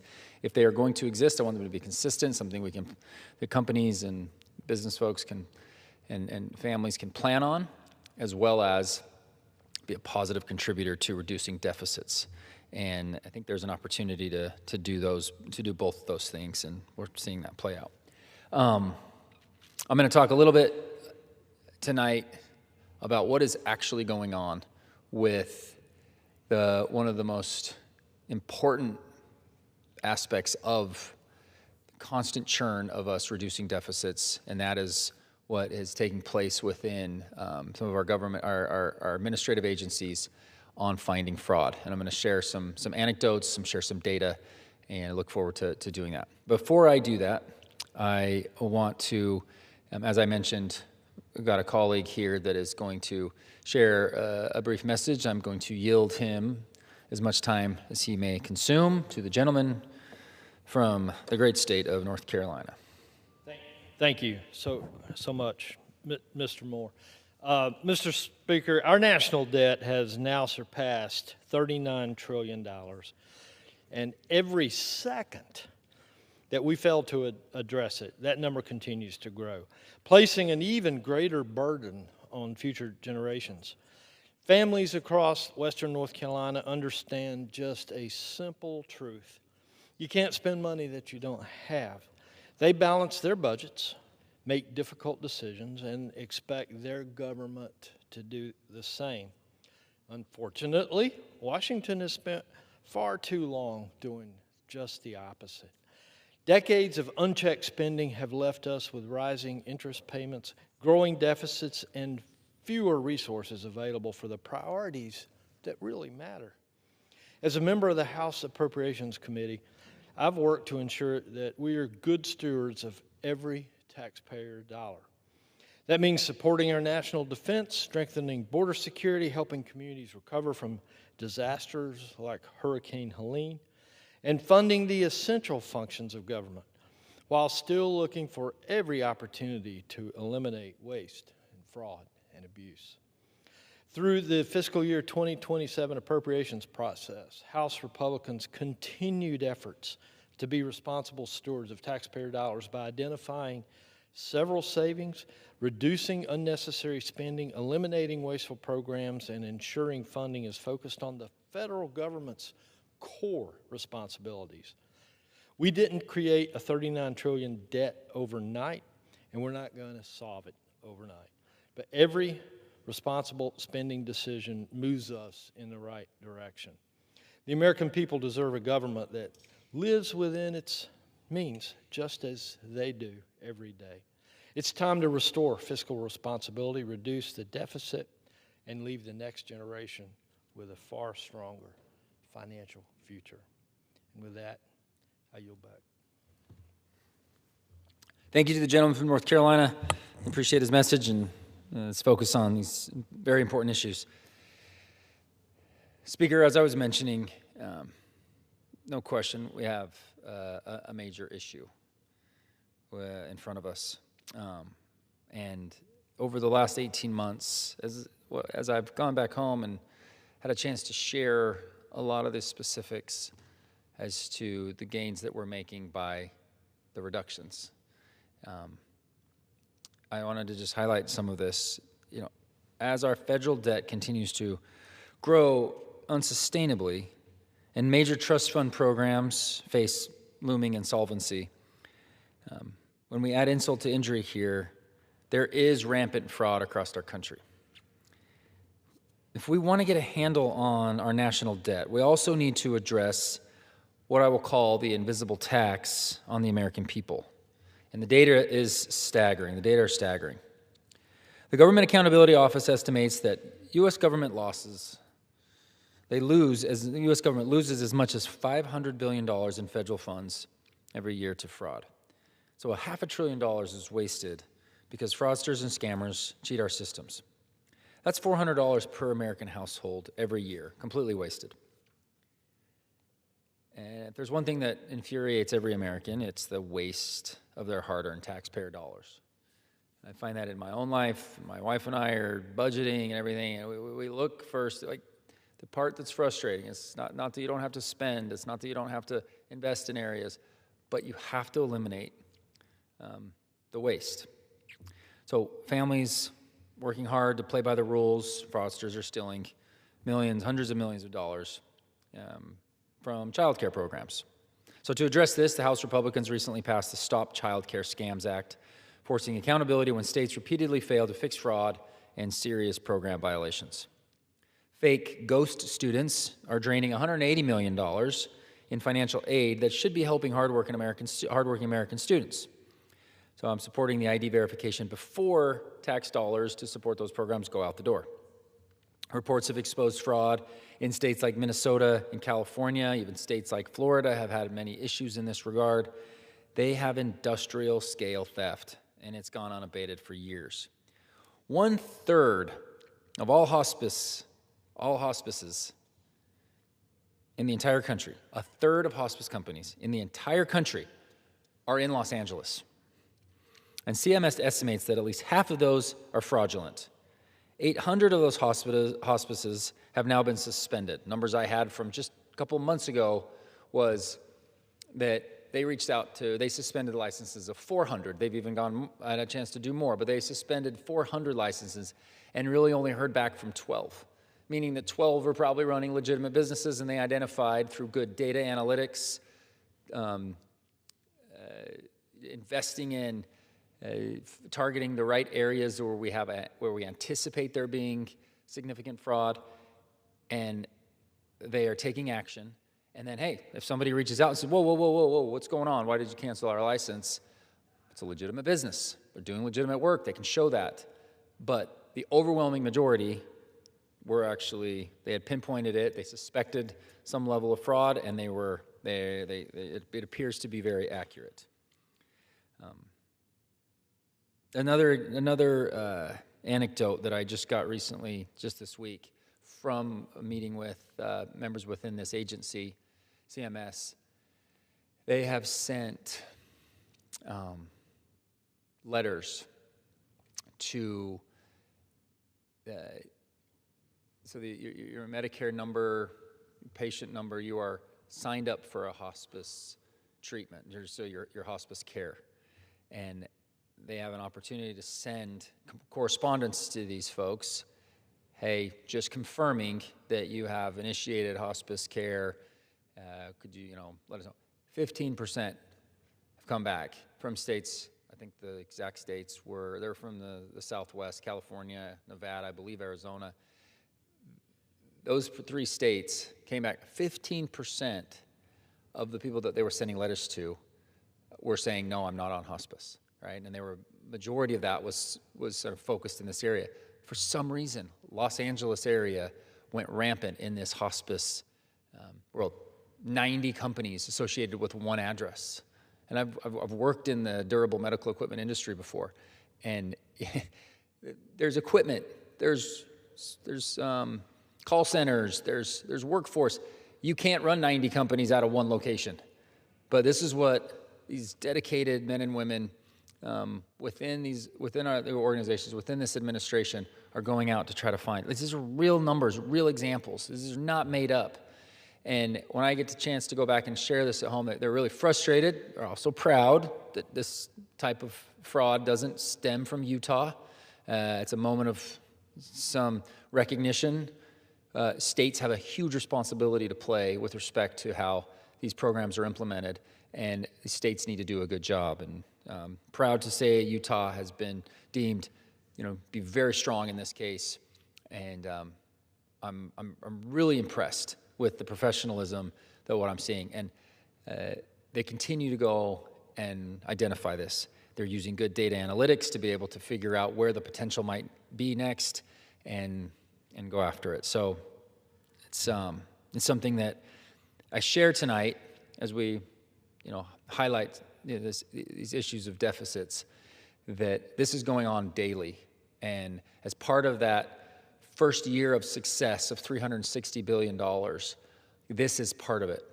And this is the type of stuff that Americans love to see, because it is wasteful, it is fraudulent, people need to be held accountable, and that is all taking place and happening.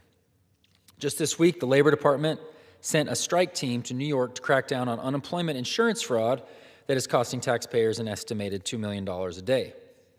New York recorded more than $750 million in improper unemployment insurance payments and $507 million in fraudulent payments just last year. House Republicans are focused on ensuring the services get to the people who actually need them and are not wasted or stolen. In fact, on the Ways and Means Committee, we've worked to put new guardrails on the Temporary Assistance for Needy Families, the TANF program, to mitigate improper payments and ensure states are paying their fair share for this critically important program. Empowering agencies to investigate and root out fraud and making targeted investments into fraud prevention and recovery programs is a giant step forward. For every dollar Medicare spends on monitoring programs, the government sees almost $25 in savings. And you will see Dr. Oz communicate this. You'll see his team communicate this. They have team members under Dr. Oz's purview that have said, I will come back and work in this job again. They worked in the Trump first administration. I will come back if we can be even more laser focused and really go after the fraud. And that was Oz's mission, and that is what his team's mission is, and they do an incredible job of explaining and sharing with us the proper information. It's not hyperbole, it's not rhetoric, it is literally data. And they talk about these numbers with respect to spending $1 on these efforts, site visits, sending out communication to find out if they're truly actual patients on hospice, right? And that takes a little bit of resource, but we're getting back a strong yield from that. $1 and $25 in savings. So we need more programs like this to root out and recover improper payments. To that end, I'm working on legislation that will allow more of the money recovered by healthcare fraud and abuse control to be reinvested directly into the fraud prevention programs. The areas that this money needs to be reinvested is back into the trust funds and also back into the programs that will help us continue to be strong in this regard.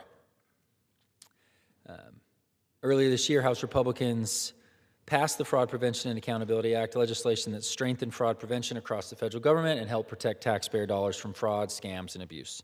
Families are stretching every dollar right now. Fraudsters are cashing in on taxpayer-funded programs. Child care, student aid, safety net programs. Americans play by the rules. Scammers should not get rewarded. This is the right fight. Every dollar stolen through fraud is a dollar taken from workers, families, seniors, veterans, small businesses that actually need the support. We've got enough excuses on this world. There's been enough loopholes, enough taxpayer money disappearing into fraud and abuse. Our government programs have a fraud problem, and our taxpayers are the ones paying the price. But these are loopholes that we're closing. We're cracking down on this and holding negligent state leaders accountable. We cannot lower our deficit without addressing the fraudulent spending across our country. For a year and a half, Republicans have shown a light on the amount of this fraud and abuse and just the sheer waste, and we're reducing the deficits by cutting the spending, and it's happening on a daily basis. As I mentioned earlier, the data that I have here, I was told several months ago that they had canceled 400 licenses and only heard back from 12. That is obviously a green light to then reach out and identify more. So you cancel a license and you don't hear from that company or those stakeholders, you've definitely nailed you've definitely nailed that right aspect of finding that fraudulent activity. And it's a point that I hope that every American can really understand. And this is not a partisan issue. Everything back here becomes partisan, but as you look at it and just actually take the data, this is a sensational thing that's going on, and it's going to continue to go on for the duration of this administration. We must continue to courageously work to solve this crisis and cannot let it get too late. I'm grateful to bring Utah's sound fiscal policies to Washington on the House Budget Committee, and I will continue to fight for the American family as we seek to give our children a better economic future. And with that, Mr. Speaker, I yield back. Thank you. The gentleman yields. Under the Speaker's announced policy of January 3rd, 2025, the chair recognizes the gentleman from New Jersey, Ms. Mejia, for 30 minutes. Thank you, Mr. Speaker. I ask for unanimous consent that all members have 5 legislative days to revise and extend their remarks and include extraneous materials on the subject of this special order. Without objection. Thank you. Thank you, Mr. Speaker. I rise today as the proud co-chair of the House Democratic Caucus's Defend the 14th Amendment Task Force. This month, we mark the 158th anniversary of one of the most important amendments ever added to our Constitution. Forged in the aftermath of the Civil War and paid for by the blood, sweat, and tears of Black freedom fighters and their allies, the 14th Amendment declared that every person born in these United States is anointed with inalienable rights and responsibilities, never to be infringed upon by the actions of any state or entity. Together with the 13th and 15th Amendments, it marked what historians call the second founding of our nation, an effort to build a democracy that truly includes everyone. But history reminds us that writing rights into our Constitution is only the beginning. For decades after Reconstruction, millions of Black Americans were denied those very rights through segregation, voter suppression, and racial violence. The Constitution had not changed. What changed was whether or not our country chose to enforce it.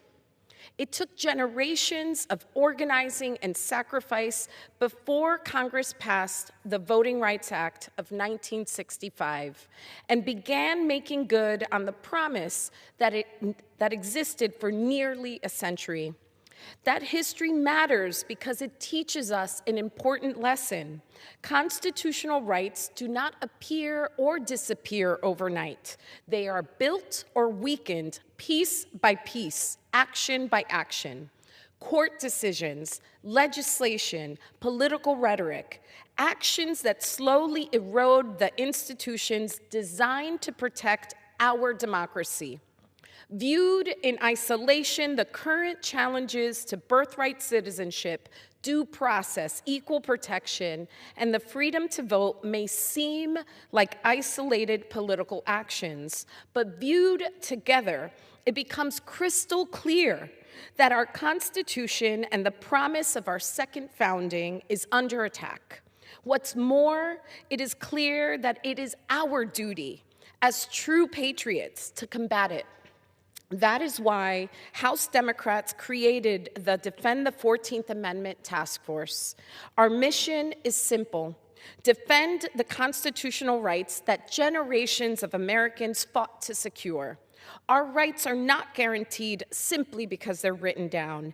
They endure because people defend them. The generations before us marched, organized, and sacrificed to make the promises of the 14th Amendment real. They understood that democracy requires participation, accountability, and constant vigilance. Now that responsibility belongs to us. Every generation faces a defining test. For generations that ratified the 14th Amendment, it was whether America would finally recognize citizenship and the humanity of those who had been enslaved. For the generations that marched across the Edmund Pettus Bridge, it was whether every American would have an equal voice at the ballot box. Our generation faces a different question. Will we preserve those constitutional guarantees for the generations that follow? As long as I have the privilege of serving in this House, I will continue fighting to protect that promise for every family, every community, and every generation to come. Mr. Speaker, the Constitution is only as strong as our willingness to defend it. And with that, I am glad to yield 4 minutes to my fellow co-chair from the great state of Missouri, the great state of Missouri for 4 minutes, Mr. Cleaver.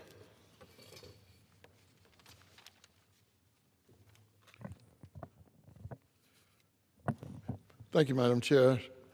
Mr. Speaker, I rise today as the proud co-chair of the 14th Amendment Task Force because I believe in one simple truth.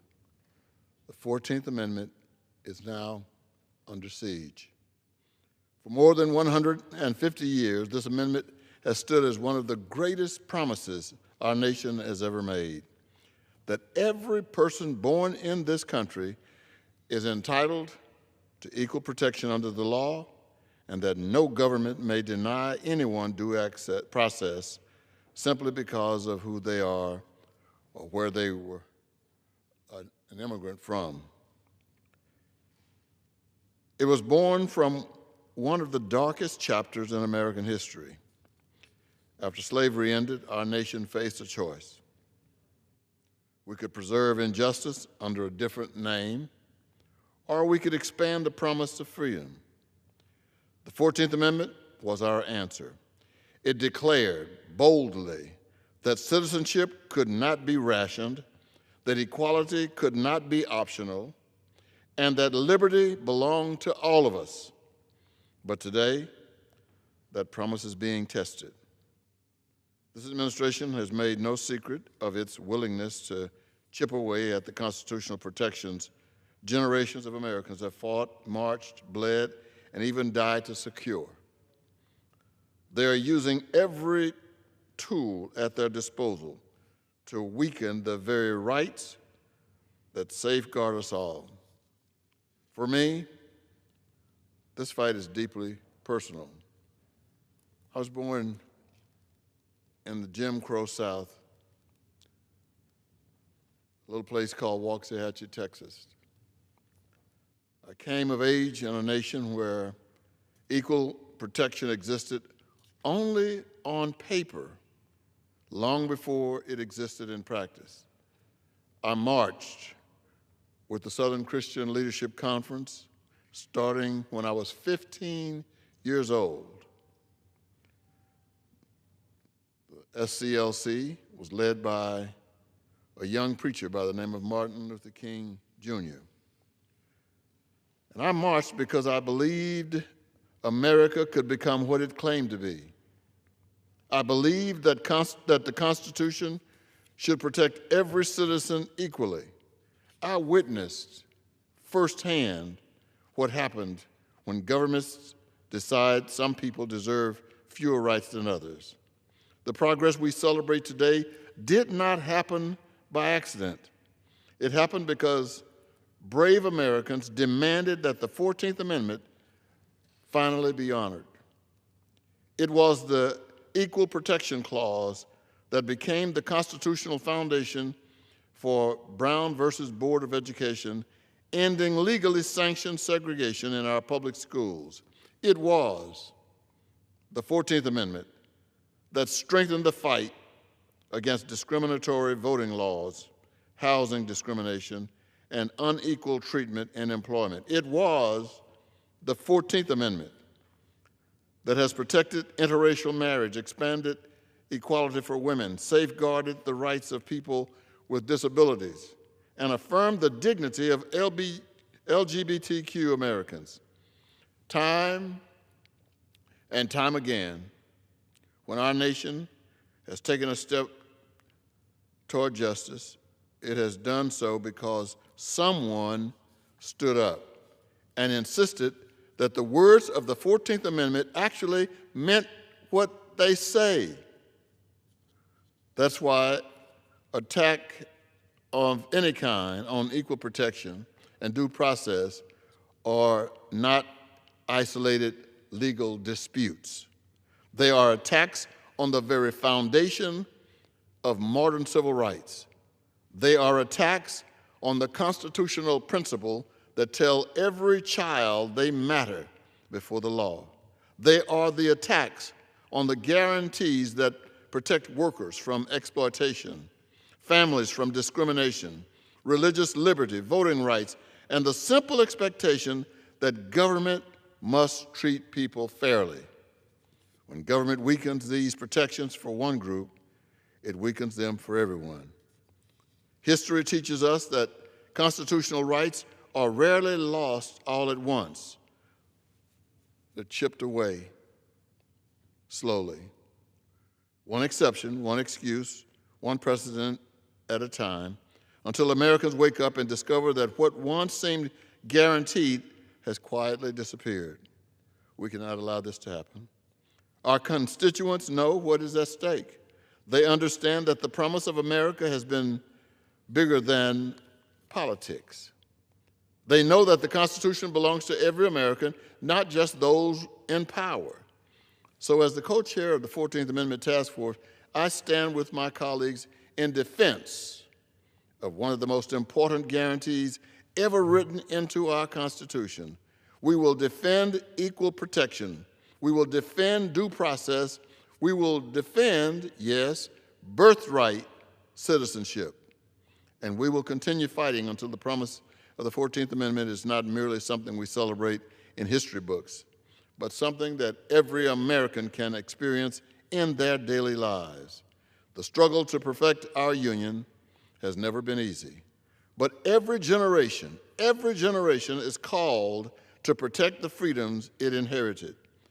Now, it's our turn. I yield back.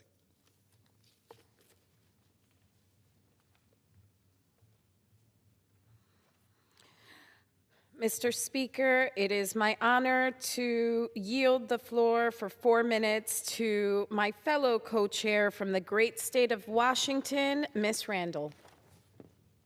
Thank you so much, Mr. Speaker and Congresswoman Mejia, for your leadership. The 14th Amendment means what it says. All persons born or naturalized in the United States and subject to the jurisdiction thereof are citizens of the United States. Those are the words on paper. Donald Trump and Stephen Miller attempted to rewrite the Constitution through an executive order banning birthright citizenship for the children of undocumented immigrants. The same legal arguments that were first used when a white supremacist wanted to deny U.S. citizenship to Chinese Americans. 4 Supreme Court justices dissented in the ruling to protect the 14th Amendment. That tells us that we are not safe from these continuous attacks from Donald Trump and his administration on our Constitution, on our freedom, on our neighbors. We know that the White House is currently scheming to have Trump's activist Supreme Court rehear the case that upheld the 14th Amendment, that upheld birthright citizenship. This is all part of a larger agenda to dehumanize Black and brown people in this country, to strip away their rights and to normalize questioning who belongs here, who is American enough. It's why Republicans have funded Donald Trump's immigration agenda by $200 billion, and why, on the 158th anniversary of the 14th Amendment, my colleagues and I launched the Defend the 14th Amendment Task Force. Our goal is simple: to defend the Constitution, to coordinate oversight and public education efforts, and to respond strongly to the Trump administration's attacks on our rights, on our freedom, on our Constitution, our country, and our communities. We will stand up to these attacks on civil liberties. We must continue this fight to ensure that the citizens of the United States are protected and that nothing erodes these constitutional protections. It's our duty, it's our responsibility, and it's the oath we swore when we took this public office. I'm so proud to be a co-chair of this task force, and so proud to stand here in defense of our Constitution. With that, I yield back. Mr. Speaker, I want to thank Chair Aguilar and my fellow co-chairs, Representative Cleaver, Randall, Simon, and Subramanian, for their leadership in launching the Defend the 14th Task Force. This work is about protecting the Constitution's promise that every person deserves equal protection, due process, and the full rights of citizenship. Those principles have shaped generations of progress in our country, and they are worth defending today, just as they were 158 years ago. We owe it to those who came before us and those who will follow us to ensure that that promise endures. And with that, Mr. Speaker, I yield the remaining time.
All right. Under the Speaker's announced policy of January 3rd, 2025, the chair recognizes the gentleman from Arizona, Mr. Schweikert, for 30 minutes. And Mr. Speaker, and to the room, I apologize. I was doing a tour to a former firefighter who actually was paralyzed in the scope of his duties, and so, but we were close. All right, Mr. Speaker, I'm going to take 1 or 2 seconds here to try to straighten this out just a little bit. Okay. Presentation tonight is going to be a little bit technical. Sorry about that.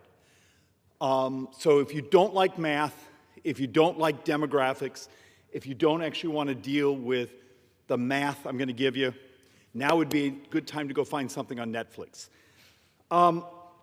I've been trying to make a point over and over and over around here that our borrowing is terrifying, and it's much worse than almost anyone's willing to talk about. We actually had some of the joint economic economists met with some of the Penn Wharton modelers over the last couple days.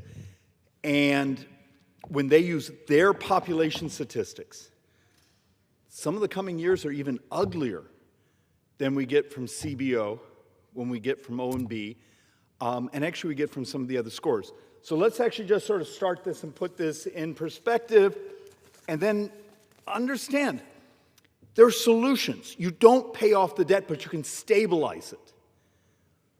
But what is the #1 driver of U.S. sovereign debt? And it's shocking how many of even our brothers and sisters here in this building get the math wrong. It's demographics. And it's the one thing we're really not supposed to tell the truth about.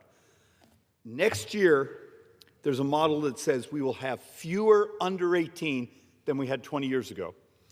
But we'll have almost double 65 and up that we had 20 plus years ago.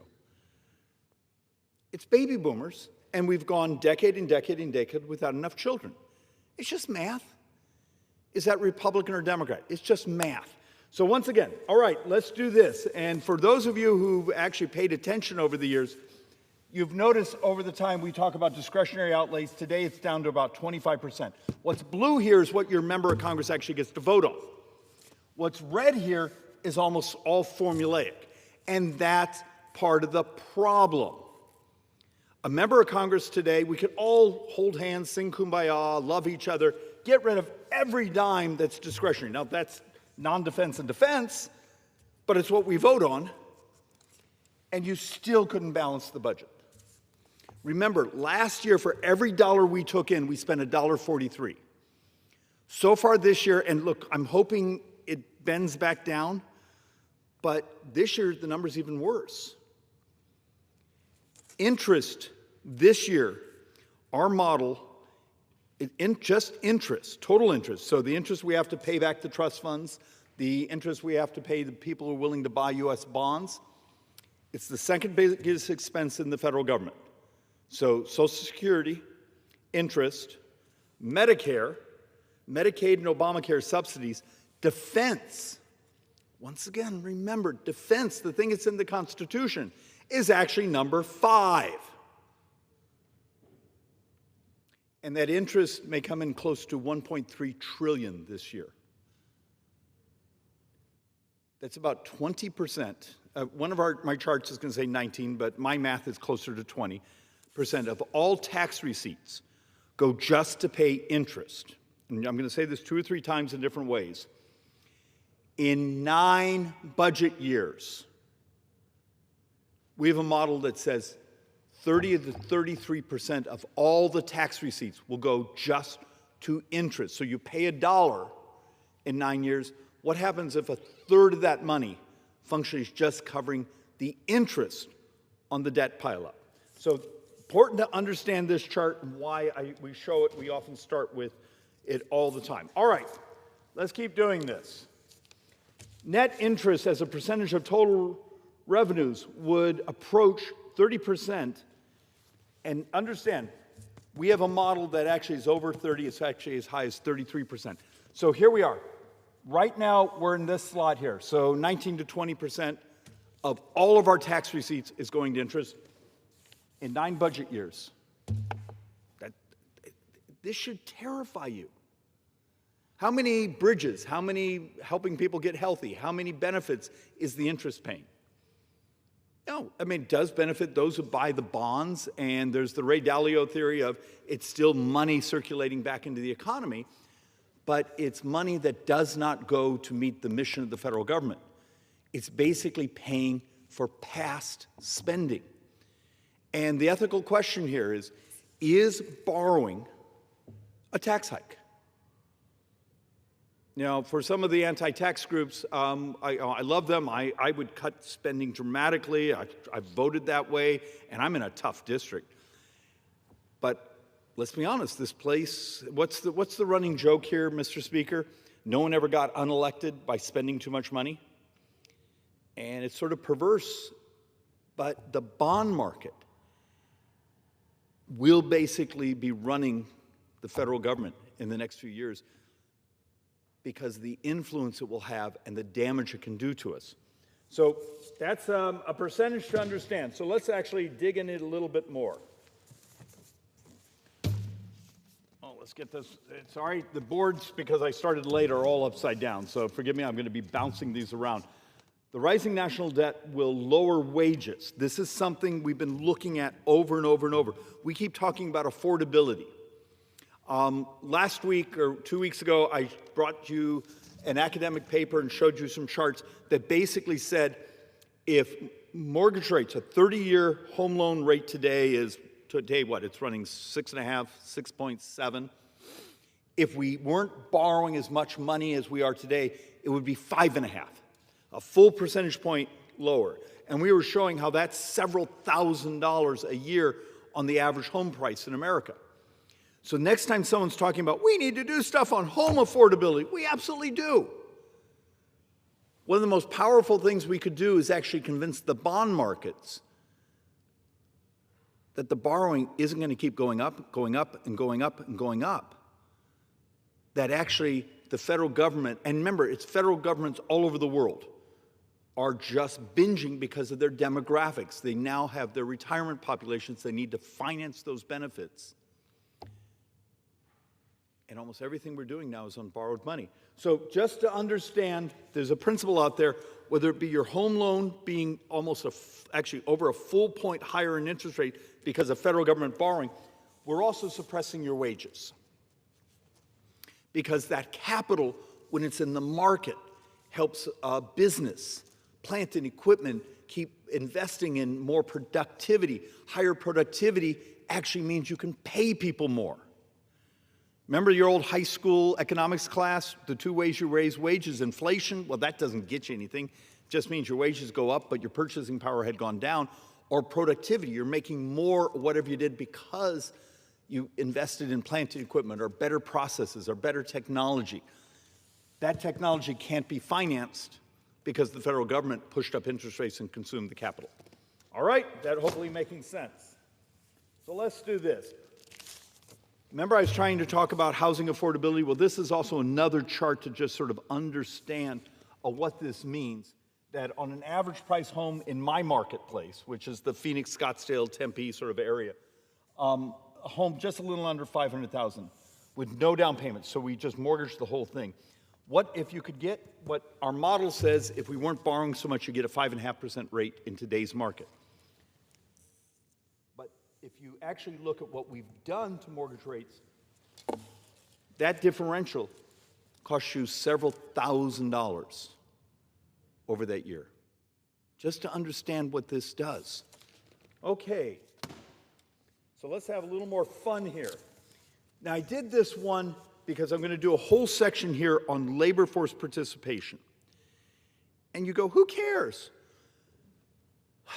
It's a big deal.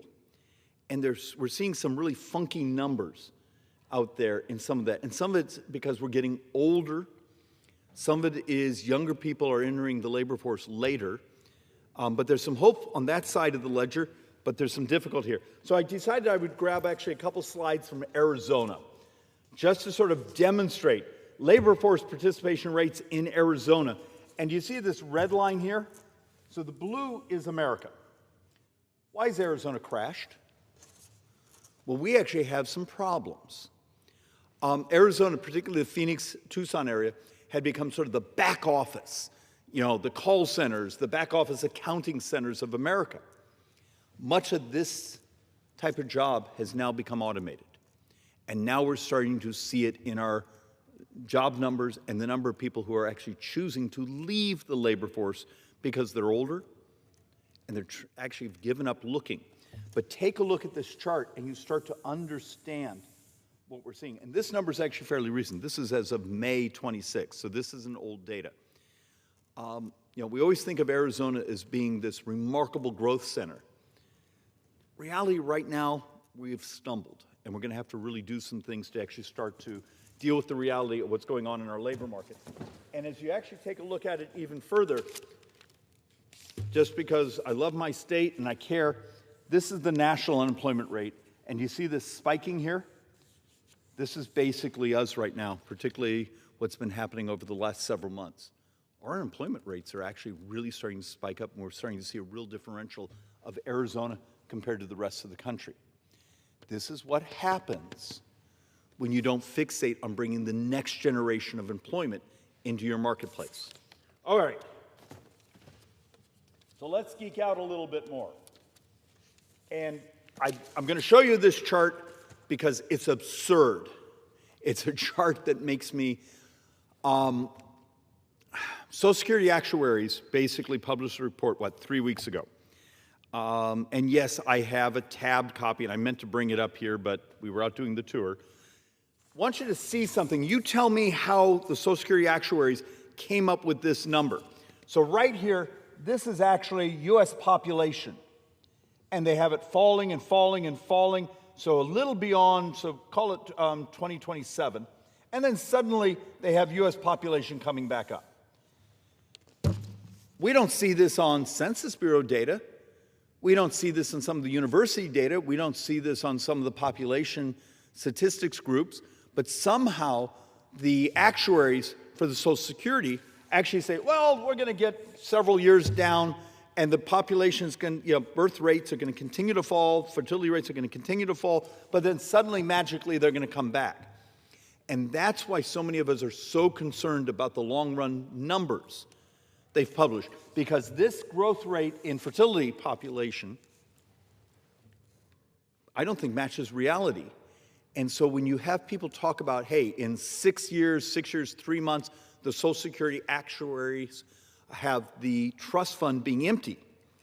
But don't worry, the long run rate is, we're in real trouble, but it's not, it's actually has, we believe, completely unsupportable population statistics in it.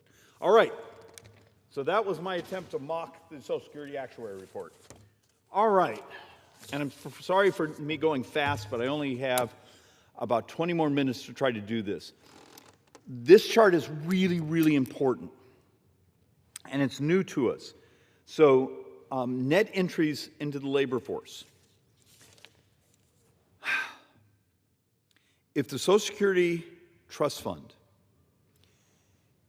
is empty in 6 years, 3 months, if the Medicare Trust Fund is empty pretty much at the same time, the model says if we follow the law, those of us on Social Security will take a 22 to 24% cut. That means the doubling of senior poverty 6.5, 7 years from now. Medicare Trust Fund is empty. And one of our problems in the Medicare healthcare spending is we refuse to have a conversation on how to lower healthcare prices. We keep having discussions of how to manipulate, do financial engineering on healthcare. So we've turned healthcare into a financing instead of the adoption of technology where you can functionally wear your own medical lab, you can use technology to actually refer yourself, those things, because we're terrified to actually explain to the armies in our hallways who are here lobbying us that in less than 7 years, Medicare spending will double. We'll go from $1 trillion last year to some 6 years from now, $2 trillion, and at that time, the trust fund's empty. And if you're a hospital, you're taking at least a 12% cut. This is what's happening in the numbers. But why this is important is one of the ways you grow an economy is either stable or growing population, and particularly if that population has risen in skill sets. It's why so many countries around the industrialized world fight like hell for talent-based immigration. You don't bring mass poverty across the border, you go out and recruit really smart people because they pay a hell of a lot of taxes. This chart is basically saying, in just a few years, our labor force actually starts to decrease. And that's 2.8 million in 2030. That's how many years from now, Mr. Speaker? It's 2026. So think of this. In 4 years, the data says U.S. available labor population actually starts to shrink by over 2.8 million people. Now you tell me how I'm supposed to make the money, the math, the data, the finances work for these programs. You've got to do the unified theory of whether it be a talent-based immigration system, the adoption of technology, the redesigning of incentives. You're going to have to do dozens and dozens of things, and we're not willing to do that yet. All right. Look, this is a complicated board. It doesn't work on television.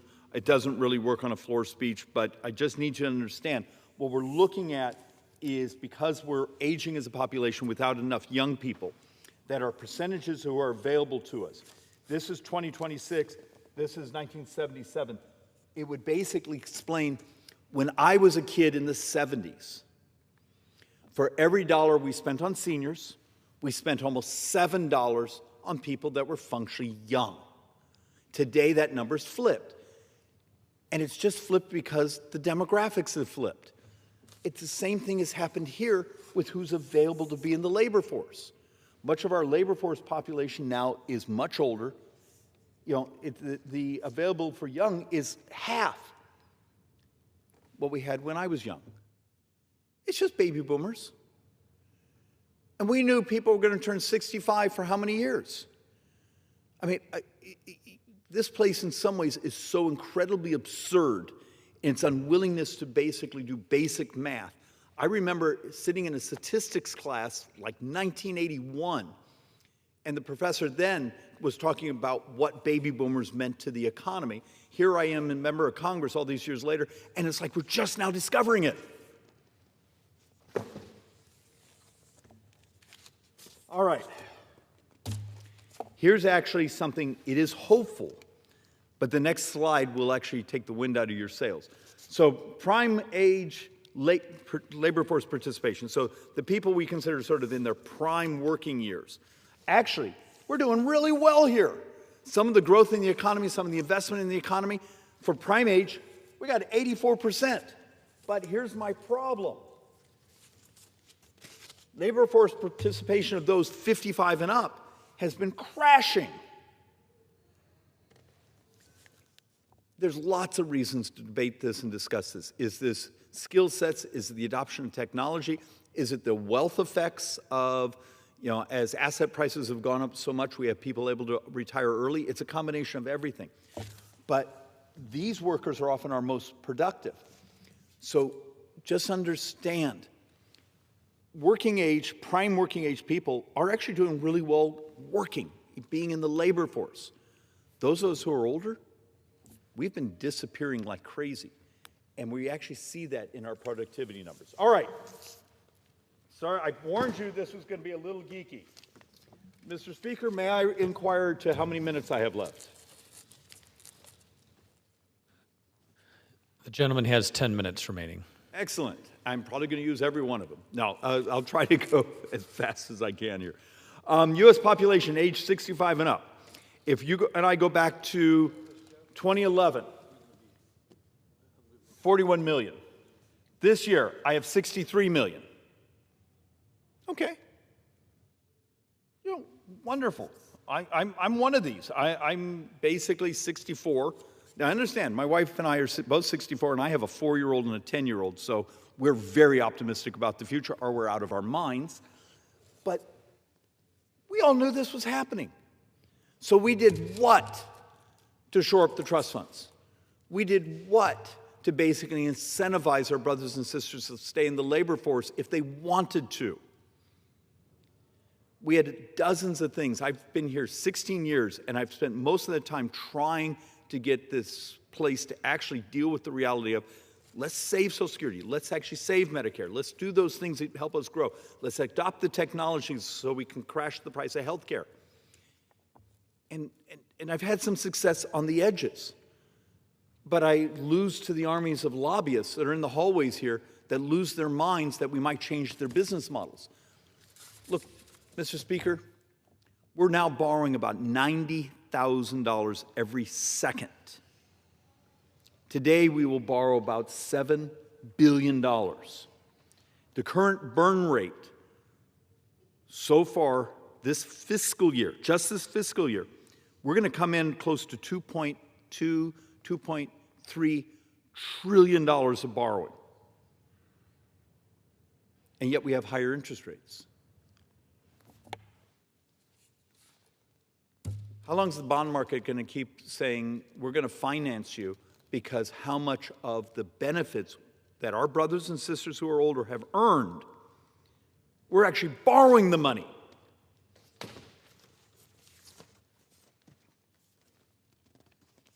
Seniors per 100 workers. And actually, here's just the simple math. You remember how many of us sort of grew up and always hearing about, hey, you got 23 people per retiree, and that's how we finance Social Security. I've shown some charts here where in the end of a decade from now, you have about 2.3. And it's this. In 2011, we had 21.9 seniors, or working age folks per senior. Today, we actually that number has eroded, 47% increase in that change. It's almost a 50% change in that time, and it actually steepens. And part of the steepening isn't because we have more seniors, it's also because we have substantially fewer young people. All right. 65 will continue to grow as a share of the population. So in 9 budget years, 21.4% of the population will be in their benefit ages. Our system wasn't prepared for this.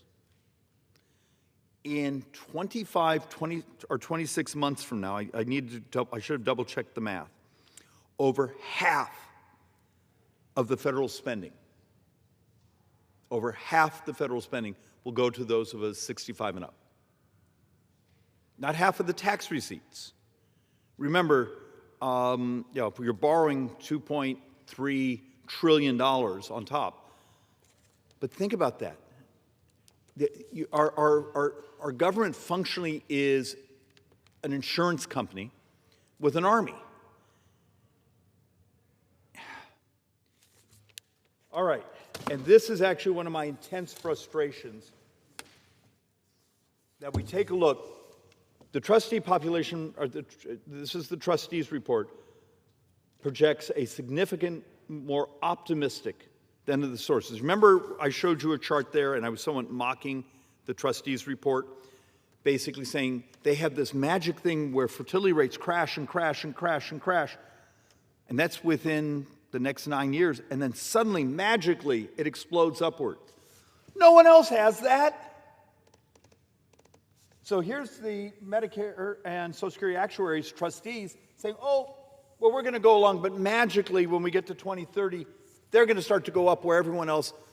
This has created a distortion. That's actually why you see groups like my Joint Economic Committee, Penn Wharton, so many of the others saying the trustees are missing it. The debt the United States is in is dramatically more devastating. Mr. Speaker, 2030, 2035 isn't that far away. So I'm sure we're all going to get together, decide we're going to do a debt deficit commission. I'm sure we're all going to get together and lay out the incentives of how we actually manage this crisis. I'm sure we're going to do those things to convince the bond markets that we're creditworthy. Because here's part of the frustration. Greece today can sell a 10-year bond cheaper than the United States. Greece today has a better forward credit rating than the United States. We are now 13 or 14 on the credit stack, where other countries can actually sell a 10-year bond cheaper than we can.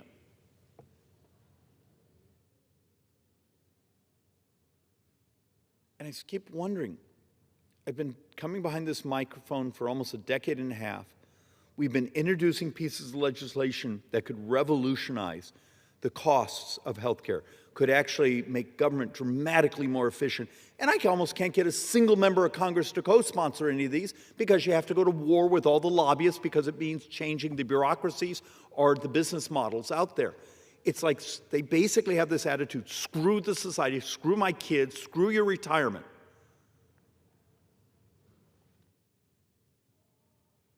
As long as I don't have to tell the truth about the math.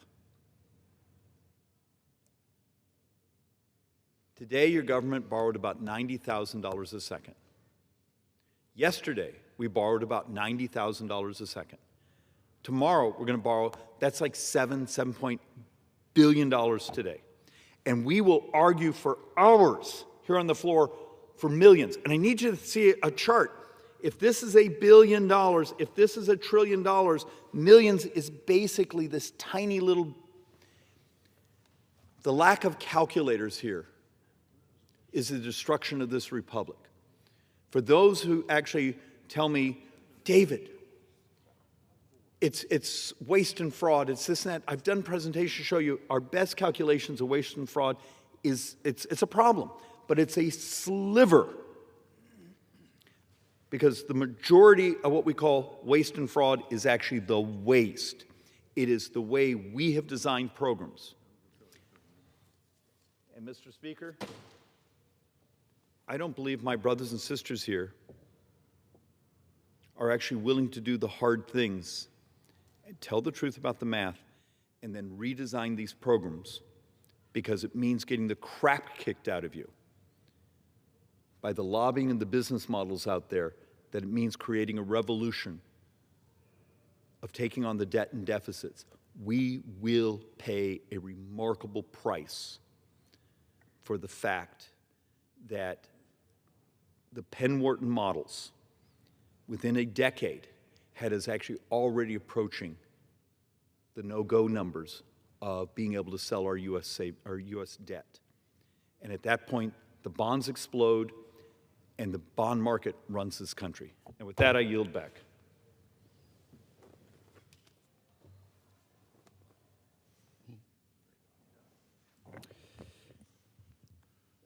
Under the Speaker's announced policy of January 3rd, 2025, the Chair recognizes the gentleman from South Carolina, Mr. Wilson, for 30 minutes. Thank you, Mr. Speaker. And ladies and gentlemen, the South Carolina House delegation is humbled to pay tribute to our beloved, belated U.S. Senator Lindsey Graham. We've got several members here tonight, and we will begin with Congressman Ralph Norman of Rock Hill.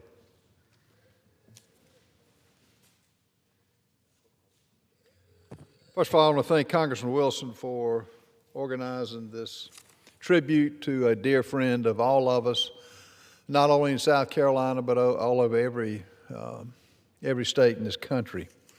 I wish everyone could have been in the Senate well when Darlene, his sister, took the oath of office from the President Pro Tem of the Senate, and then took the desk that Lindsey had occupied for 24 years in the Senate.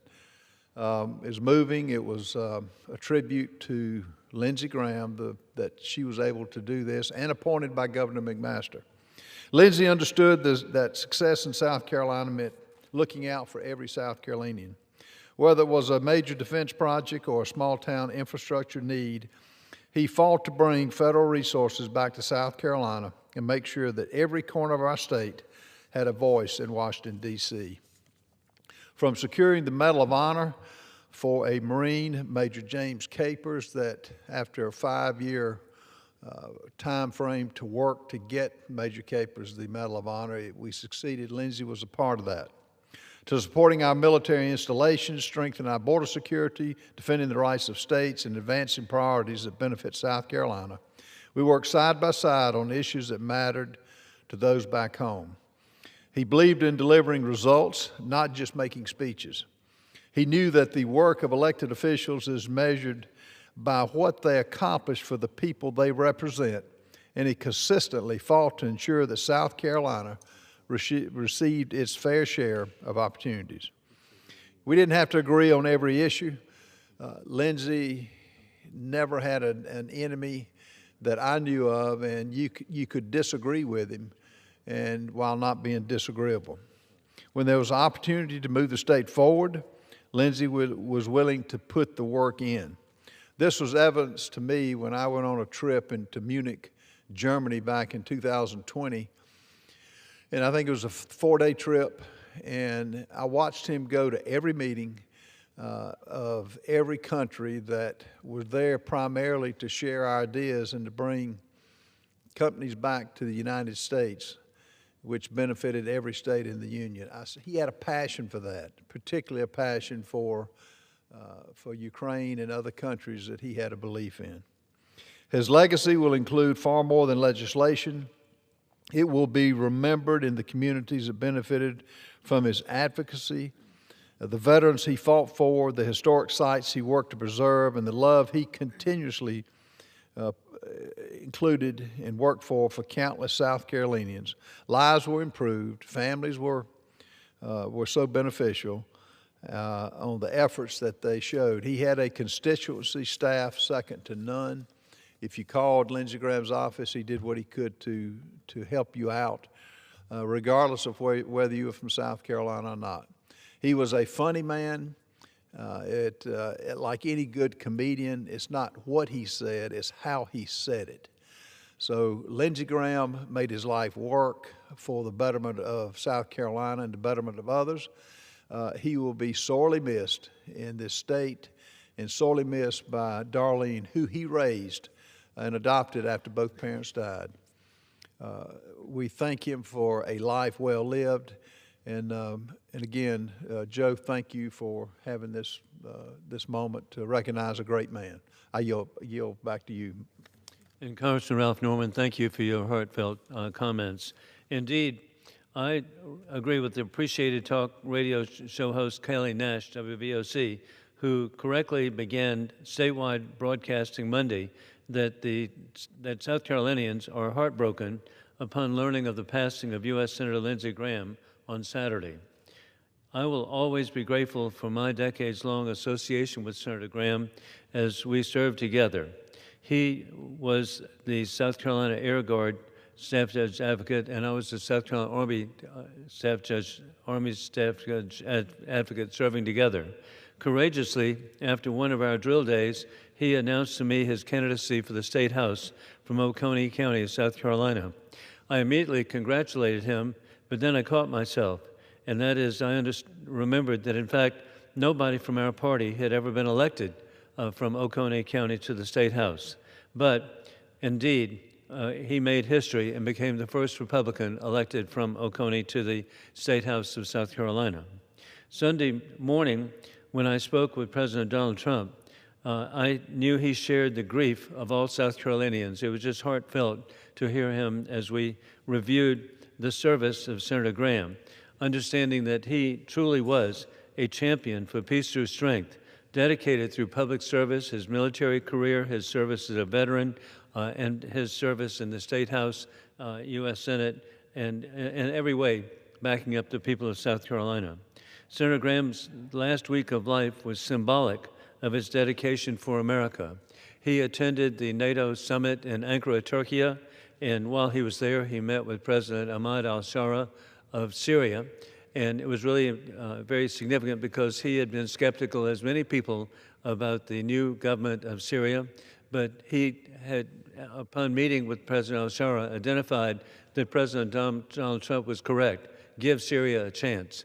And so it was exciting that he announced that he looked forward to actual progress with the new government of Syria to be working with the United States.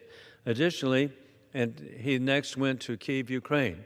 He was with President Vladimir Zelensky, and while he was there, it was so impressive that he had the opportunity to also visit a drone manufacturing facility to see the extraordinary success of the people of Ukraine, who are going to be victorious over war criminal Putin. And with the development of drone technology, indeed, the people of Ukraine are inspiration. And while he was there, he was able to announce that in working with President Donald Trump, that there would be sanctions on war criminal Putin and on Russia. And indeed, it's so meaningful that indeed, as soon as we got back to Washington, the U.S. Senate, I want to thank Senator John Cornyn and others, have made it possible that there will be a Russian Sanctions Act, which indeed will be in the name of Lindsey Graham, as the Lindsey Graham Russian Sanctions Act. It'll be so impressive to help back up the people of Ukraine. And additionally, when Senator Graham arrived back in Washington on Saturday, how incredible that he had the strength and fortitude to have a very long conversation with President Donald Trump to review the activities of the week and the successes that he saw of the Trump administration to provide peace through strength. But sadly, there was sudden death right after the phone call. With that, myself personally, I was, when I learned of the passing of the senator, I was at Souda Bay in Greece, visiting Navy personnel of the U.S. Navy to indeed thank them for their service. And as soon as I heard about the passing, within an hour, I sent a tweet: with the passing of Senator Lindsey Graham, he will always be cherished as an American patriot, tireless for peace through strength, successful defeating totalitarians. All three generations of the Wilson family extend deepest sympathy and appreciation of his dedicated service. End of quote.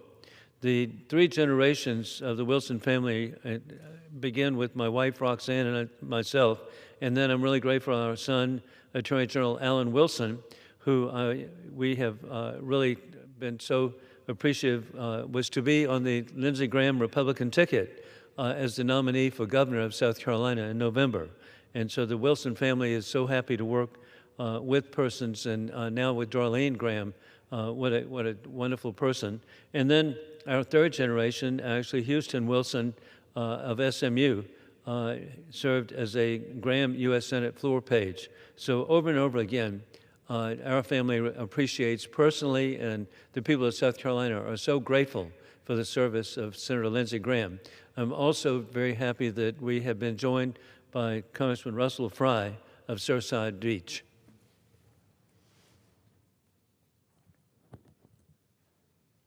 Thank you, Mr. Speaker, and thank you, Joe Wilson, for organizing this fitting tribute to a statesman that we will surely miss. I join my colleagues here, both from South Carolina, but really around the country, and indeed around the world, in mourning the passing of our senior senator statesman, Lindsey Graham. Lindsey was more than just a senator. He was a dedicated public servant, a fierce advocate for South Carolina, and an even better person and a great friend. His life, his legacy are the people and the lives that he touched, the energy that he brought to public service, the dedication to issues, the enjoyment of a good argument, even when you disagreed with him, and the humor that he always had really in almost every situation. And it really was kind of a hallmark of who he was. You know, from Central South Carolina, born to working class parents who died very early, you know, he was placed in an incredible predicament at 21 years of age to take care of his 13-year-old sister. And what an insane thing to think about in our country right now, that somebody would do that, and they would not just try to do it. A lot of people would try to care for their siblings, but that they would be successful in that endeavor and really stop and take a moment and make sure that your number one mission was the success of your family and your young sister. Lindsey's entire world was turned upside down when he lost his parents, but he did a remarkable job, and I think that really shows who he is as a person. He's had a lot of titles, Mr. Wilson. In life, he was in the state legislature. He was a congressman. He was our senator for 30 years. You know, in South Carolina, we have senators for a long time. 30 years is a long time in this body, and what a mark it is that he left. Some people come up to Washington, D.C., and they hit yes, they hit no, they think that they've done something impactful, but Lindsey Graham was a mover and a shaker. He really understood how to maneuver, how to work with people to accomplish something. And I think it was said by Mr. Wilson earlier that even when you disagreed with him, he found something that you could work on together. I think that was a hallmark of who he was. You know, I first saw Lindsey, actually, when I was 18 years old, and he was campaigning for the first time for the United States Senate. It was after 9/11. He was in Congress at the time, but was campaigning, and our president then, George W. Bush, was campaigning with him in Columbia, South Carolina. And I just remember at such a young age, just the moment, you know, after 9/11, how impacted the country was, the feeling of unity. Certainly the president captured that at the time. He captured that and really helped land him in the United States Senate. I fortunately interned for him. It was an interesting summer because, you know, Lindsey always liked to tackle tough issues. He didn't come up here to not be in the middle of the fray. I think President Teddy Roosevelt talks about the man in the arena, that even if you fail, that you do so striving valiantly. And in that particular summer, Mr. Wilson, that was the summer that he tried to tackle comprehensive immigration reform, which landed him in a lot of hot water from both sides of the political aisle. And I just remember that summer. Of course, I loved it. I'd never been to D.C., but I loved the experience of just fielding phone calls and seeing how our government works. And that was who he was. Now, later, Mr. Wilson, when I got elected to Congress, the senator jokingly asked if I wanted my desk back from when I was an intern and my old headset back, but the scars from that summer were still fresh, and I did not take him up on that offer. But the great thing about the senator that I would say, just as a person that grew up watching his career, and then I say being part of Team South Carolina and fighting for this state, was he really invested in people. Up here, he would work with Congressman Wilson's office, Congressman Clyburn, the whole delegation, our new addition, fantastic addition, Ms. Biggs. He would work with you to try to find ways to advance issues that you were working on, things that mattered to South Carolina, whether it was an appropriation for a firehouse in Cheraw, South Carolina, whether it was a piece of legislation that he and I worked on, the Logan Federico Act, that would be a phenomenally good change in the way that we track violent criminals in this state. He always had his finger on the pulse of what was going on, always thinking about how to make the lives of South Carolinians and the American people a little bit better. And everyone knows how impactful he was, not just in the Senate, but with the White House. I mean, he was the unofficial whisperer to President Trump, how to navigate and have success in this body, in this town, making sure that you're delivering an agenda that the American people elected you to do. That takes real courage, that takes guts, takes a lot of long days and evenings navigating that endless array of traps that you could fall into, but that was who he was. He didn't sit around and wait for things to happen. He was always in the middle, trying to make sure that we were delivering on the things that we said that we would. So it was always an honor, Mr. Wilson, to work with him, and you, of course, in this whole delegation. It matters greatly. His loss is going to be tough to deal with, just on a personal level, but also on the way that he helped deliver for South Carolina. But in 2 Timothy, the Apostle Paul writes, "I have fought the good fight, I have finished the race, I have kept the faith. Now there is in store for me the crown of righteousness, which is the Lord. The righteous judge will award to me on that day, and not only to me, but also to all who have longed for his appearing. My friend Lindsey Graham has fought the good fight, he has kept the faith, and although unexpectedly, I know he is reunited with his parents. He has received that crown. In the midst of a beautiful reunion, he heard the words, 'Well done, my good and faithful servant.'" And with that, I yield back. Thank you very much, Congressman Russell Fry of the 7th District. And indeed, Timothy is a proper reference from the Bible of a person that we so admire. And then we're so fortunate to be joined this evening with the Congressman lady from the 3rd District of South Carolina, Sherry Biggs. Thank you to my colleagues. I really appreciate your leadership, Congressman Wilson, and your friendship, Congressman Fry, and thank you, Mr. Speaker.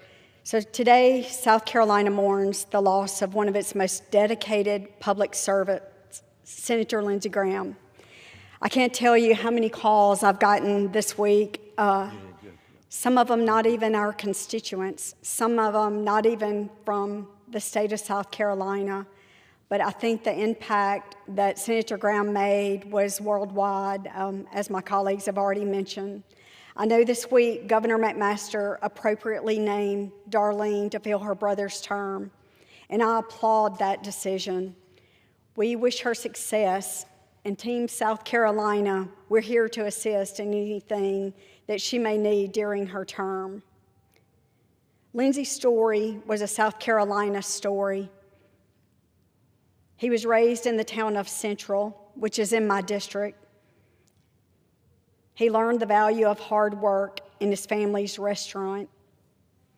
After losing both of his parents while attending college, he became the guardian of his younger sister, Darlene, putting family before himself and demonstrating the character that would define his life.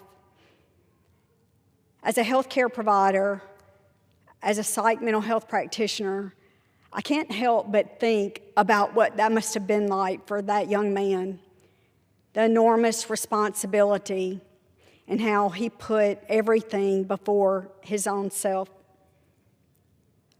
From that moment on, service became the defining purpose of his life. Senator Graham earned his law degree. He served our nation in the United States Air Force, retiring as a colonel after more than 3 decades, and devoted over 30 years to representing the people of South Carolina in the State House, in the United States House of Representatives, and in the United States Senate. His commitment to service and his love for South Carolina and his unwavering devotion to the people he represented will leave a legacy that endures for generations. I've had members of the military call in this week to express their sincere condolences for our loss in South Carolina. He was a friend to South Carolina, but he was also a friend to other states and other nations, and he will be missed dearly. Throughout his career, he was a steadfast champion of our conservative principles. Not everyone agreed with his politics and his policies, but one thing I think that we can agree on is that he did love his state and he loved his country, and he fought hard to shape the conservative Supreme Court as we know it today. He defended the sanctity of life, and he championed our service members and veterans, and he remained one of the strongest advocates for our allies abroad. And I was thinking earlier today, we were in Seneca, South Carolina, and we were there with some members that were supporters of Israel, and we talked about our faith. And I remember him standing in front of that congregation. It was at a church, and he was so passionate about his work and those people, and he didn't hesitate for 1 minute to talk about his faith. And those are the things that I will remember, how strong he was and how he didn't waver one bit. Today, I ask my colleagues to join me in honoring Senator Lindsey Graham's extraordinary life of service and in praying for his family and all who mourn his loss. With that, I yield back. Thank you so much, Congresswoman Sherry Biggs, and indeed, it's such a great honor for all of us to serve with you. At this time, I want to inquire how much more time. Gentleman from South Carolina has 9 minutes. 1 minute? 9. Oh, 9 minutes. Hey, indeed, I'm grateful because I wanted to really bring to the attention of the American people and to the people in South Carolina the deep affection that President Donald Trump had for our senior Senator Lindsey Graham. In fact, the White House statement upon his death is so clear, and that is that President Donald Trump reflects on the life and legacy of Senator Lindsey Graham following his sudden passing this weekend.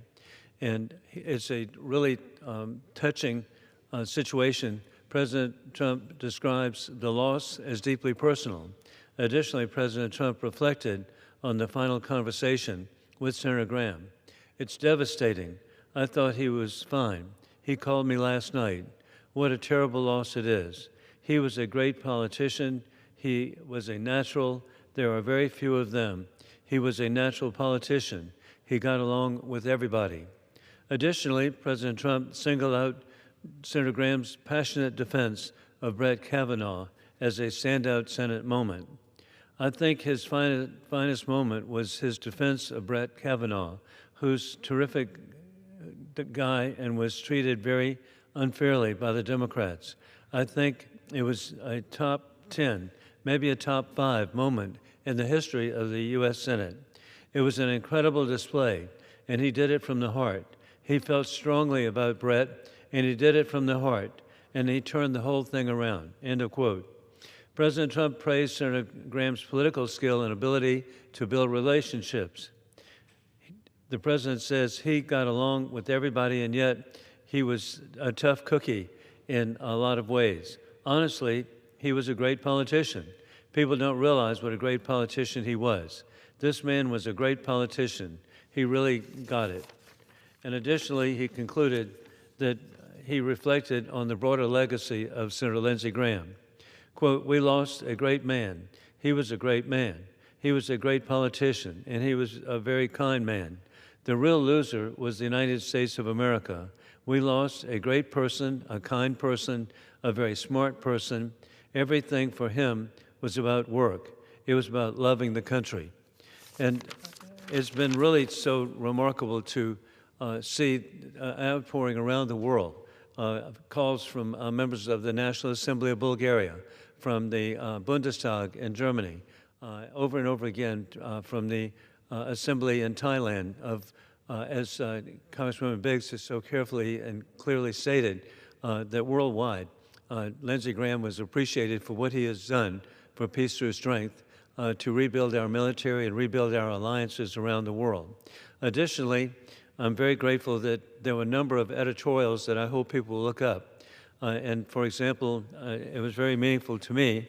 The New York Post had a wonderful tribute to him. Indeed, Washington in shock as Senate stalwart dies suddenly at 71.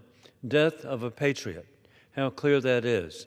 And the articles further identifying what an extraordinary individual the senator.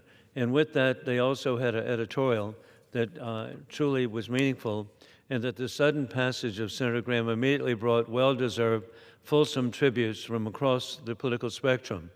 But actions can speak louder than words, and his colleagues in Washington and his beloved South Carolina have clear opportunities to honor his legacy by continuing it, and specifically, they can pass additional secondary sanctions on Vladimir Putin's Russian war machine that Graham pushed in recent months, and indeed that is being done today. Also, I want to commend that there's been a remarkable editorial that I hope so many people read from the Wall Street Journal. Lindsey Graham, the senator, was an influential voice for global world leadership. And then I want to thank the chairman of the Republican Party, Drew McKissick, for his heartfelt tribute from the South Carolina Republican Party that truly indicates the love and affection that the people of South Carolina have for Lindsey Graham. And then it goes on to, I'm really grateful for National Review, which was the initial conservative publication that so many of us, and with a South Carolina connection, William F. Buckley Jr. and the Buckley family of Camden, South Carolina. And so National Review had the wonderful review by Jeffrey Blahar on July the 14th, and indicating what an extraordinary individual Senator Lindsey Graham. And then it continues with references by other publications from around the world as to the accomplishments of Senator Lindsey Graham and all of us that have had the opportunity to serve with him. And I also want everyone to know that the other members of Congress had different conflicts, but bipartisan. Congressman Jim Clyburn wanted to extend his greatest sympathy, and he and Senator Graham really had a great working relationship, and so it was that was bipartisan.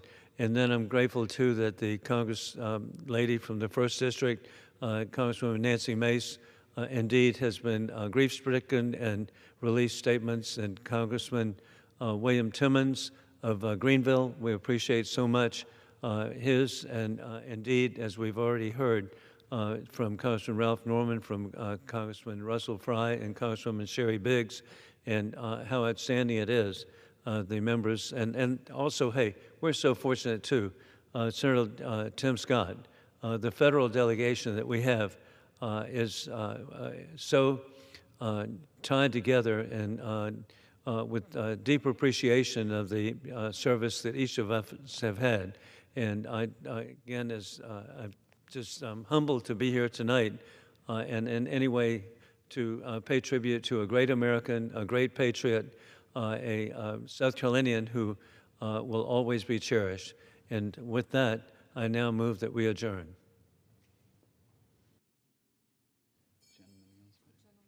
Gentleman yields back. The question is on the motion to adjourn. Those in favor say aye. Those opposed, no. The ayes have it. The motion is adopted. Accordingly, the House stands adjourned until 9 a.m. tomorrow.